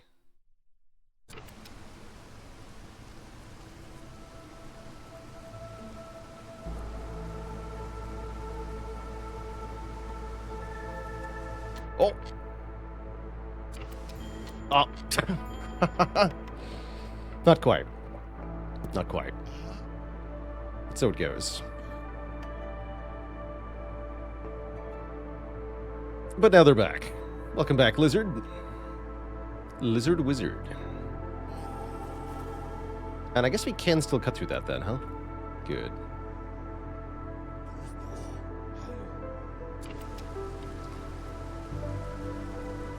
Excellent.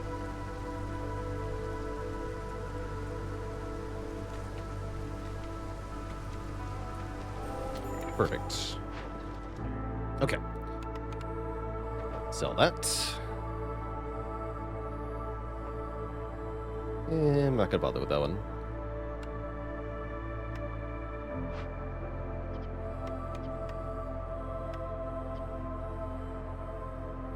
Pretty good teardown, but let's make an offering here. Lowered hostility.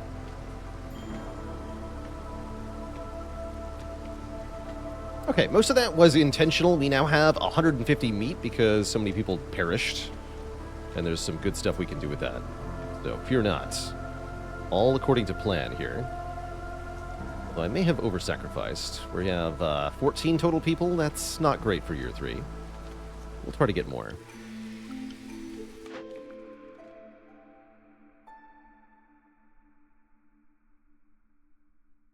Well, we get bonus wood production. Either get +1 wood production, lose all stored wood fuel, or +2 to wood production, lose all stored wood after each storm, get 50 insects. That sounds great.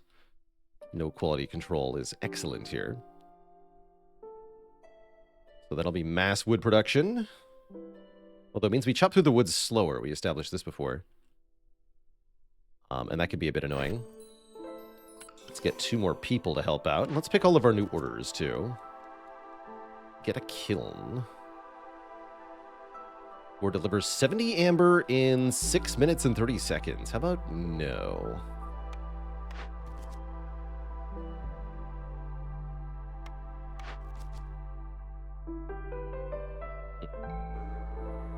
Sure.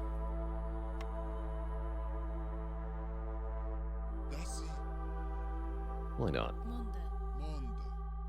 Honda. Alright, how are things going at the distillery? We need mushrooms to make porridge. That just makes sense.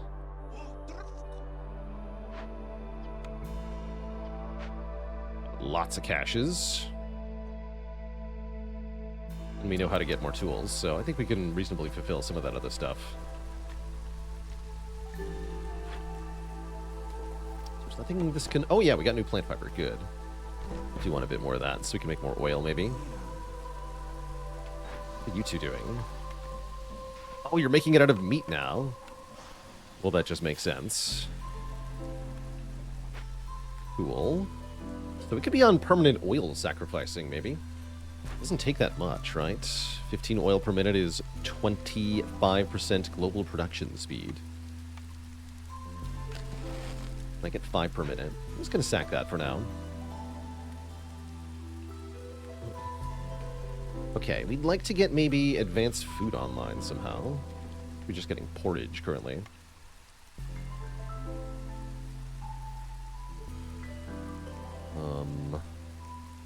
We'll have all the packet building materials needed momentarily. That'll get us plus plank production and 20 bricks and more tools.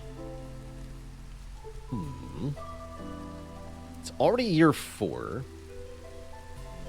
I feel like this is going badly.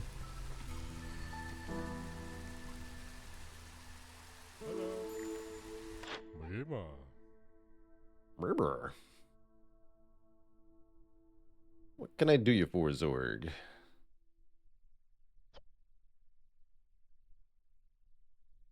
Not sure. Want to be able to make packet trade goods.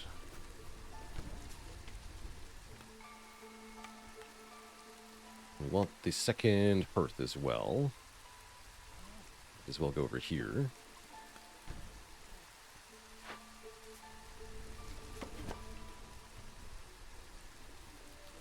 Thing is cool. Put it right there.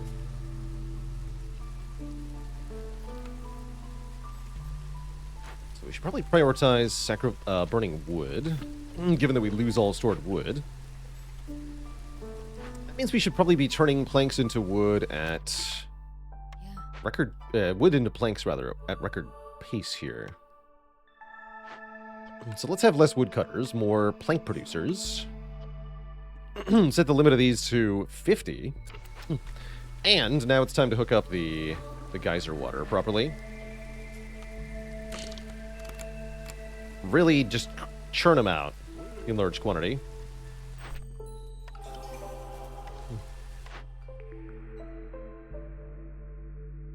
Pie. Here we go. Pie. We can make pie out of meat and flour. And we can make flour. So now we have advanced food online properly. Just need to find a place to put it. Perfect. So provisioner makes flour. That's right. Out of either of these things. Kept the flour at 50.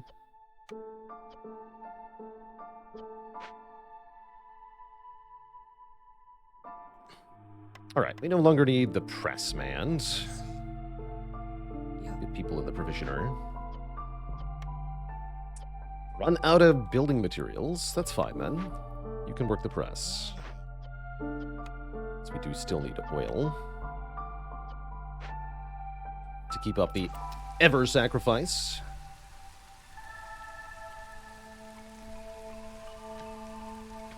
In that case, run a little bit less wood. I need someone to build stuff.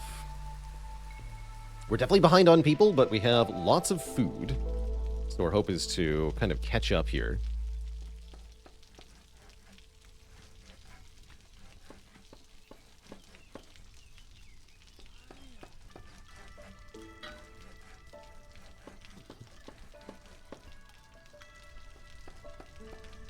Did we lose people?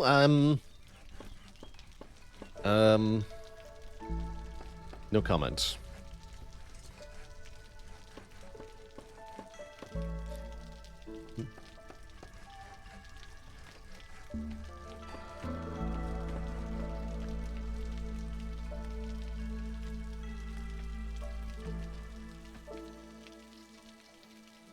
We recycled them. That's right.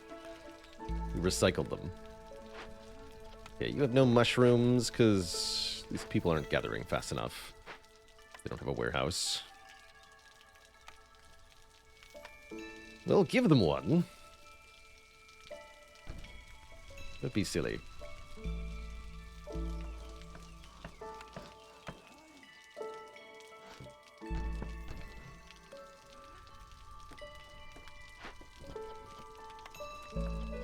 Definitely have too much flour producing. Not enough pie producing. That'd be ridiculous. Things go in here. Making as many planks as we can. Currently have 28 planks. You know, I can turn those into packet building materials. Not a bad idea. This finally ran out. Delete this. I didn't actually need 2 of these.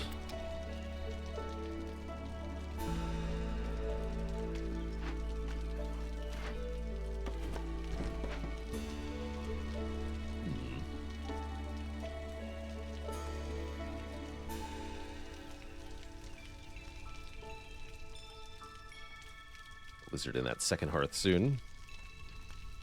This is Queen's Hand mode, that's correct. This is our second settlement in the Queen's Hand mode. Our first try at it overall.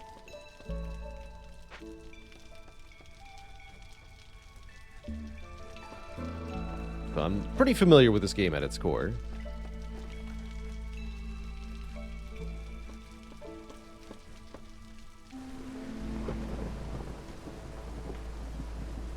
Okay, a much nicer storm this time.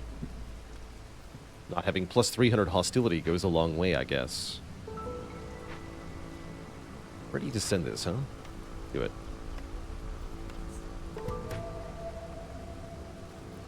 And have the woodcutters cut into this small glade. Oh, that's right. That's where all the pottery is coming from.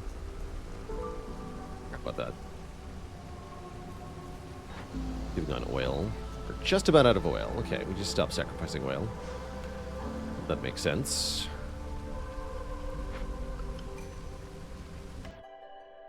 Five new people, please. Please and thank you.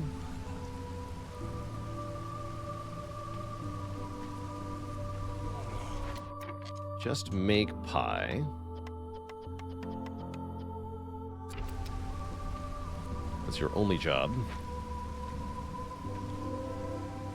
You guys capped out on the planks? You sure did. Let's set the limit to 100 then. We still have way too much wood.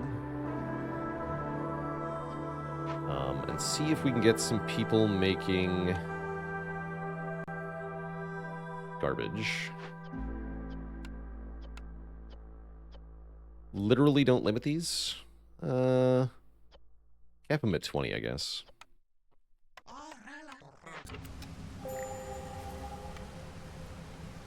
I see.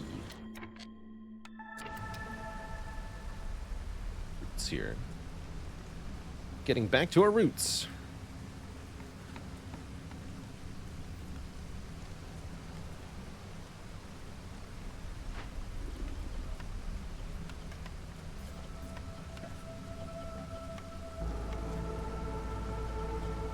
Look at those.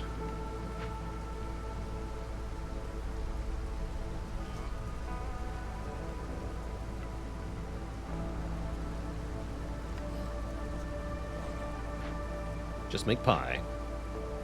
Delicious pie. Okay, that's a very good deal for tools.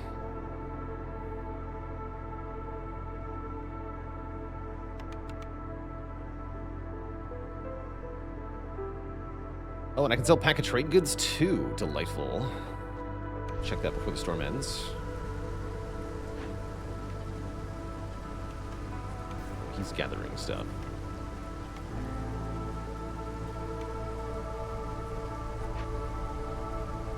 I know Shotgun King. I can't say I'm familiar with that one. How's it going, Long John? Just popping in to say happy holidays. Thank you, thank you. Hope you have a great holiday season.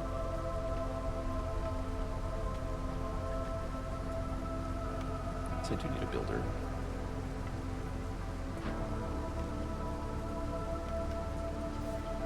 I have to deliver these as soon as they're done.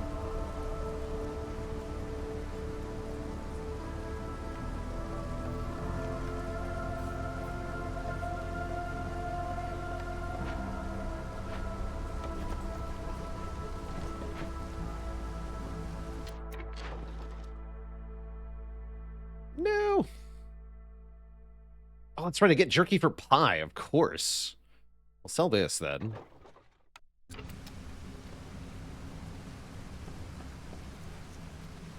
It's your 5.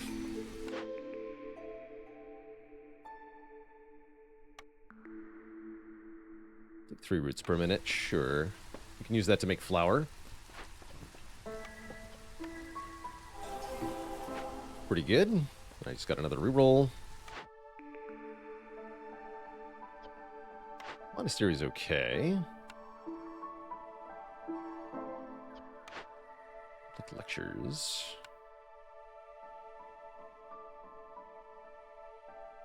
I can build the farm right now. Good catch-up mechanic.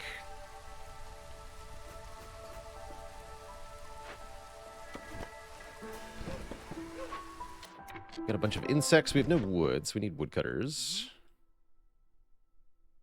I guess we don't need 3 furnace people. That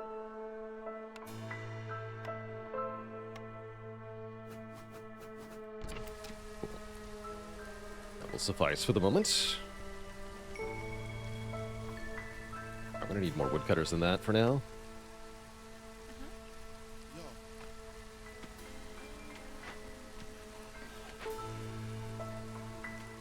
It's fine.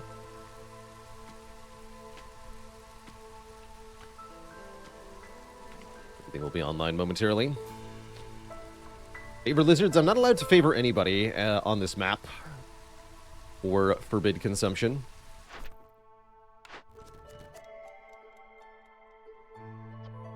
$35 packer provisions. That I can do. 3 trade routes worth 25 amber in 15 minutes. To get 60 amber and 24 tools. Holy moly. What a reward. I wish.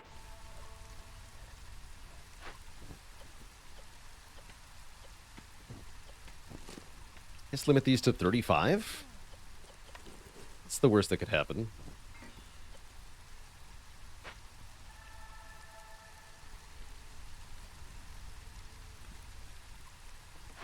Really, nothing bad will happen.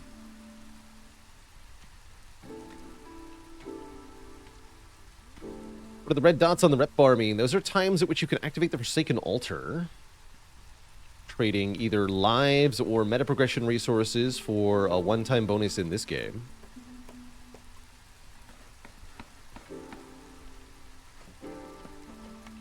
Have I built all of my planks away? Probably, right? Yes, this has used all of my planks. This is a questionable choice. Let's see. I have 55 amber. I'll take more planks, I guess.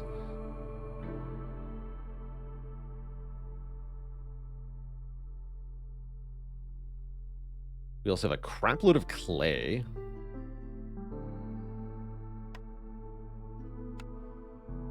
Still 100 clay.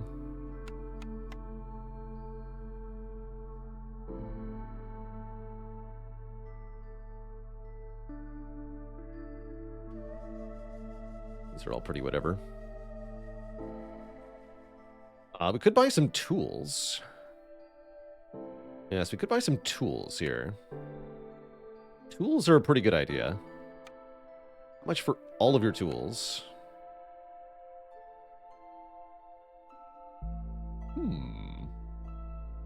You don't say. If I gave you 50 more clay. Normally buying tools is just completely not even a thing.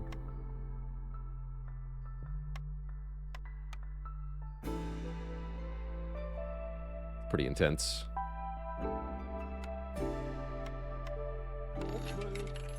I'll take all of that, and let's send some of this stuff to the Citadel then. Well, I might break that one open still. Oh, we already broke open the other large one, right? Yeah, just send this to the Citadel. Give me a point. That's another cash sent too, which is pretty valuable. I need to cut into some new glades soonish.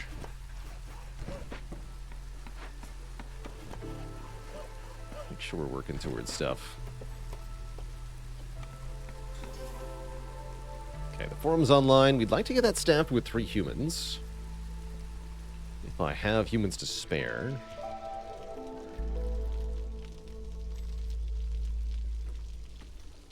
Need more people. Is what I need. Definitely need more people.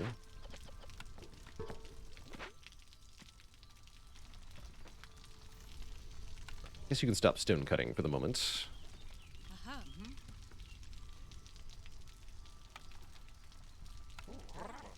There we go. Okay, so we have a 15% chance of double yields. So that's going to make all of our people work 15% harder. You can think of that as there's 16 people doing real jobs. 15% of 16 is more than 3, right? Could be. We're going to get more total resources as well. See, we're also now happy enough, thanks to the pie. It's not really, huh? But as we get more people, it'll be more and more worth it. Let's make everyone go faster, I guess. 30 copper bars is also a big deal. I didn't realize we were going to get those. I have a thing that makes tools, right? Yeah, Smithy makes tools. So let's enable tool production.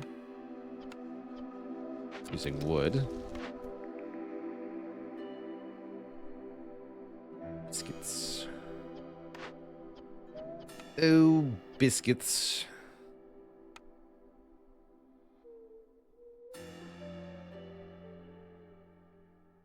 Being able to make incense is a thing, right?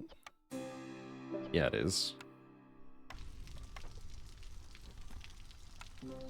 Wait, do I actually have the religion building? Turned it down, didn't I? Luxury treatment, leisure education. Whatever. Close enough. I can sell them for a ridiculous price again. Tools, that is. Make it so. I'll use that money to buy more tools. Open more caches to buy more tools. It's a win-win-win, win-win cycle. Winning. The economy, fools. Already making jerky as a byproduct. I don't need a jerky producer. What about the brewery? Can I make ale? Not exactly. Take it anyway. Exactly.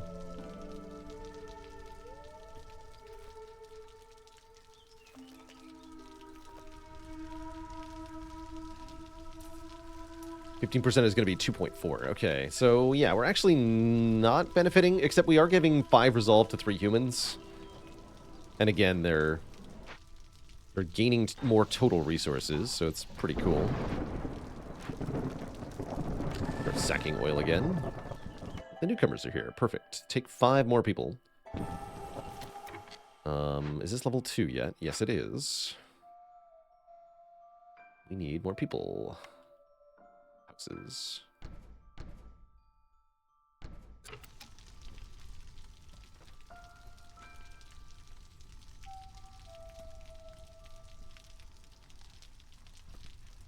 Storm's coming. There'll be minus lots resolved, everybody. Harpies definitely need houses. Is the pie insufficient? Understand.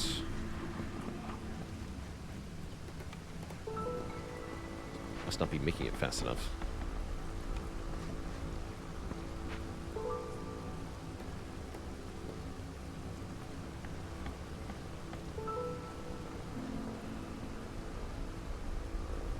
Okay, the Harpies all have a house. They're still pissed off, though.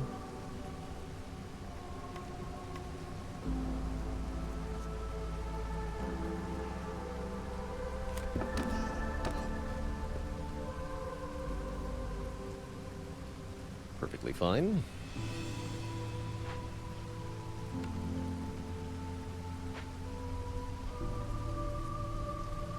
We're actually able to use all our wood now.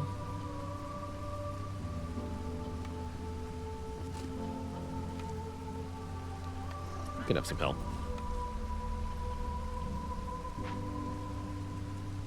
You two cut stone.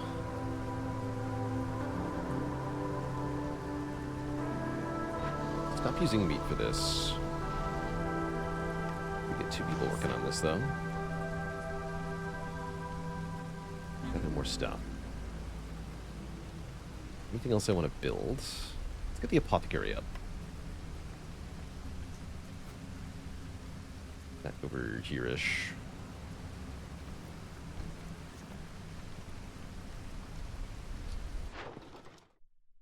Don't sell food. I don't like my fabric. Where it is. Happy holidays to you as well, Argot's Blurg. Is the prestige level shown on the UI? Good question. I'm not sure it is, actually. Great question.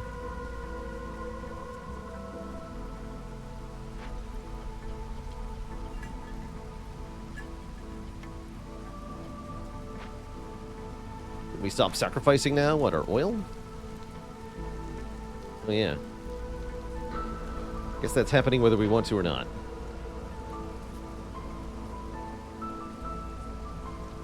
It's valid.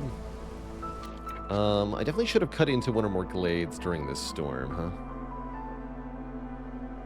Yeah. Could have.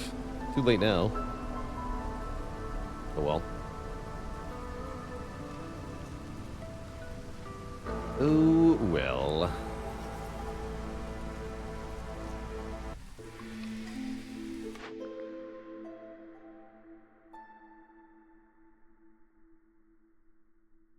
Let's reroll these.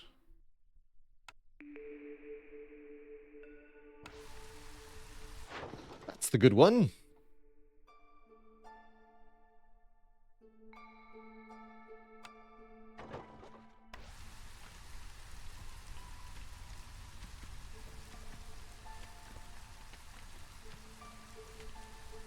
That will definitely help us win here. Currently it's year 6. So ideally we want to win this year or next. I'm not even sure year 7 wins are going to be fast enough for Queen's Hand mode, but we'll see. Don't do that. And we ran out of mushrooms. That makes sense.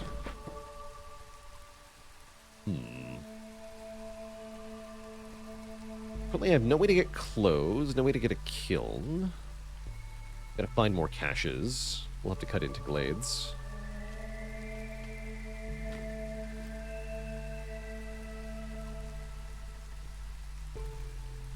Is that another woodcutter camp? Here it is. Okay, yeah, having this glade cut intoable is good.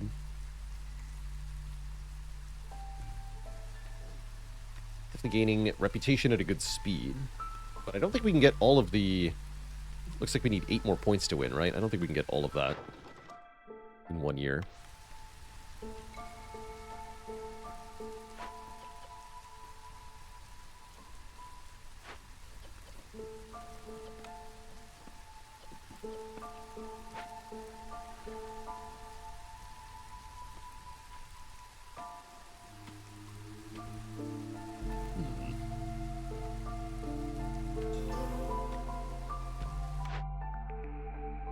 Although a tavern would definitely help.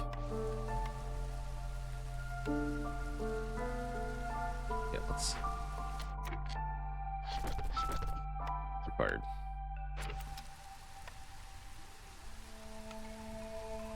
Tavern will make everybody super happy.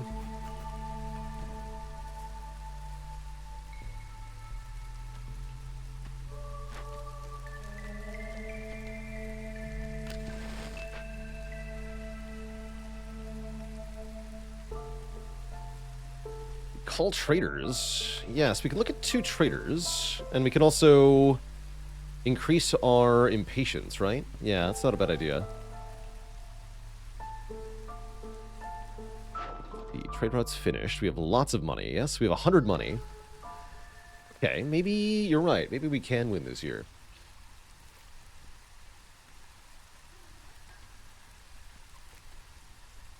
Although each trader will stay for a whole minute.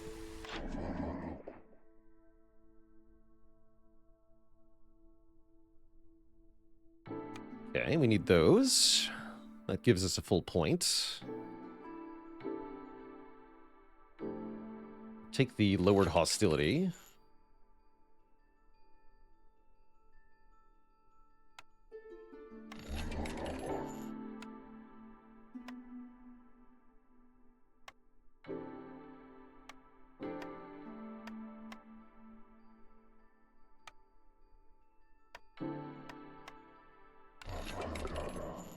Cool. So we need a little bit more pack of provisions. We need 2 more caches. You know, we might be able to do this, actually.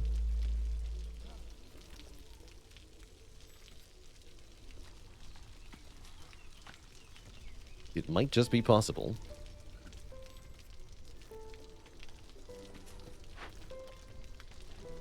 Alright, you can actually stop. Oh, yeah, we can educate our people with scrolls? You're right. You're totally right.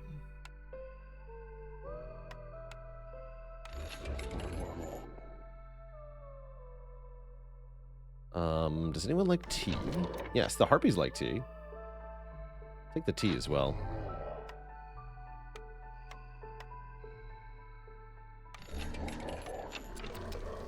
You don't have tools, right? Correct, okay.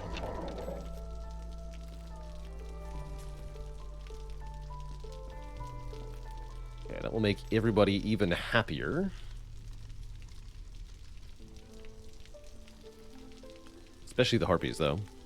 They say money can't buy happiness. How wrong they are.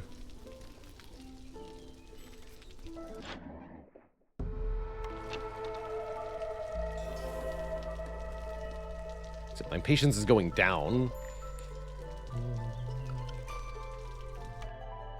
The current issue.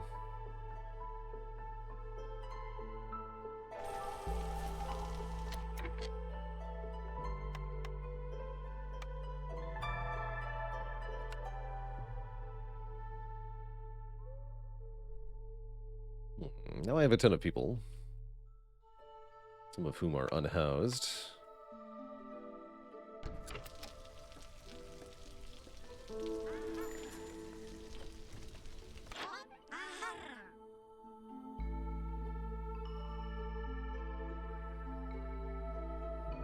Anything I want from you? I have too much jerky as it is. We're almost out of meat, so I'll trade you some meat here.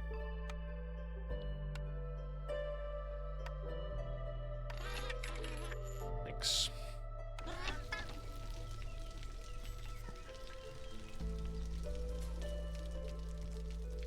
Appreciate you.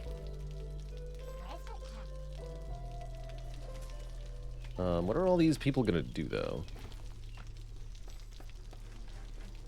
So we can have a third person working the press.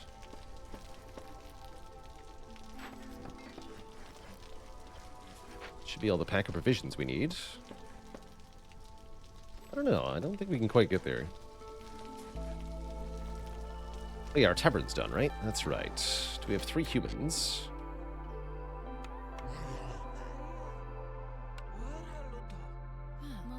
There we go. Good catch. Still don't think we can do it this year. We haven't made the market. Foolish. You have fabric. Has to be fully in the footprint, right?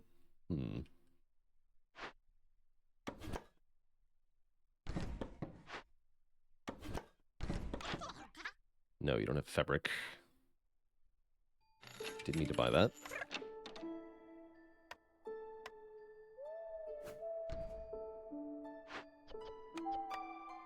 Cool. Then make some fabric. So that you can drink tea.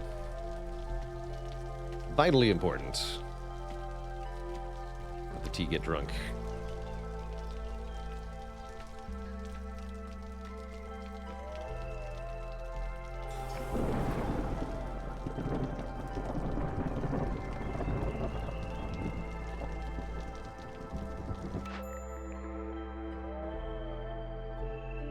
things matter.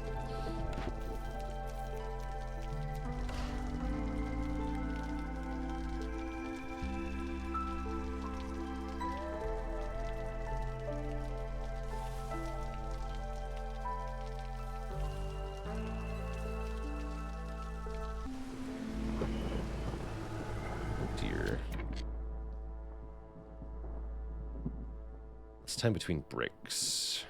Okay, these two are ready. Well, lower impatience, though, so I want to keep the impatience higher for the moment. Corruption rate's not high enough to matter.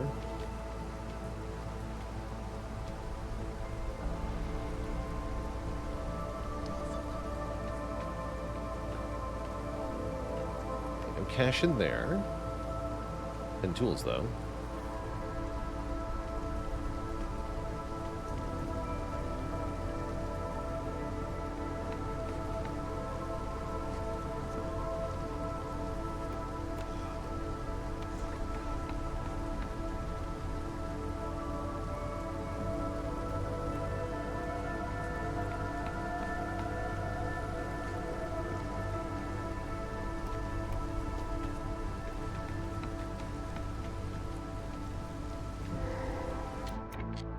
There's a cache.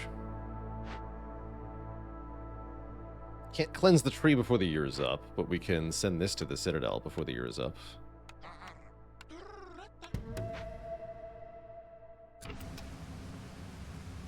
Still looks like it'd be very hard to get enough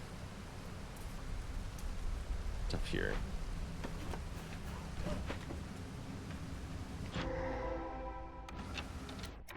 Two more caches here. Well, if I had this many tools... What, though?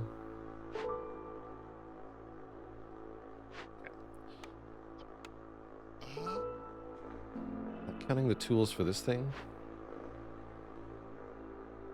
Looks like it.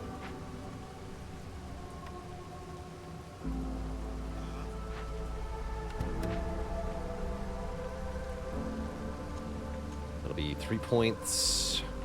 Oh, it's really, really close. I don't think we quite get there, though. Yeah, it's very close.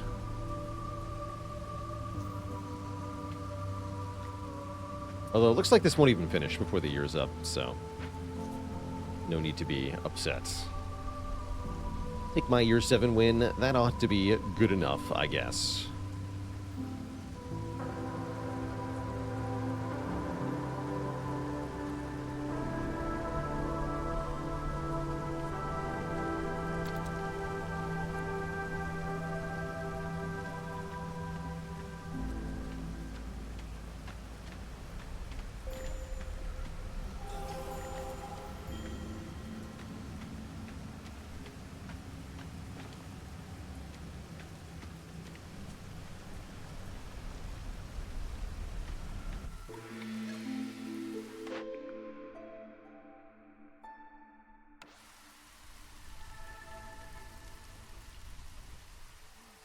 So as soon as this is done, we're pretty much there, I believe.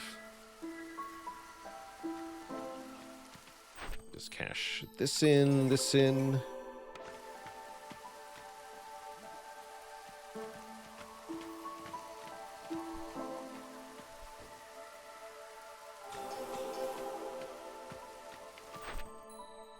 There we go. GG. Another 7-year victory. It will have to do, I suppose. And I think I want to keep taking the seal fragments, as we're going to need lots of those. See what we can get at the capital now.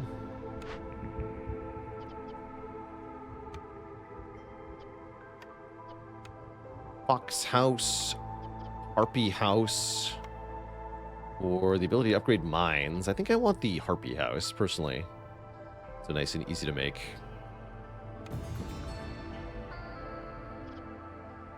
And then I can't afford any of these.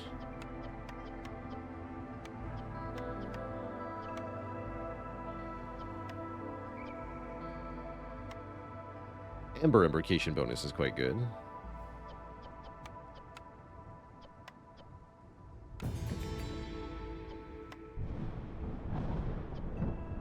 Tremors bring more stuff. Embarkation bonuses give more stuff. Unless I can get more embarkation points, I don't really think this is that valuable. Take it anyway. Starting ability for beavers. Beaver house.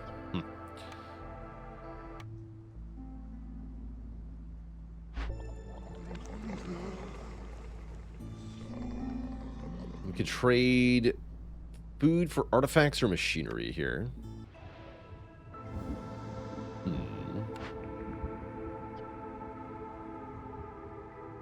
Short on both, though. Well, if I got artifacts, I can get an essential upgrade here for the next game. I don't think I care.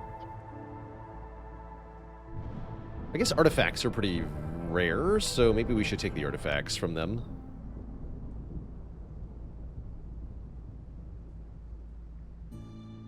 Spark Do Crystals game sounds fun. Sure, give me the artifacts. And I'm going to play here next.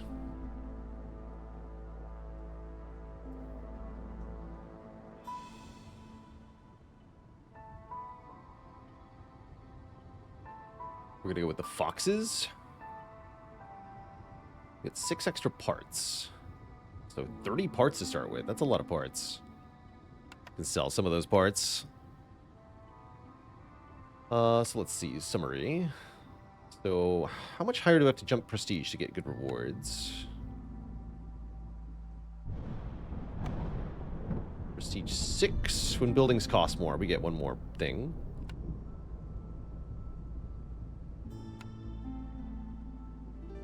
That's 9 for prestige 20. It's not that much more rewarding. I'm going to keep going prestige 2 for a minute. Just try to win faster. I think Prestige 5 is the right spot between difficulty reward ratio. It just gives us slightly more meta progression resources. I don't think I care.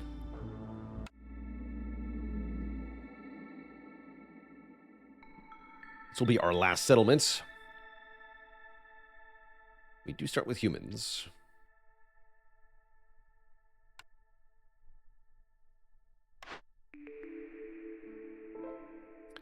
No idea.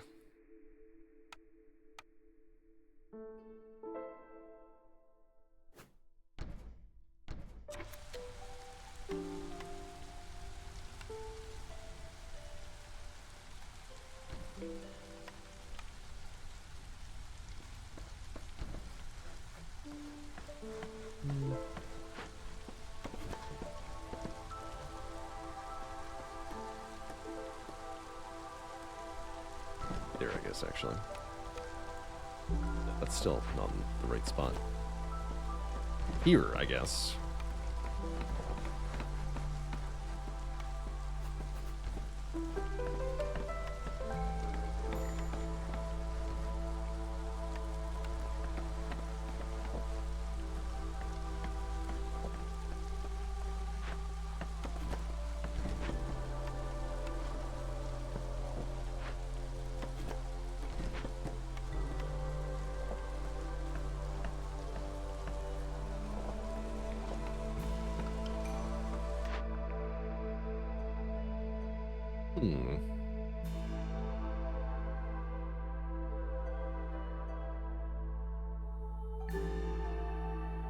Tempted to take 10 Ember here. Even faster Glade events. Not that necessary on the lower difficulties. On the higher difficulties, definitely higher value. The prayer book. I'll take 10 Ember to start. Alright, we definitely need some woodcutters here.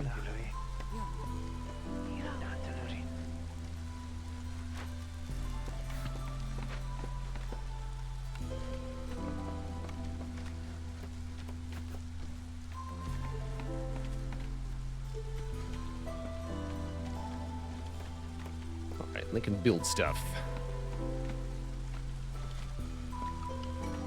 Good for them.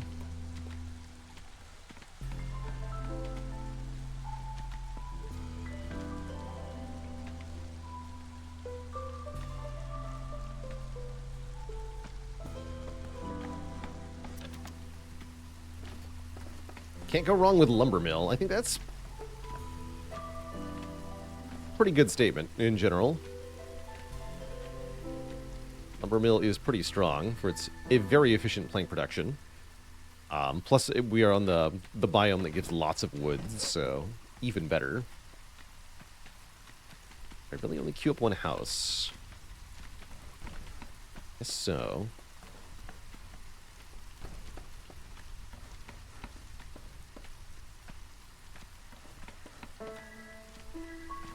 Can favor people again. That's good to remember.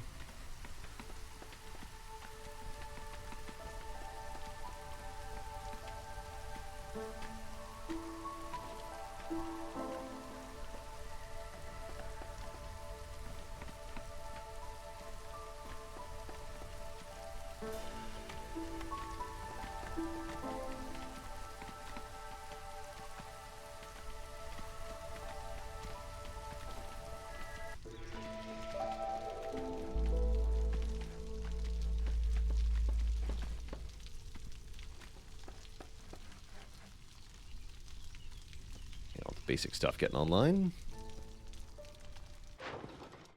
Even more trade routes are now available. In general.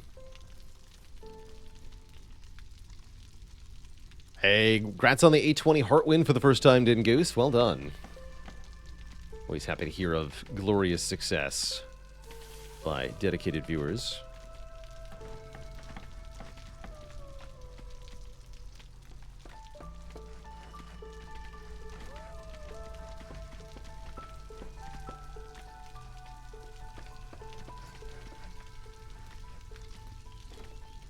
Again.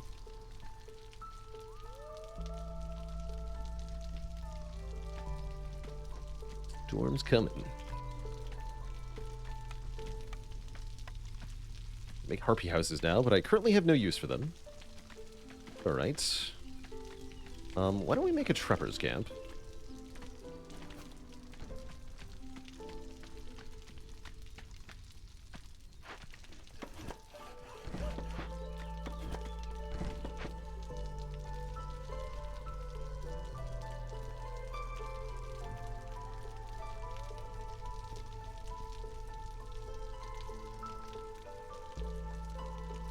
.07 per minute. That's actually quite a lot this early on.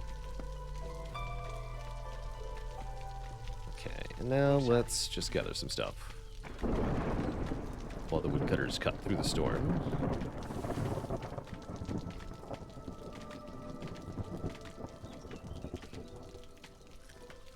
Gonna be opening, I guess, this glade partway through the storm.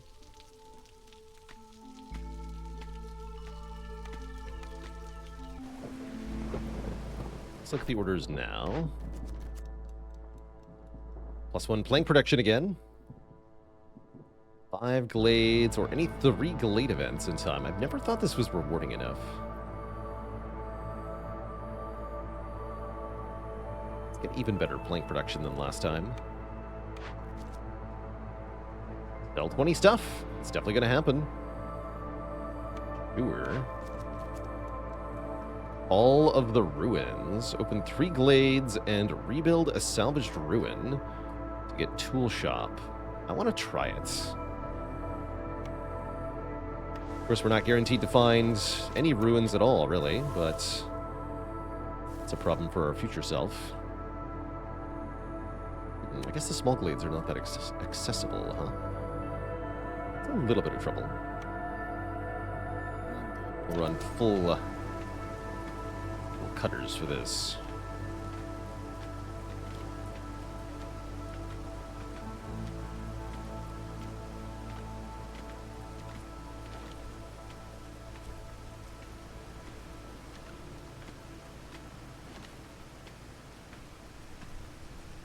We have that trader arriving, right?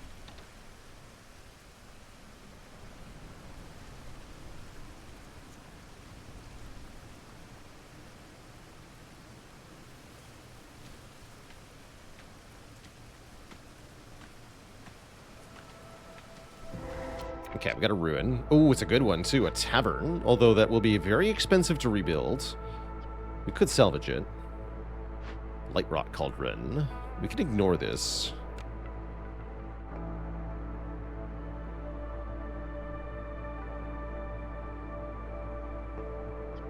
I'm going to ignore it for now.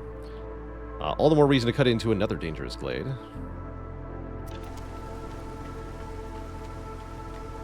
The negative consequence of this event is nothing annoying. I'm not going to be using rain engines that much.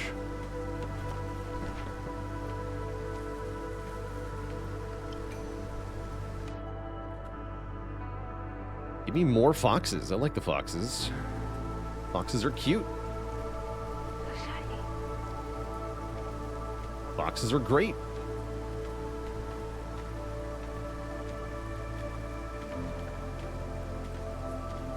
Risky quest paid off? Well, I wouldn't say that just yet.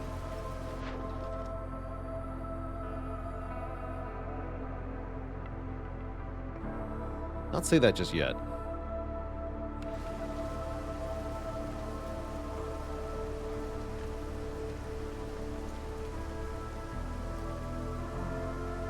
This will be the easiest glade to get into next.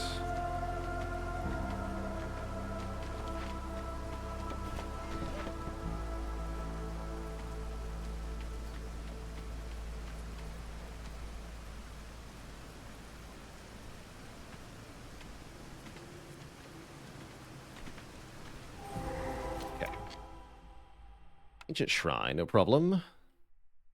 No ruin here. What do you mean I can't destroy it? Don't be ridiculous. Of course I could destroy it. Okay, we could loot that for 3 ancient tablets. Sounds perfect.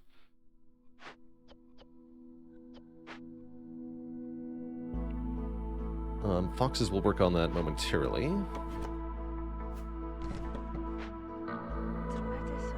Now we have to get into the last glade. We have a little while to do it.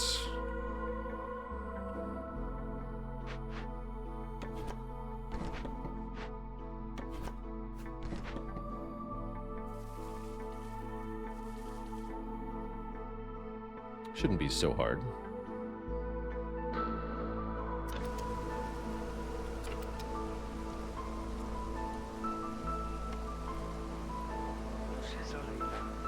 Send the eggs. Now you arrive at the right timing. So, planks are what I need to rebuild that tavern. Is that correct? Well, it's more than just that. 4 bricks, 8 fabric. Hello.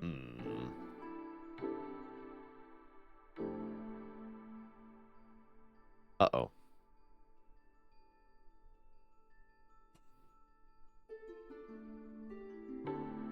Yeah, I was worried about that. Volleyball.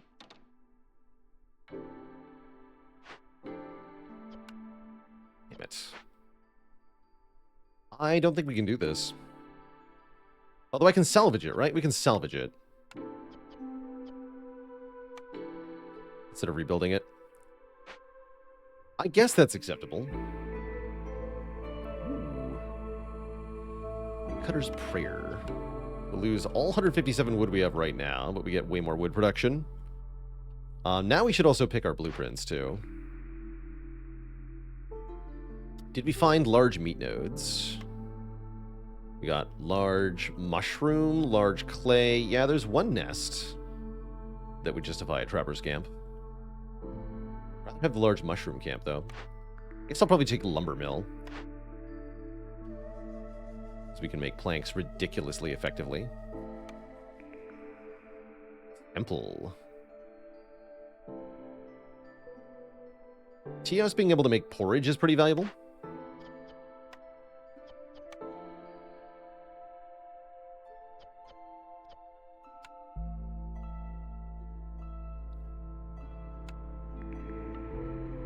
And there we go. Large mushroom nodes. Herbalist camp.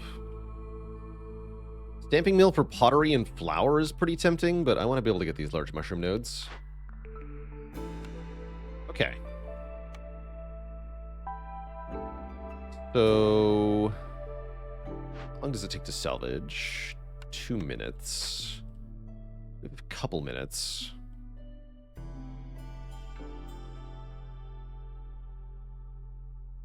I think our third species is beavers. Yeah, it is. I'm pretty sure You can tell the third species by the blueprints you're offered, by the way. I'm pretty sure lumber mill only ever spawns if you have beavers. That's one of your 3 species. There are species-exclusive buildings. Don't unpause. Yeah, I do actually want this. Rip fuel. It's fine, though. Yeah, it's fine. Oh, wait, I should have sold all my... Yeah. Should have sold all my wood. Do I still want to buy planks? I don't think so, right? We are super good at making planks. Although... No, we need 2 bricks and 2 fabric.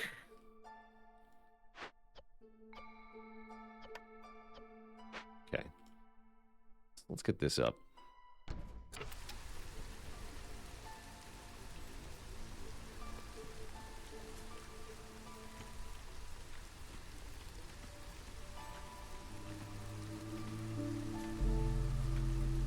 There's not much to do yet.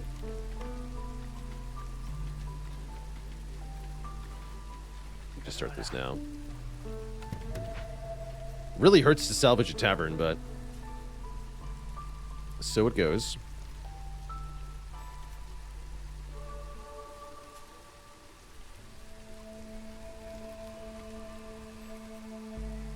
Reward for the time quest is big. 5 reads per minute. Tool shop unlock. And 12 tools. Big rewards. Well worth losing the tavern.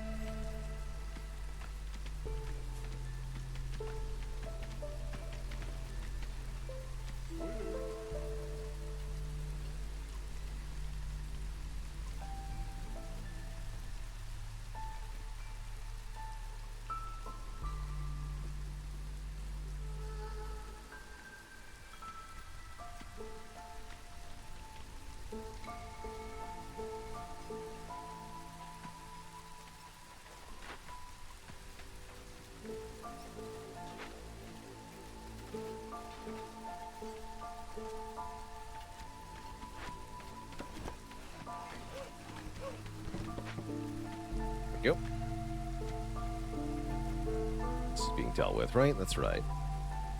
We have tablets for the next trader.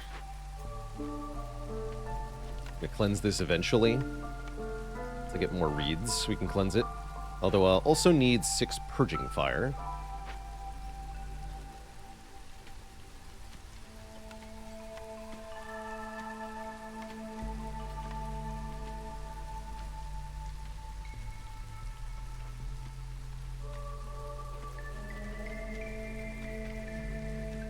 We're only going to barely complete this.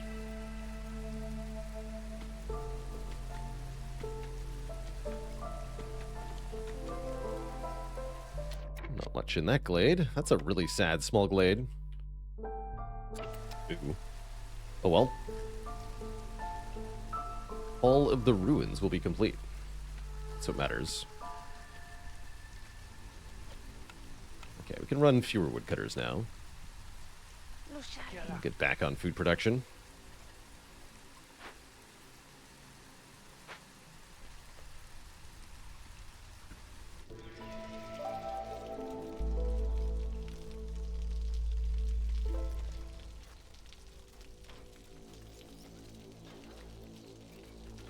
Cash it in.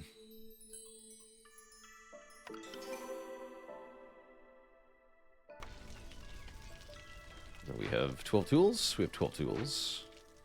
Don't have any small caches, right? I don't think so.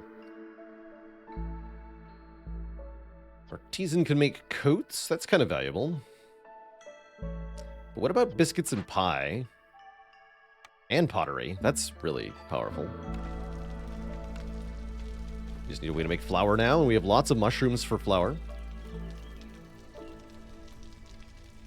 And I see we do have a geyser. Good, good.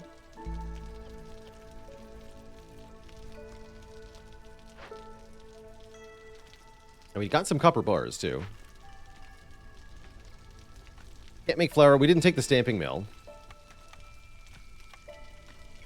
But now, once we make flour, we have good stuff to do with it. Although, I guess foxes like neither biscuits nor pie because they are filthy degenerates who don't like baked goods. What the hell is wrong with them? Sipping their tea. Disgusting. Also, our impatience is super high, by the way. Fun fact.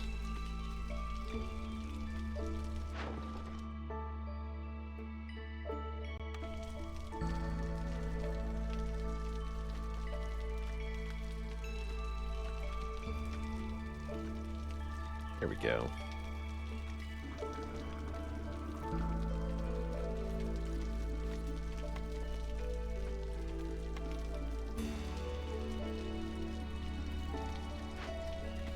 Move back.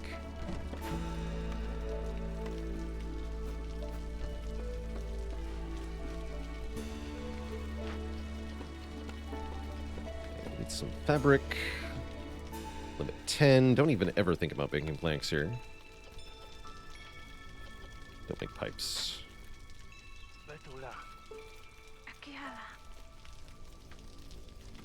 Doing just fine on woodcutters.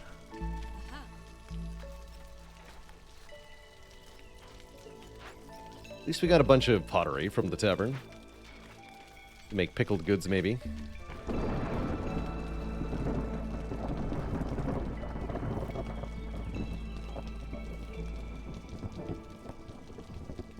Yeah, we started with 6 extra impatience, which is part of the concern here. As our map modifier. Definitely a challenging modifier to play with, but it can also help us secure a quicker victory by keeping our hostility exceedingly low. We lose a full point of impatience every time we get a point, so we should be able to make this work for us.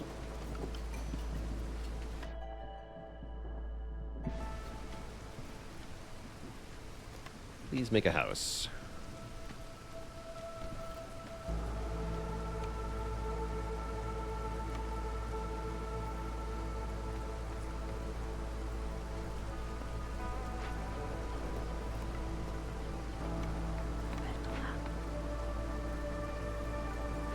Does this have any secondary effects? I wonder.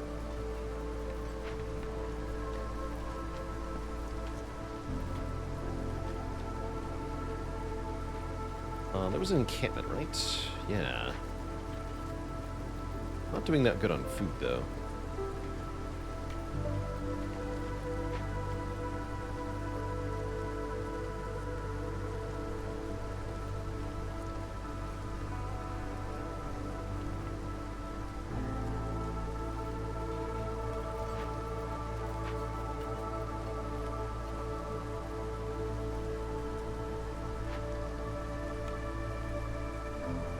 That'll get the lumber mill built. From there, the world.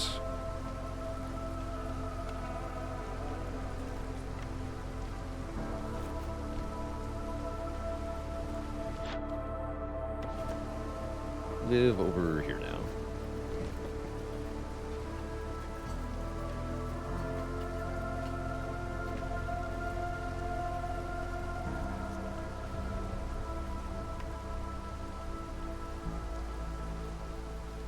Guess big shelters are more wood efficient, huh?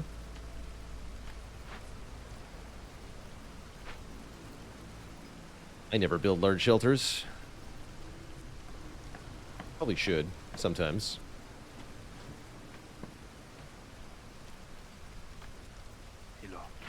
Just straight don't do that. Think about making pack of trade goods out of this pottery.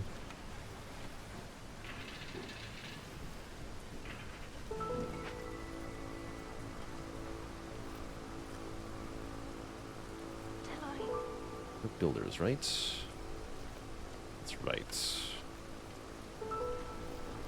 We want the tea house next.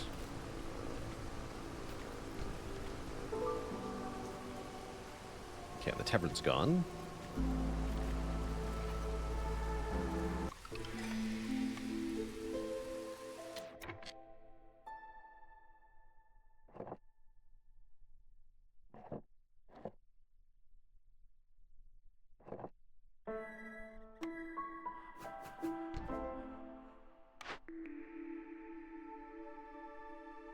Ugh.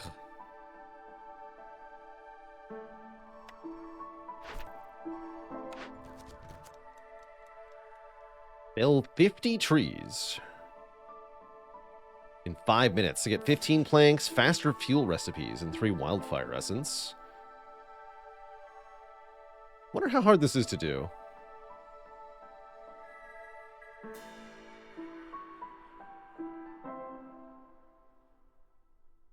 Bandero said, Lumber Mill's not a species-locked building. Here's the currently species-locked building. Humans, brewery, brick oven, monastery. Beavers, cellar, tinctuary, and guild house. Lizards, butcher and clan hall. Harpies, cooperage and bathhouse. Foxes, beanery, and tea doctor. Thank you. Let's try it.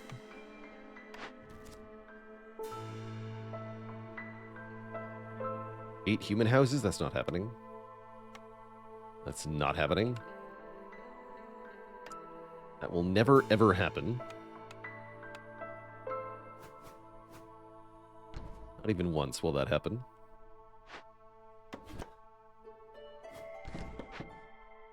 Okay, but if I want to cut 50 trees down, I'm pretty sure I need 3 woodcutters camps for it.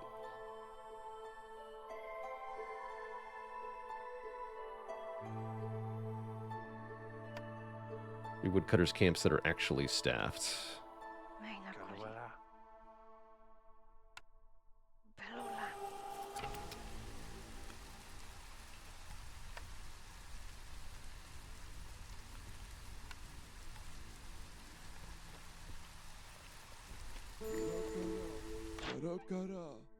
Oh, perfect. I don't have to make a thing. Thanks. Lots of copper bars for sale.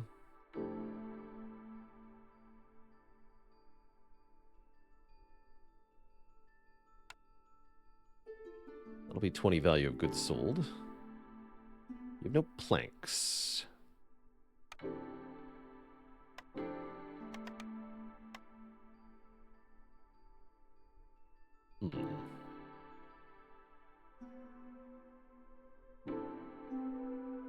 Melter can make copper bars at 3-star.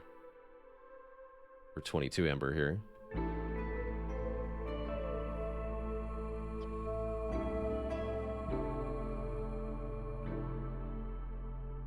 So that could give us really efficient tool production. I guess let's do that. Let's make a bunch of tools. Oh, this is more expensive now. Okay, so don't trade for amber unless I have to.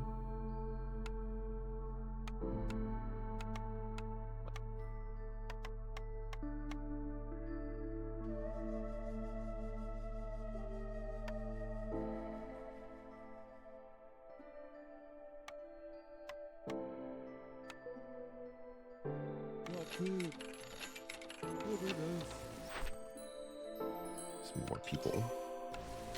Definitely want more people right now. Yes, this will just keep doing.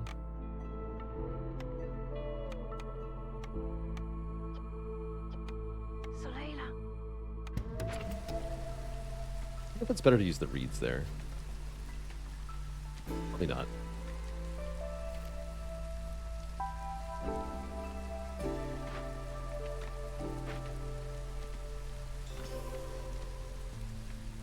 So in 1 minute we felled 5 trees? This is not going to work, right? Shows how little I know about tree felling speeds.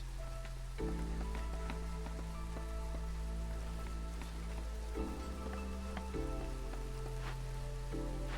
don't think it's going to make any difference.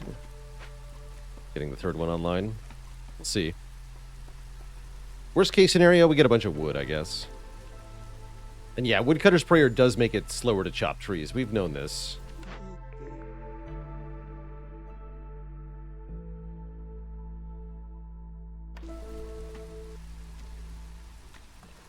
That'll be faster than this, though. Yeah, they have to carry so much stuff.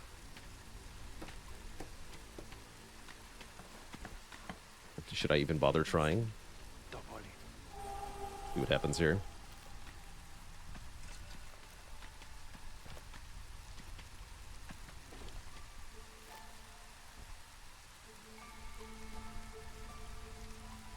I think all trees have 2 charges. Yeah, lots of resources to carry back.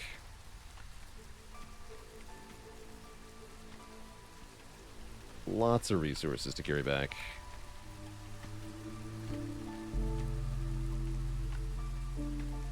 Well, I thought that'd be doable. Would staffing the warehouse help out here? No, because that's not unlocked. You cannot staff the warehouse.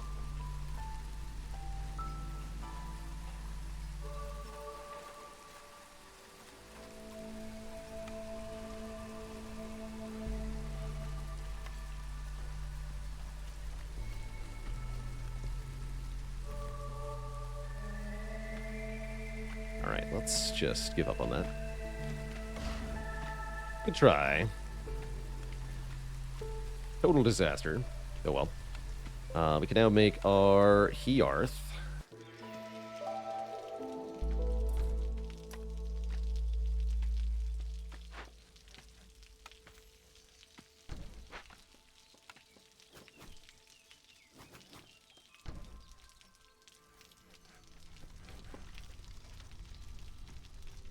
Guess I want this to be over here then.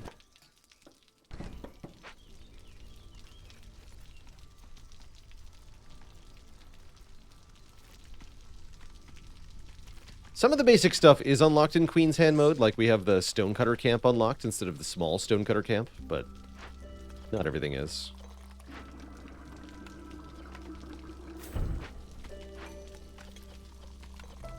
Alright, please make porridge out of mushrooms. I'm not sure where the grain came from, but you can use that too.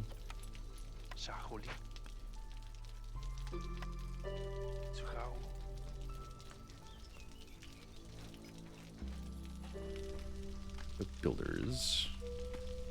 Got plenty of woodcutters, though. Things going here. We have tons of fabric. Doing okay on bricks.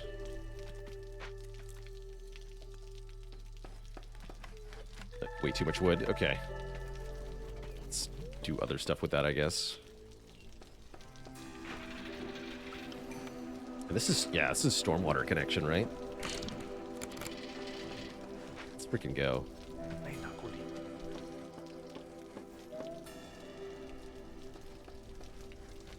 Good stuff.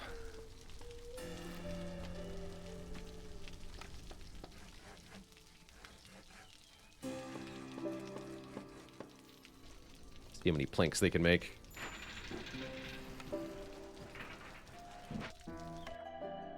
How long have those fools been waiting here?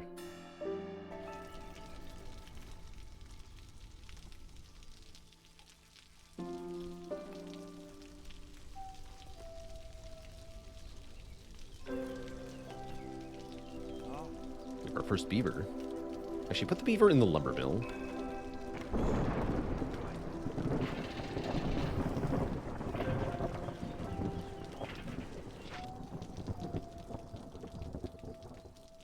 Minus 8 global resolve.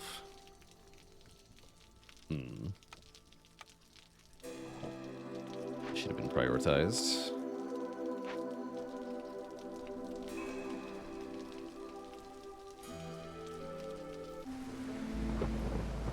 Okay, now we have an actual problem. No, we don't. Yes, we do. No, we don't. Monastery. Do like the monastery quite a bit. Minus 100 hostility. Makes people happy.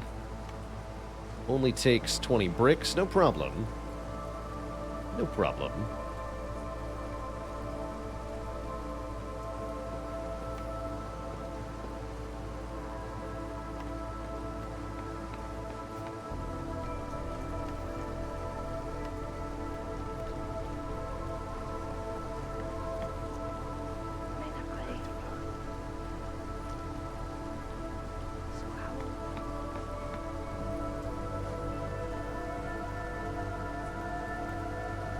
Make packet building materials.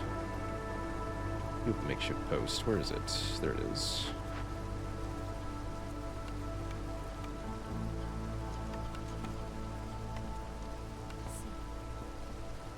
Let's limit those to 10.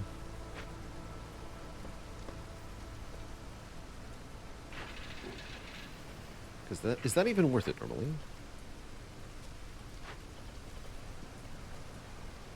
1.7 worth of planks becomes 2 worth of building. Yeah, it's barely worth it for selling. Kind of a shit deal. That's okay. Plus 1 plank production is what matters here.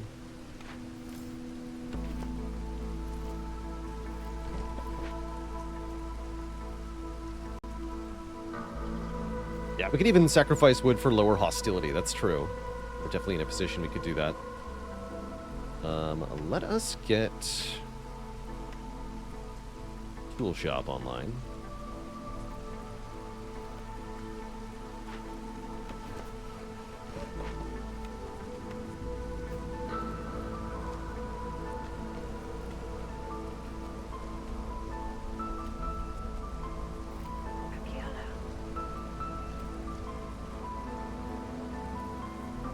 More food production would be welcome.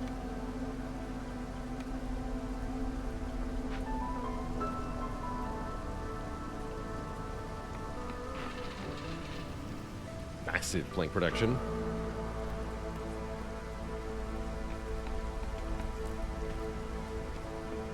Beaver houses would be convenient on this map.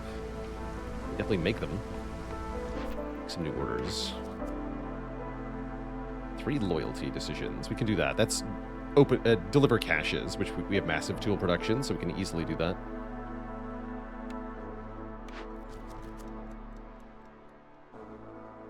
And aesthetics and harmony decorations to get brewery and +5 ale production. Dang. That seems pretty doable, actually.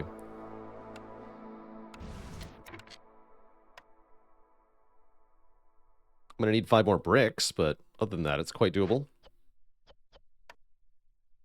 We're already making bricks, although... yeah, we'll make it of bricks. You can get harmony decorations from events, but they are not required.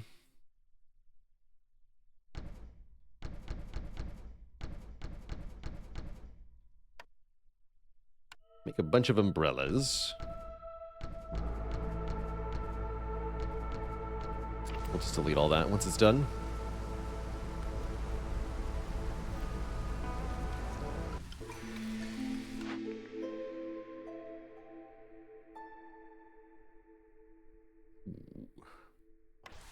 Winter Gatherers is one of my favorites. Double yields for all camps. Half yield for fertile ground buildings. I think farming in this game kind of sucks anyway, I'm going to be honest. So I don't much care about that.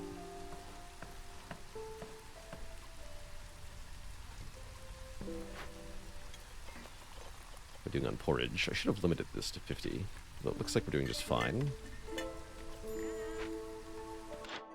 Raider is here.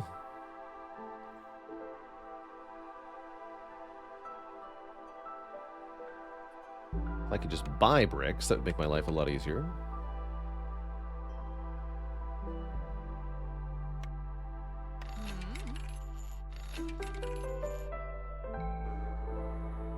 Seems good. Thank you. Oh, and I can do the building materials goal, too. Let me buy a few more, actually, so that I can do that.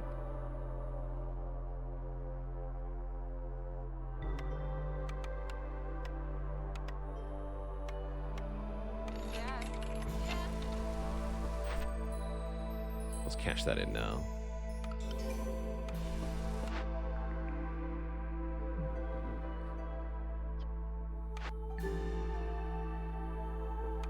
Guildhouse seems particularly breakable on the lower difficulties. Let's take it. The more stuff we can trade, the more we'll earn here.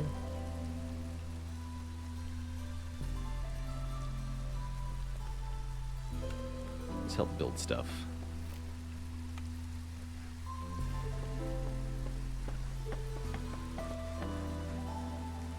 Will all be deconstructed. Yeah, it makes you less RNG dependent. Sure, I can believe that about farming. It's yeah. So what I don't like about farming is the double waiting. That your workers aren't able to work full time throughout the whole year. Like different amount of work required for planting and harvesting and buffing during the storm. So there's micromanagement if you don't want to lose some efficiency. And it's just kind of slow.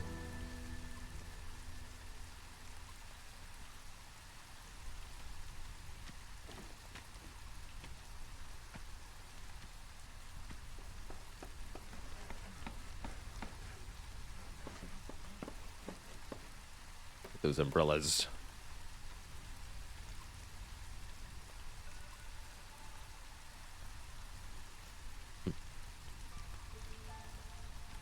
Let's see. Anything else we need to be building right away here? Guildhouse can wait.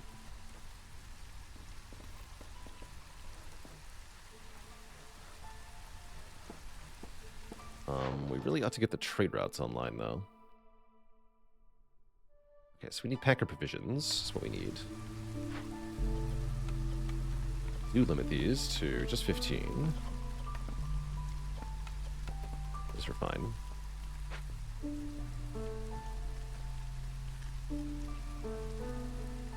You guys not building these fast enough.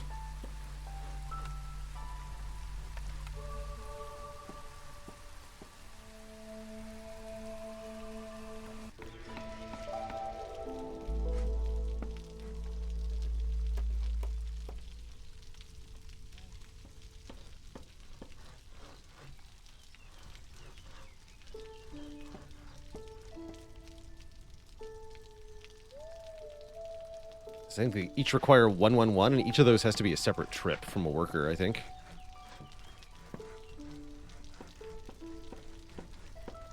There we go. Wow, barely did that in time.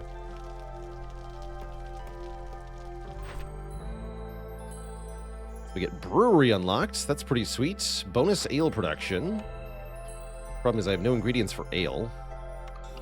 Mixed wildfire essence is kind of cool.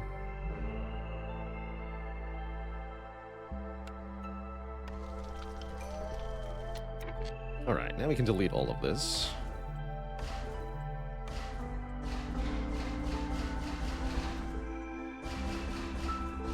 All the materials back. Thanks. Well, less people.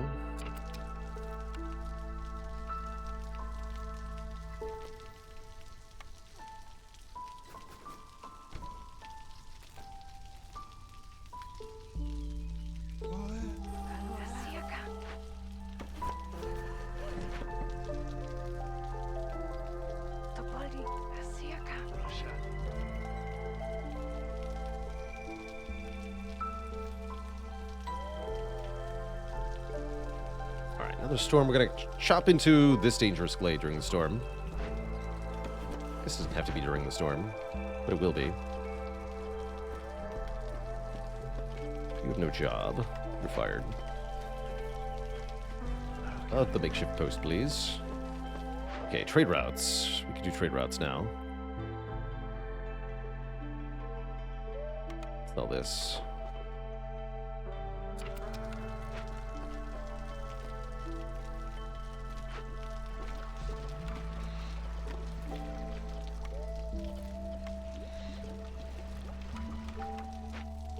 Make any of that yet.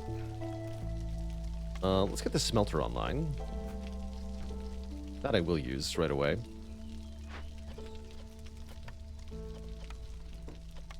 Actually, yes, use planks for the tools, not wood. Could also make barrels if we wanted to. The job for beavers.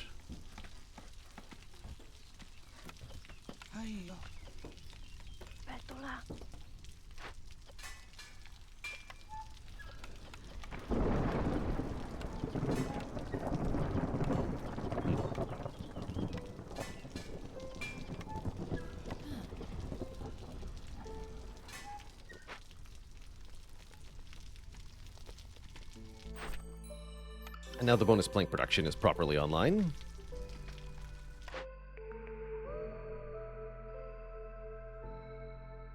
Bricks and pie we already have. What about 3-star skewers? The foxes love these. I do have the ingredients for them. Okay, sure.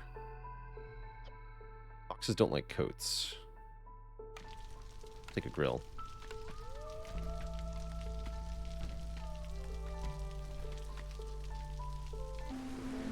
It's perfectly fine.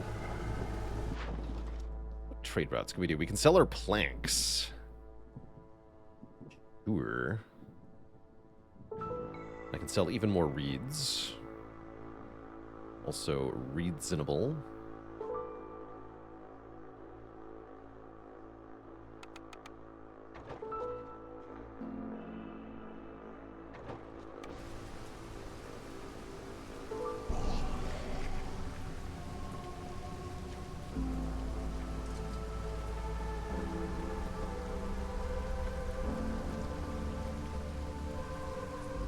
Associate farming with winning runs much more quickly if you get them up before year 3. That I could see. Definitely see that.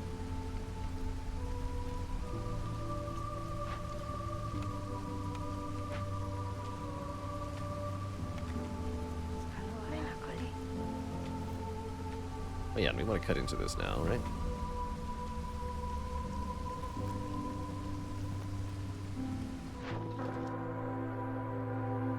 Just want to do quantity of trade route. Definitely gonna need more glades that we open. This is only gonna be one of them. So I probably should go into this one next as well. We got here. We got 1 cache. We have a trapper's camp. We have a small destroyed caravan. We can send to the Citadel. Yo. I'll be doing that.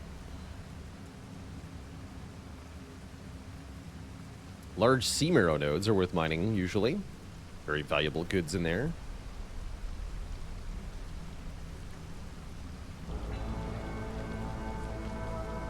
We just need more people again. Get the woodcutters cutting wood over here, I guess.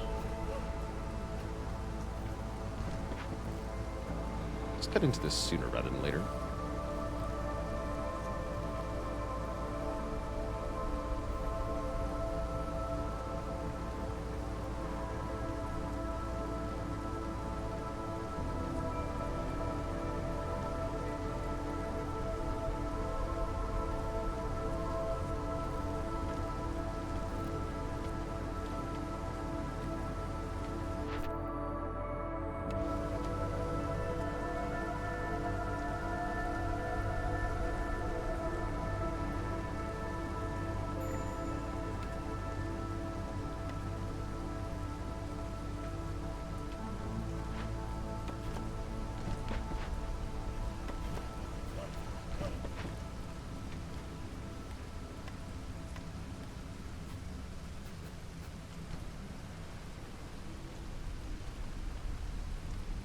I need a blight post soonish. It's from the lumber mill working away. We have 67 planks still. Be intense.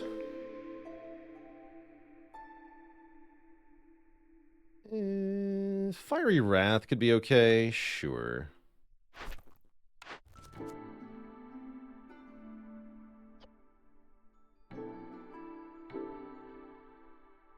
Sure.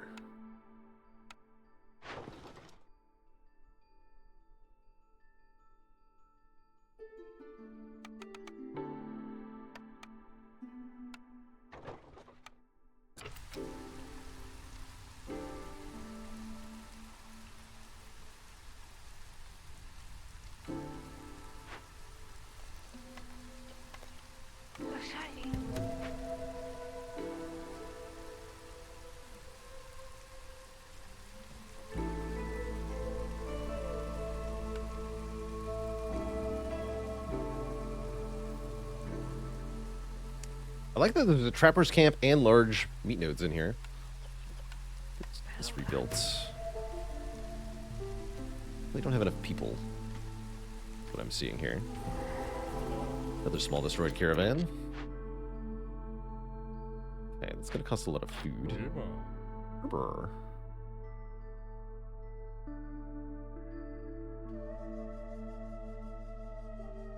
Might buy some food from you, Zorg. My people are hungry, and I have so many planks. Would you like 30 planks? And 5 packet building materials? In exchange for your biscuits?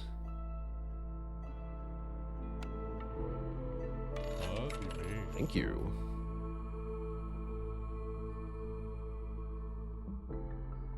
Make sure I can make packet provisions properly. I'll buy more, let's see, berries, herbs. Hello. Got herbs, I'll buy herbs.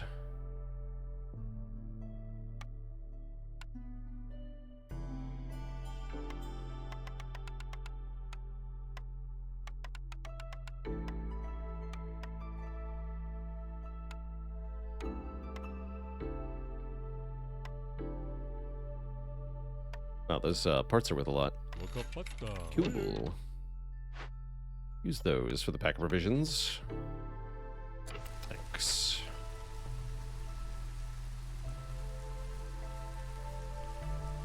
Still no people available. 2 minutes until more arrive. Small trapper's camp is done.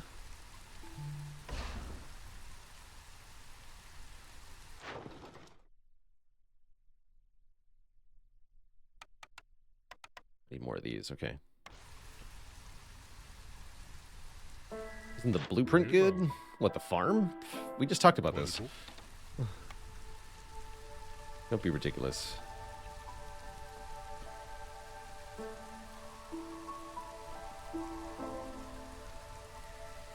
Don't be ridiculous.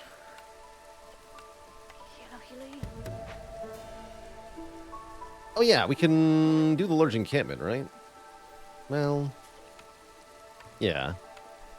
We'll get me more people. Y'all right.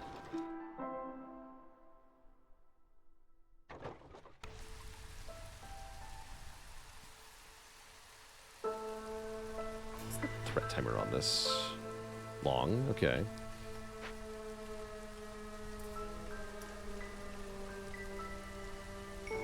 Cool. Good night, Annabelle. Happy to have you tuning in for our final stream of the year. Always a pleasure.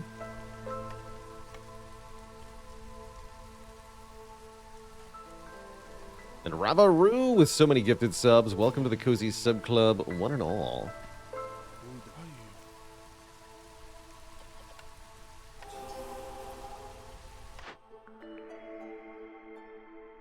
This does not matter. Actually, the cheaper pack of provisions might matter.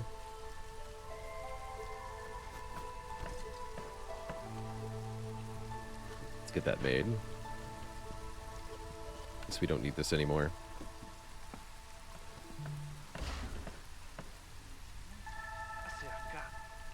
Guild house is up. Not that much yet, but we can break it. We can definitely break it. Hoping with the guild house we can get a year 6 win here. And the time flies so fast, though. Let's exclusively use the herbs, actually.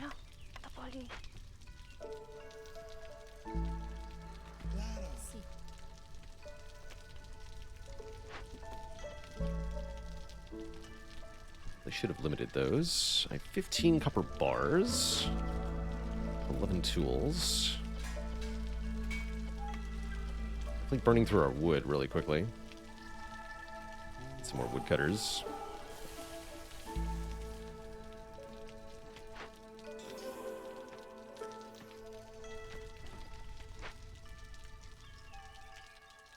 Okay, that glade event got completed. Man, the trapper's camp. Nothing to build, so I think we're good now. Need to send one more Making porridge? We are. Making it as fast as we can. Oh, I see the water is a limiting factor sometimes. You know, that liver milk can slow down a bit. It's fine. To sell.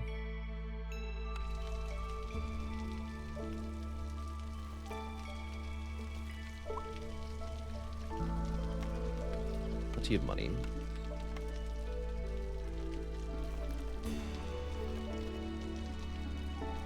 Do I want to summon the trader now? Think about that. I think I do, actually.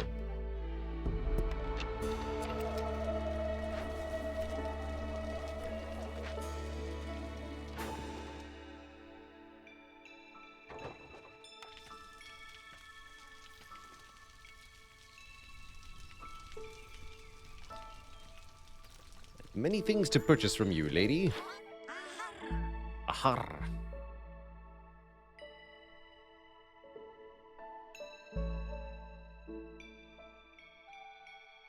I use roots to make ale. Yes.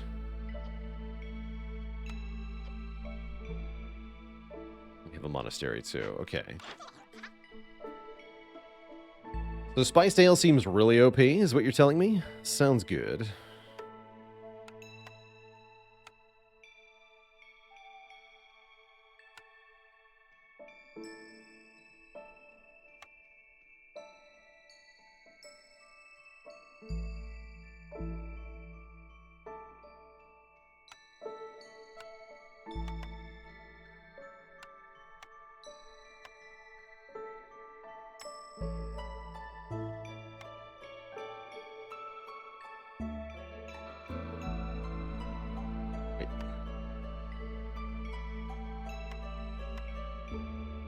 Buy that first.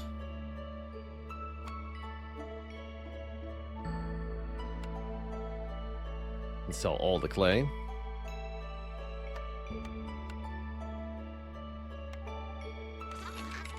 Okay, that was a good trade. What is this now?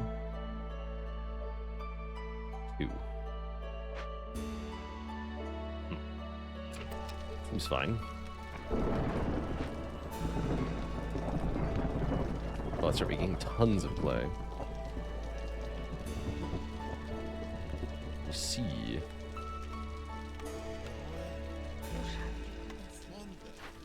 Okay, just make ale. Use the roots. Don't put a limit on it, just make tons. We'll get up a monastery.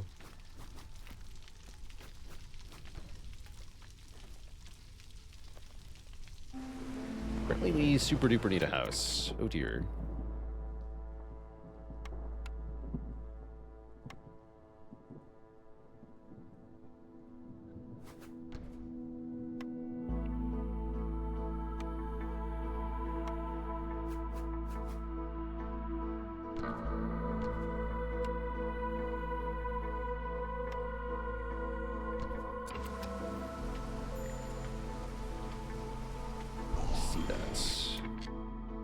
We're at 88% corruption rate, too. That's spooky.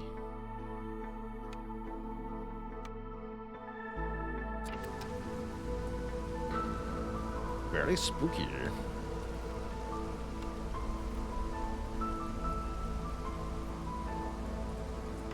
We're still here. That's cute.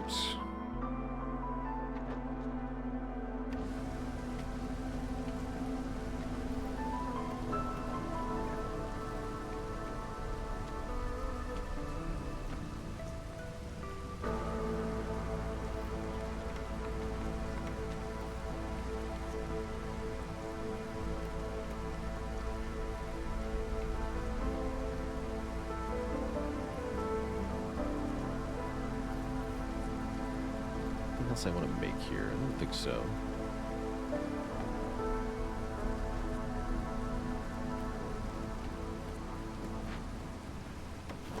Towards this forbidden glade. It looks like it's a long ways off.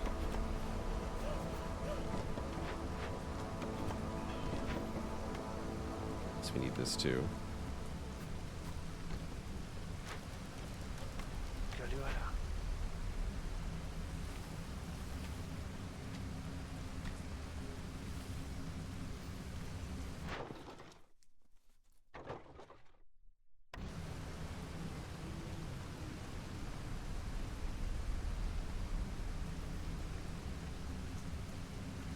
Happiness will commence soon.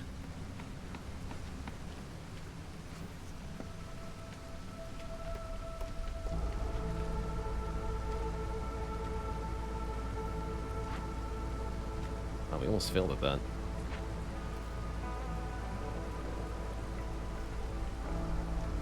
Oh yeah, we're getting this, huh? Actually, that's good. That'll get to this faster.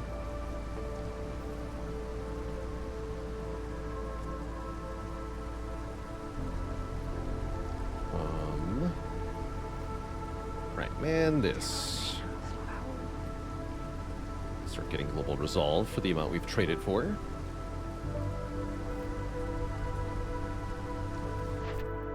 Pick dollar orders. We just failed one.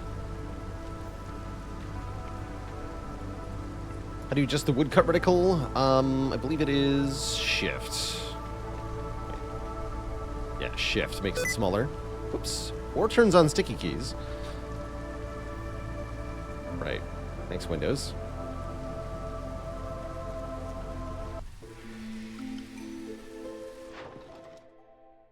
X.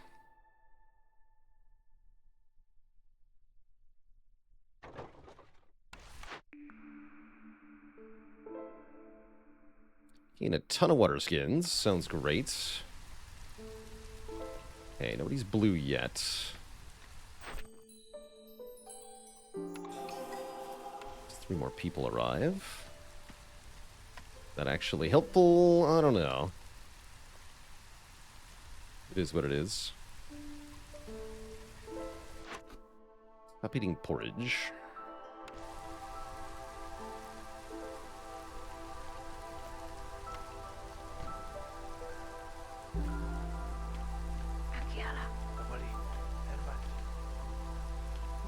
When's our trader arriving?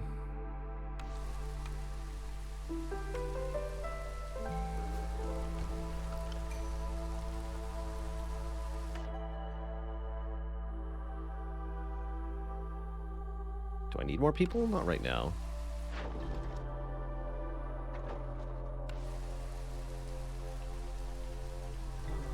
We're supposed to be really happy, though.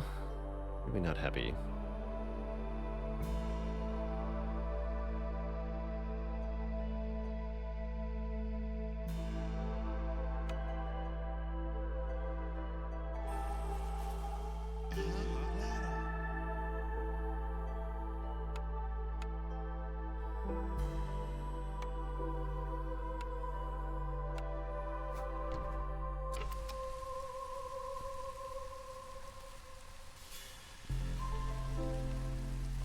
Not happy enough.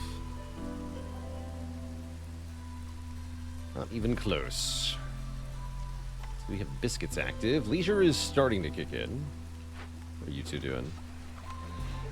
Taking a break. Oh, delivering a ton of ale. Even better. There we go. That's the 12 trade routes. Get into the Super Glade now.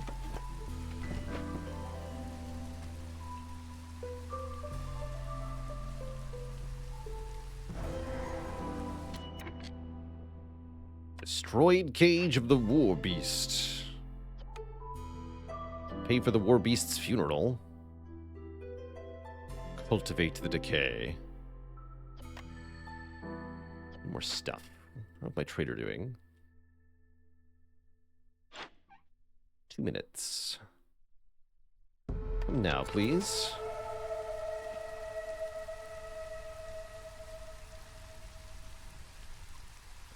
Was there a cache in there? Yes, there's a large and a medium cache. Perfect. Somehow we don't have that many tools. Don't worry about that.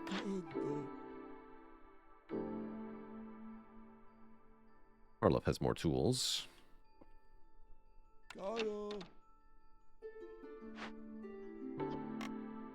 Incense, tea, oil, or resin? None of the above, huh? How's it going, Better Otter? Hello and welcome. I have 27 packer provisions. Ominous. I think I'm just going to buy a ton of tools here, if possible.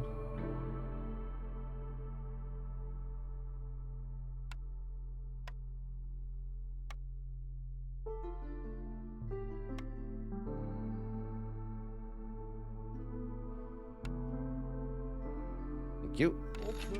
It's going to be another +1 global resolve for a trade of that magnitude. I don't think we can do it in year 6 again, though. Looks like garbage. We are missing bricks. You got any of those? No. Let's make them at the crude workstation.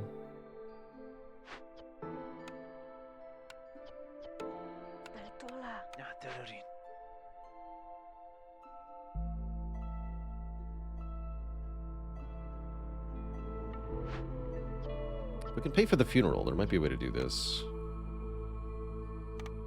We'll have to summon another trader. It's fine by me. Yeah, so far year 7 has been the sweet spot. I'm not happy about that, but it is what it is. I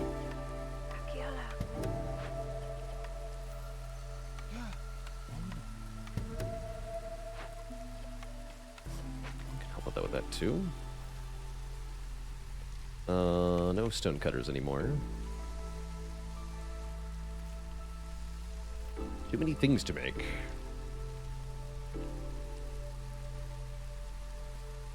Okay, the beavers and the humans are now very happy.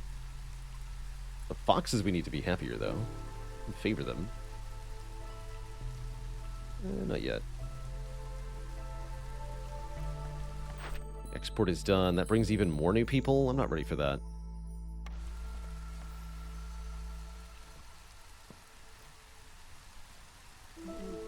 9 foxes gives more resolve than 9 humans? Interesting. There, 0.78 per minute. It's a lot better. Trader. 2 impatience. Come with me.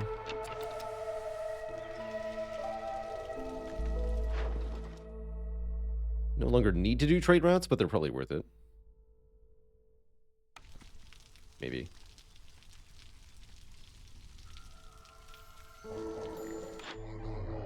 There we go. Incense. Perfect.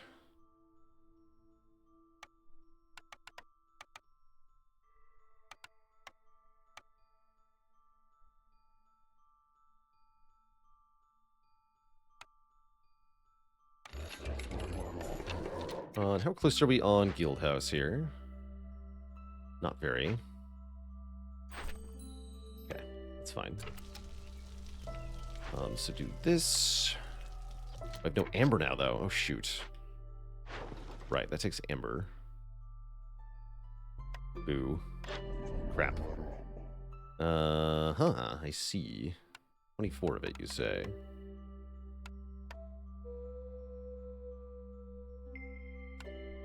Mm-hmm.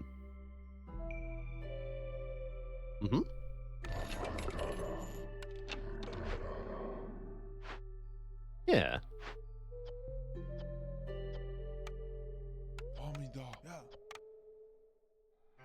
Wait, 25 out of 36.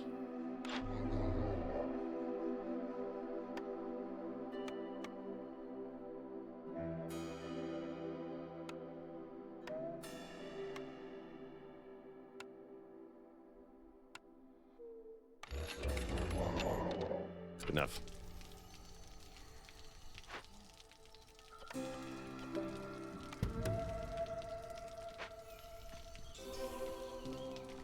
Okay, so we're gaining 1, 2, 3, 4, 4.75.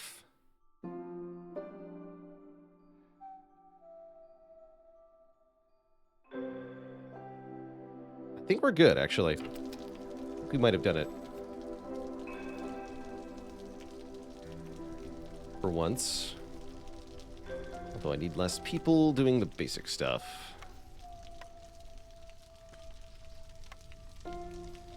Solaris wants a dad joke.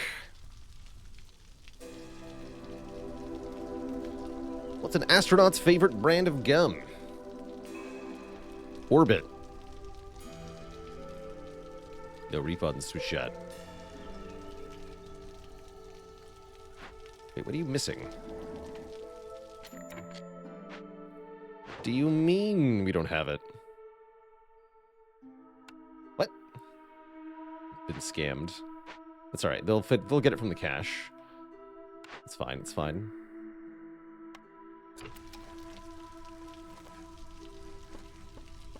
Do I have a house that uses incense? Oh, we're probably praying. No, we're doing religion, is what's happening. They're praying at the monastery. No religion for you. Also, we have no incense. Oh, shoot. Oh, I screwed that up, huh? Damn it.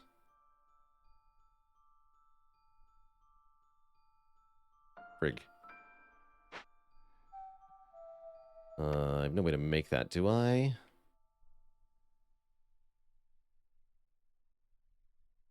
Religion is bad, confirmed. True. Whatever, I'll just make everybody even happier. They'll figure it out. Yeah.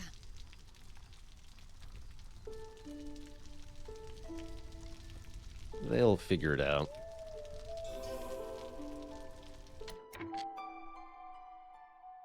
Okay, all the caches are done, so we get +2 more.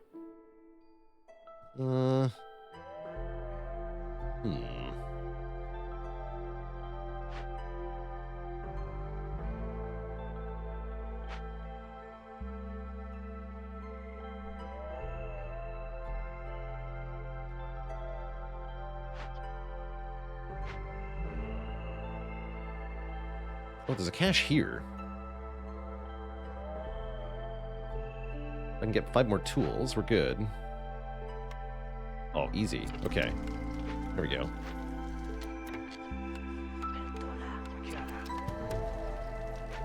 So yes, this should be a year 6 win. Sweet.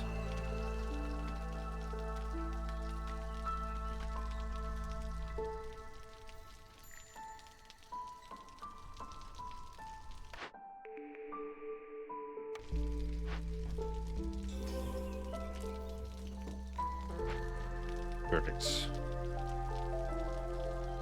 We also might have just straight got enough points from reputation to get there, even without this cache. But yes, we're now there, as we have 3 more coming.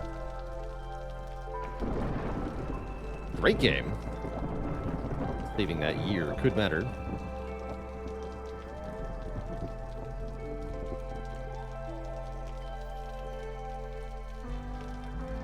Down to the wire, though. It's definitely tough to get the 6th year, seems like.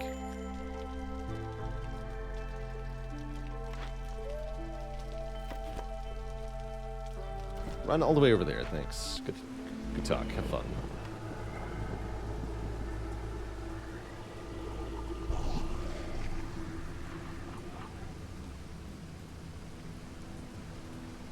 Maybe not quite. Without the cache. 0.93, 0.94. As soon as the humans realize they're unhappy, this is not going to work out for them. But it looks like they're gaining it fast enough. We're fine. 99, there you go. GG. Back to the world map.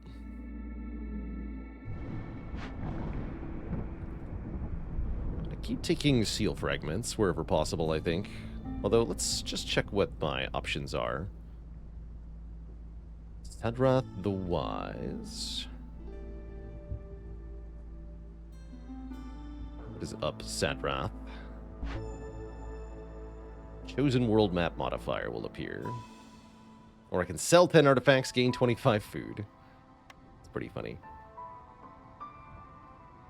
Cool, that was not a bad third settlement. Still have 72 years before the next Blight Storm. So we could get, if we keep doing year 6 wins, we could get 10 more settlements easy. But can we keep doing year 6 wins? That's the question. Not sure. What we can do is get some more upgrades here. Although I lack the machinery.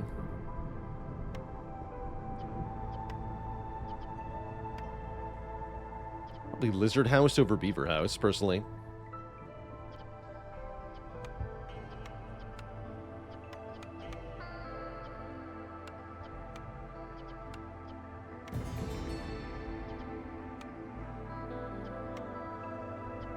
Start with 5 bricks is a big deal.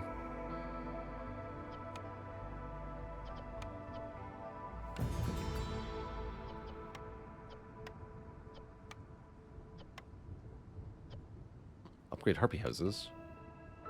Cool that you can get that really early, actually.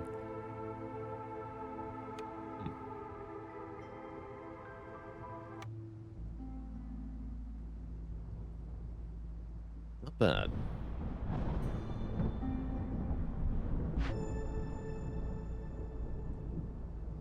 Maybe you pay him for the 6 impatient again. And I tell you, in short, what's Queen Hand mode? It's a permadeath mode for Against the Storm. You get 1 Blight Storm cycle to do the hardest seal in the game, starting from essentially 0. You have no meta progression. You have to earn it along the way. So it's more of a self-contained game mode that's not affected by your persistent save file. That's right, if we lose any settlement, we lose the whole run. So quite a few more settlements to go in this Queen's Hand cycle. We'll figure out where we're settling next time, because unfortunately, Twitch chat, that does bring me to the end of our show here today. And in fact, the end of our year of shows. As this is our final show of the year. We'll be back on the 2nd of January next year. Back to the Spire. Starting a new streak with the Clad, and of course, revisiting some delightful variety games from last year. I'm planning on more Wild Frost, definitely more Against the Storm. We got to finish up Sea of Stars, so there'll be more of that in the new year as well. And some new games. Look into options as what we can flex our new PC on. Let's see what I choose. Till next time, my friends, thank you so much for watching. Appreciate you tuning in, Old Beardy, Staufy, Whimsy1, Fireworks, Nimarina. Finally, a computer that can play Fortnite. That's right.